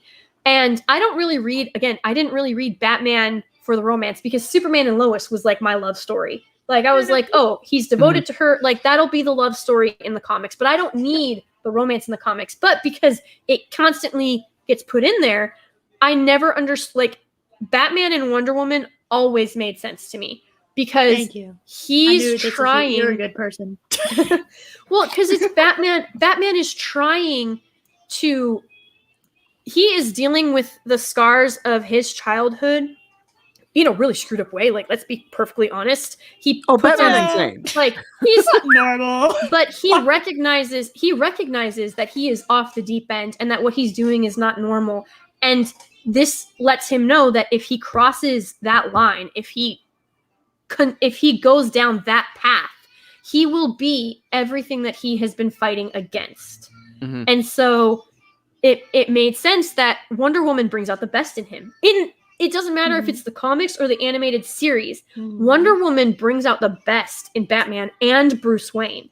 Brings out the ultimate best in him, but knows about the pain that he's going through and has seen him at his worst. So someone who brings out your best, but is aware of and has seen you at your worst and is still standing by you.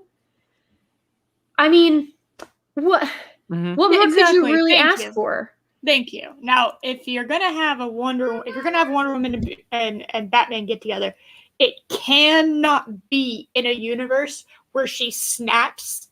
Wow, I just absolutely fucking Maxwell Lord. Maxwell Lord's neck. It cannot be that in the same universe. It can't be it because, like, once she does that, she crosses the line and you can't have them together now. But in a universe where that doesn't happen, that wasn't Earth Prime though. That happened. I thought that was Earth 2 that happened. No, it was the. I'm not sure. No, that was the main DC universe. Okay, we'll just put that in Earth 2. We're just gonna put that in the Earth 2. Animated series. That's why the animated series was so perfect. Was like, that doesn't happen. She doesn't kill. Well, okay. All right. Well, she kills celestial. Oh my God, what are they called? I know what they're called. Cosmic beings. She kills cosmic beings. Like, but is that like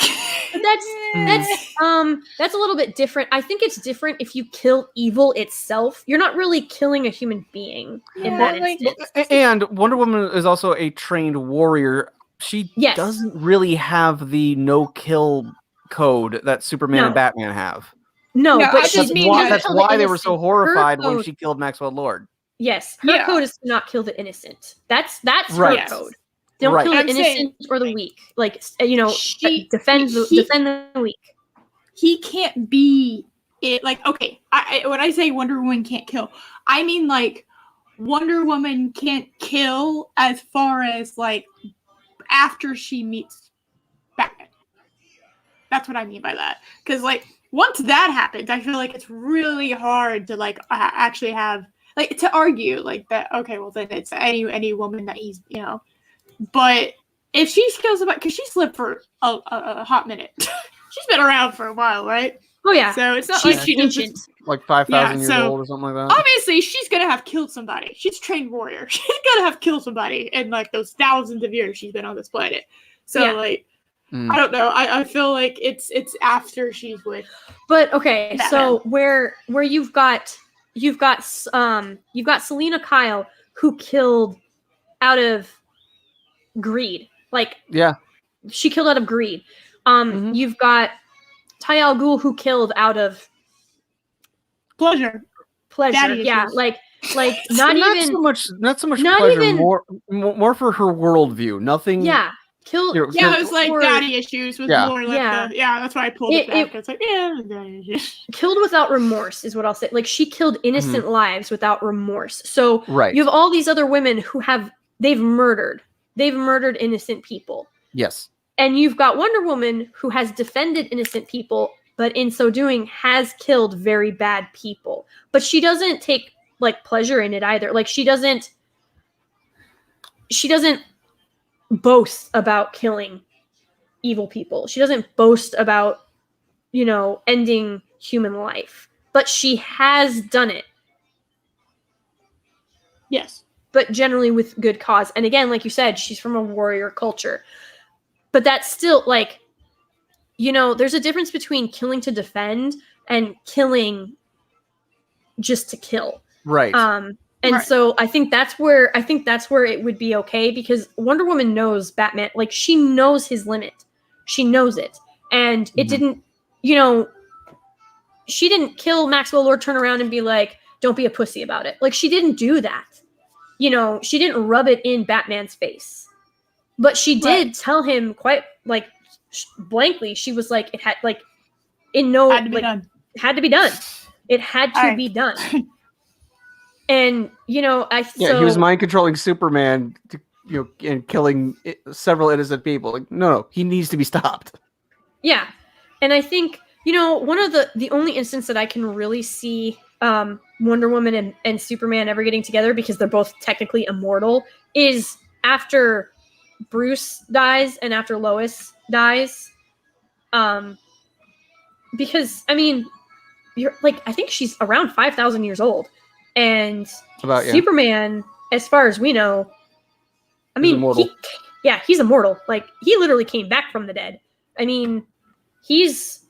Although he technically didn't die, he was in a Kryptonian coma. It's confusing. It's comic book. He's as close to dead as you're gonna get, I guess. Right. That's as close to dead as Superman's gonna get.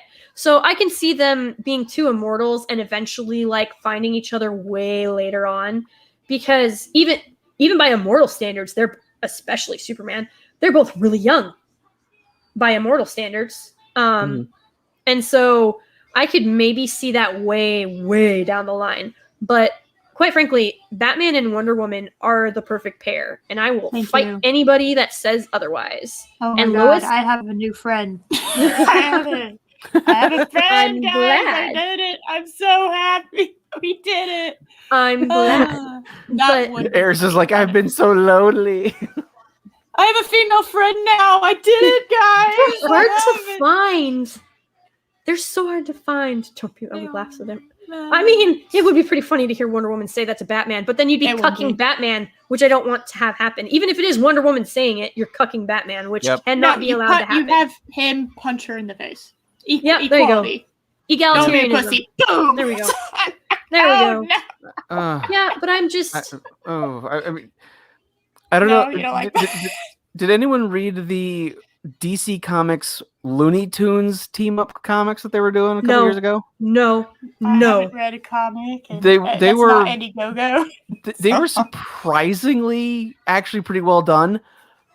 The Batman one where he teams up with Elmer Fudd is actually kind of well done, except at the end, Batman or Bruce Wayne is hooking up with a girl, and Elmer Fudd is trying to kill Bruce Wayne because he stole his girlfriend. But it turns out she played them both, so she cucked both Batman and Elmer Fudd, and it was written by Tom King. That of course weird moment. Of course, it was written by Tom King. What? Wait. Yeah. What? Who was the girl? Was it? Who was the girl? Was it anybody? It wasn't anyone of note. It wasn't like character. it was. Oh. Yeah. Oh. I see. That's the other thing that really irks me. You have these unestablished throwaway characters coming in and cucking and undermining and attempting to dismantle characters that have been around for decades. If you don't like Batman, write your own comic. If you don't you know what? If you don't like Batman because he doesn't kill, like I've heard that too, like Batman doesn't kill and that makes him weak. Like, okay, fine. If that's how you feel, go read Green Arrow because it's basically Batman without the rule. Basically. Like, that's basically who Green Arrow is. And but there and obviously I forget the guy's name, but he killed someone who tried Dude, yes, we abandoned that ship. We abandoned That's that how bad ship it was. about 3 hours ago. We tried doing that video. We'll probably do it at some other time. But like, man, we just kept talking about literally anything else but the video, and I was just like, fuck. It was so that's how bad it was. That's how bad it was. We just abandoned ship. All right, and I'm gonna change the thumbnail description later. But that's It can literally be Airs Lady G take Josh on tangent that has nothing to do with Into Darkness. We're literally talking about how Batman and Wonder Woman are perfect for each other. That is because what we're talking about right now. Or how about Afternoon Discord and Delight, a conversation with Lady Gravemaster? Oh, there you go. Yes. I feel like Lady Gravemaster. I feel like I've sort of just been controlling it's really more a one-sided conversation. I tend to be an overbearing personality, so you can just tell me to you're a chatterbox, and I had a hard week, and this is nice. This is very nice. I also had a bit of a hard week too. Hey, I'm glad to be of service. I tend to be quiet and read the room at first, but if it's people I know or people I'm comfortable, like my gosh, Josh, you and I have talked back and forth in chats for I think a year now. At least almost 2 years, I'd say. Yeah, it's been a while. Yeah, but I think this is the first time we've actually spoken. Yeah, I think it is. But it feels like I think, but it doesn't. It feels like I'm just talking with old friends because that's how I see y'all. Like it was just comfortable. But yeah, I can definitely be quiet if the occasion calls for it, and I just observe, and then I learn things. So, but yes, the squirrels, Captain Spire, absolutely the squirrels, all of them. It's like, I'm new glad Discord this person. Like, it's like there's a little bit of chaos. Then what the hell am I here for? My question. Okay, I have a question. So I actually watched Arrow on the CW for like the first 2.5 seasons before it went completely to the crapper. But my question is, Black Canary. I've not watched Birds of Prey and have zero desire to because that's not Black Canary. If you're gonna make a DC film, at least make them comic book accurate to a point. I don't. I'm so like move pom off poms of that, on. So you just put like cheerleader pom poms on your arms, and you call yourself Harley Quinn. Yay! You know what? If you want to go that route, absolutely go that route. Make it make sense for the love of all that is God and good in this world is what I meant. But for the love of all that is holy, like at least make it make sense. At least put some continuity in there. Sense. This is Hollywood. But like I would say that at the beginning, the CW series of Arrow actually nailed Black Canary. And then they screwed it all up. And then freaking Birds of Prey came out and completely just assassinated that character. Like I can't think of a character that Birds of Prey didn't assassinate because you have sorry, go ahead.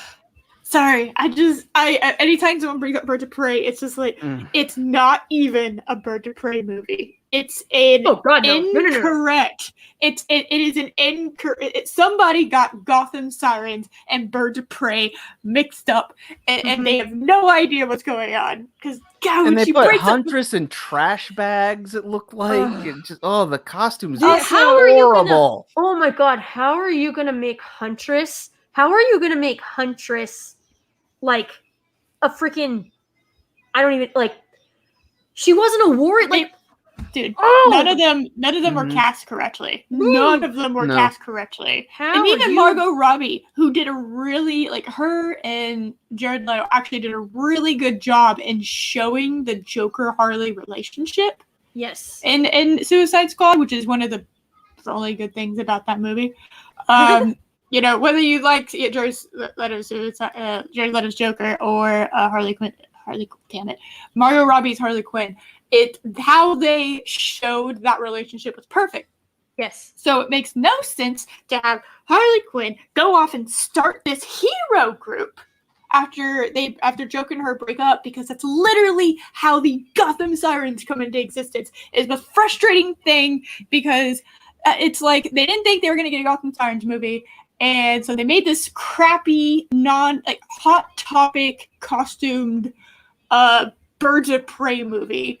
And then, what was it, like a few months ago, they announced that well, I say that because before like when I saw the costumes, like it took like 2 months, and those exact costumes were in their little costume section on Hot Topic. And I love Hot Topic, but I knew that's why they did those, because we want everyone to be able to cosplay, because cosplay is not an art form anymore. Yeah. Sorry, that was my own rant. Here, if I shared a screen, Eris. Oh, you know what? Hang on, I forgot. I boomered it. Give me 1 sec, and I'll fix it. I'll fix my boomerang. Gary has taught you well. He has. He is the master. Okay. Oh so I've shared a little something. Here we go. For anybody that was curious about what the birds of prey are supposed to be. I have to be careful with copyright. Yeah. Thank you.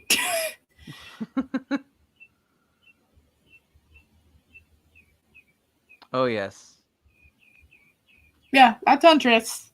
That is girl. Black Canary. There's Black Canary, proper Black Canary.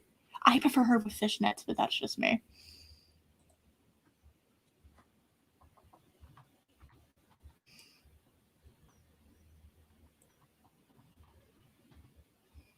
Yeah, no, there you go. There she is. There they are. That's at the.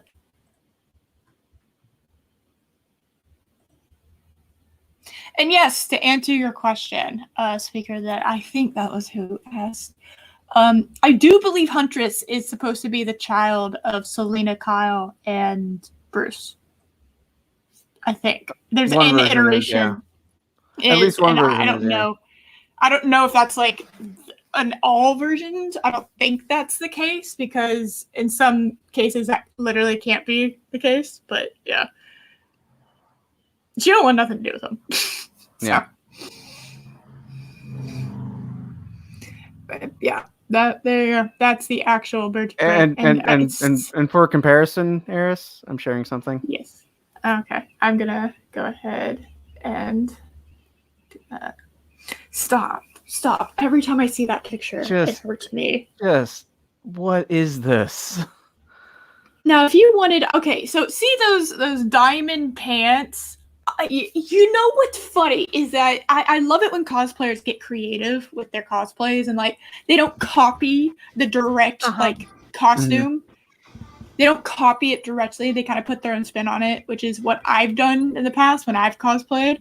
Yeah. So you could easily make that a really awesome cosplay, not gold, but like red and black, and you could make it a really cool like new interpretation of a cosplay. It's just, it looks trash. It looks like, it just looks gaudy. It looks like super. It looks like something you would pick up. Looks like something you would pick up from an estate sale of an old woman who never threw anything away, and had a very over the top body taste. And then you try to add sex appeal to it without actually adding sex appeal to it, because we don't want to do the male gaze. Without having any idea of what sex appeal is. Yeah, you're nicer than what I was gonna say. I said that's like that gold look is like the wife of a gang leader. Yeah, I could definitely see that too. But like these costumes are not only not inspired by the source material or the characters themselves, but it's it's really an insult. It's an insult to these women, to these actresses, because none of them look good. None of them look good. Like, how do you make Margot Robbie look this unappealing? Right? Yeah, that takes talent. So, like, this is an insult to these actresses on just, like, a human level, because the costumes are not seductive, intimidating, engaging, or any kind of homage even to their source characters. Good job, Loki. Good segue. Good job. And it's it's really hard for me because we said this earlier when we were talking about Beauty and the Beast. Women love being appreciated. And when they love feeling confident. Now, the thing about Harley Quinn, she has a signature color palette. Like, even if you don't want to go with the signature look of the red makeup, the red and black, but she has that signature color palette. Red, black, and white. I still wanted the Harlequin outfit. Yes, I do too. I can forgive it because, like, you'd have to make it, you'd have to change it a little bit, obviously. I can kind of forgive them for doing that, and I do like her outfit from Suicide Squad. Like, I've said this before on stream, I literally have her from Suicide Squad in a cardboard cutout under my bed right now. So, I liked it. I really didn't like the cotton candy colors, as Mark would put it. I want red and black, and so when I saw the Suicide Squad, like, trailer at that DC fandom event, I was like, oh, they went back to the red and black. Yes, yeah, thank you. Thank you. God, it's so annoying. Like, it's red and black. How hard is that? Apparently it's really hard, even though those are two really prime colors and whatnot. But I'm guessing that part of it is because it's the same mentality of not want, like, for whatever reason, these people think they can take these characters and tether all ties to what established them as these characters, and then sell them off as an improved version of the characters that's completely, yet at the same time, completely separate from. It's much like the paradox that Josh finds himself in with Rise of Soywoker, where it is both worse than and better than The Last Jedi at the same time. Like, you can't sever all ties and history from a character and take the name of it and then expect to sell it as the same character that you have literally just removed all context, history, and build up, like, of what made that establishment that made that character who that character is, and expect people to not say something about it. I don't think red and black is too much to ask for when it comes to characters. We were talking about Thunder Force earlier, and I went on Twitter for a second. I know. Bad errors. Yeah. But I saw this. Yeah, I've not seen. This is Jay Longbone likes to live tweet when she's watching something, and this was one of her tweets about making a bad joke about making a bad joke. And it's like it's a translate tweet. Oh my word! Well, I've not had Netflix actually since your video, Lady Gravemaster. Oh, well, I'm glad. I haven't had it since my video either, and I am all the better for it. I'm saving money, and I'm not watching crap shows. So, win-win. Yeah, honestly, I've not missed Netflix at all. Yeah, neither have I. My family has an account, so we all watch it. And so I've been watching a lot of anime on it, and I forgot until you just mentioned that cuties is a thing. And now I'm bummed out. Yeah. I'm just really glad that my... Like, and after seeing this Thunder Force stuff, I'm glad that my subscription dollars are not going to fund any of this stuff anymore. They're going other places.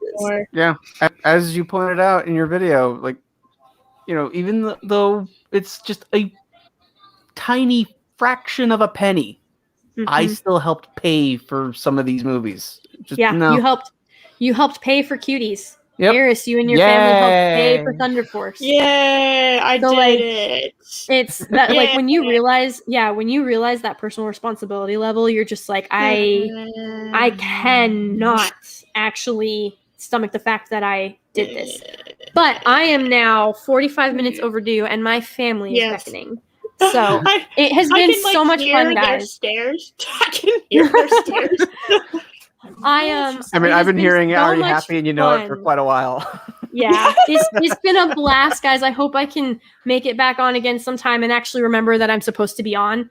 That would be good. No, dude, like you're a busy woman. Jesus Christ, like it's totally fine. But, well, we had a windstorm, so I went out in the garden to like weed and clean up all of the debris and stuff, and then I like checked my phone and I went, "Oh my god!" And yeah, so I am terribly sorry. A while ago. Scheduled this. It's been a minute, but still, I should have remembered, and I apologize to the chat for making them wait and pull it. You know what?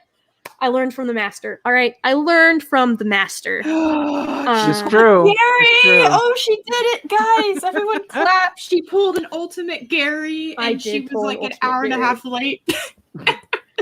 But I got here, by God. I got here. Yes. Yeah. But yeah, all right. We would love to have you back. Well, wonderful. I would be honored to be back. Your guys' chat is awesome. You two are awesome. Had a lot of fun. I'm really humbled and honored that you wanted to have me on. I'm just a small town girl from nowhere. So this is awesome. I really appreciate it. Thank you. I'm a small town fox, just looking, to conquer the planet. That's all. There you go. I'm kind of wrong with that. Pinky in the brain. Through literature, but through literature. Yeah. All right. Well, guys, it's been a blast, and I will have to bow out now, though. So thank you again. I will talk to you guys soon. Okay. All right. Take care. Bye. Bye. That was nice.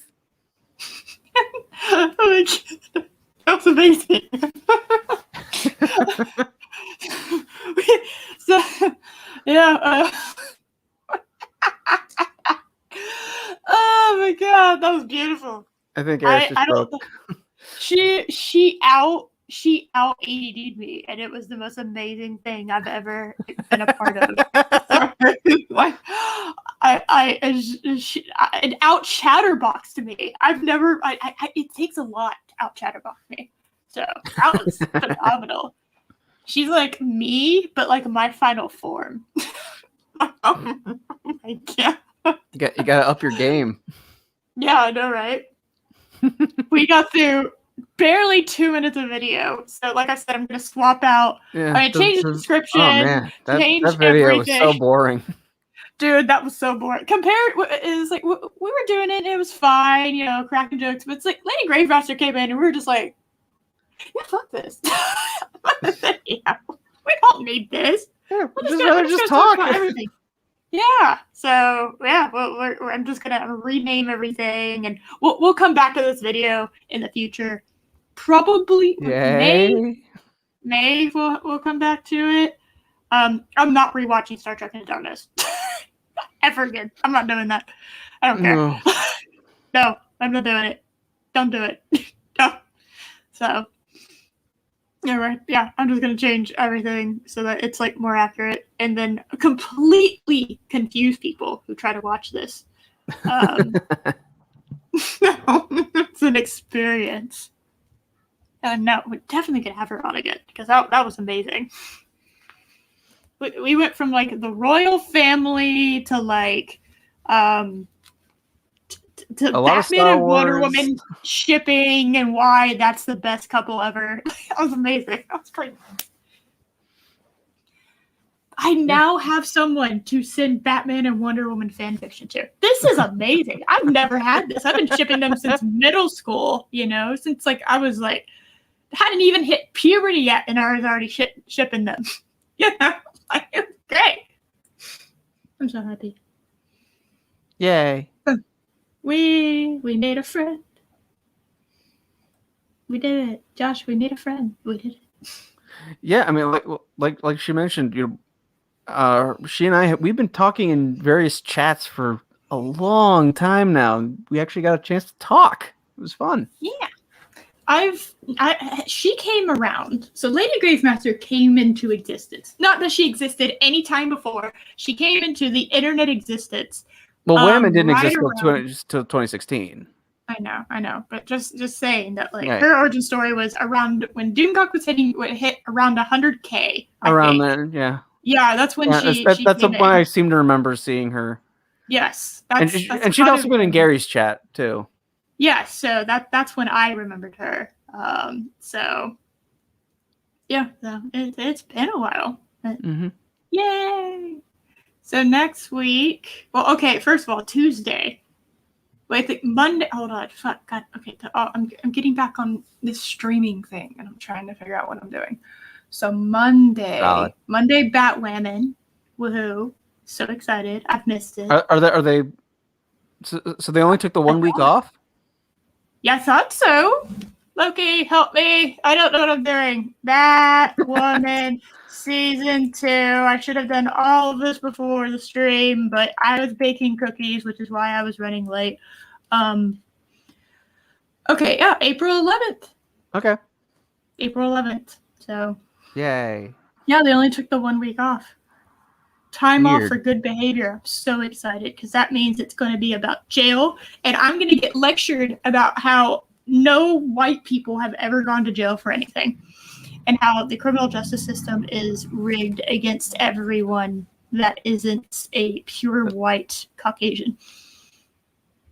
I'm excited. I'm calling it right now. So when if that happens, I'm going to I get to direct people to this video.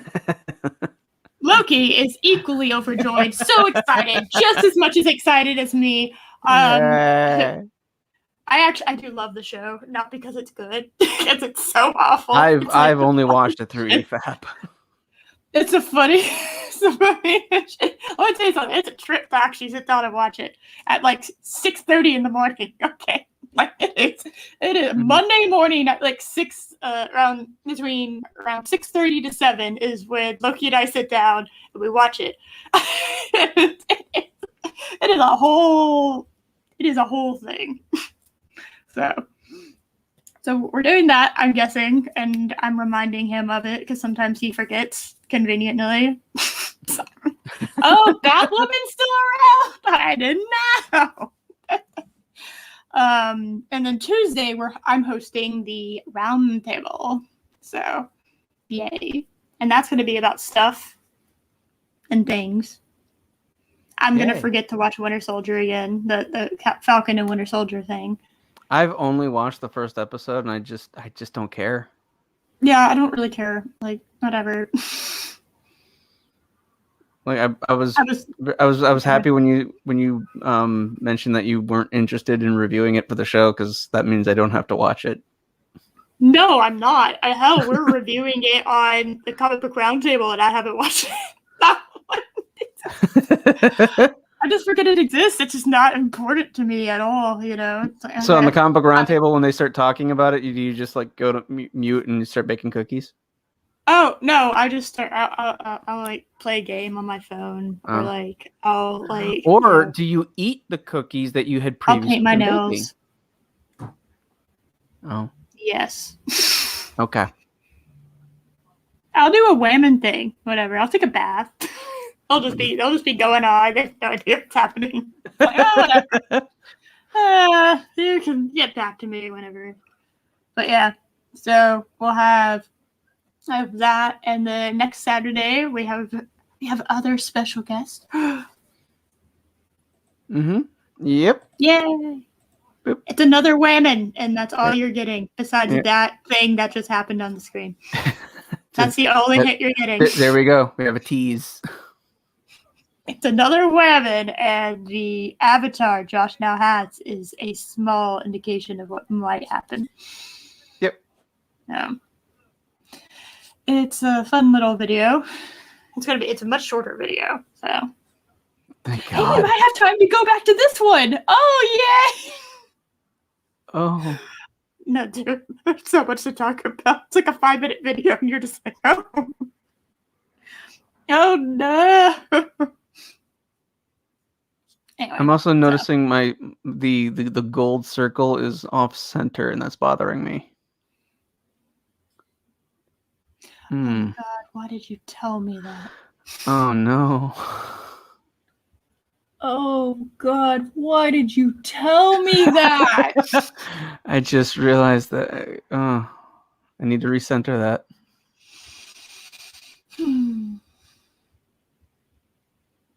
Well, this has been fun, but I need to go do stuff because, like I said, 7 o'clock was like my cutoff time, and we're approaching that. So, oh yeah, what's up? What are you doing? Well, I've been upgrading my setup here, and I have been recording some short stories, including a very famous Twilight Zone episode. Oh, not Twilight, like the No. book and movie. No. Okay. Yeah, it's one of the more famous episodes from the Twilight Zone, whose story, the actual short story it was based off of, is in the public domain. So I've done a reading for it, and I'm doing a bunch of other readings as well as we continue to work on Peter Pan. Nice. Cool. Yep. So so I'm doing editing and recording again. Yay! Yay! So hopefully by this time next week, or maybe the week after that, I should have videos up and going again. Awesome. We did it. Yay! Yeah.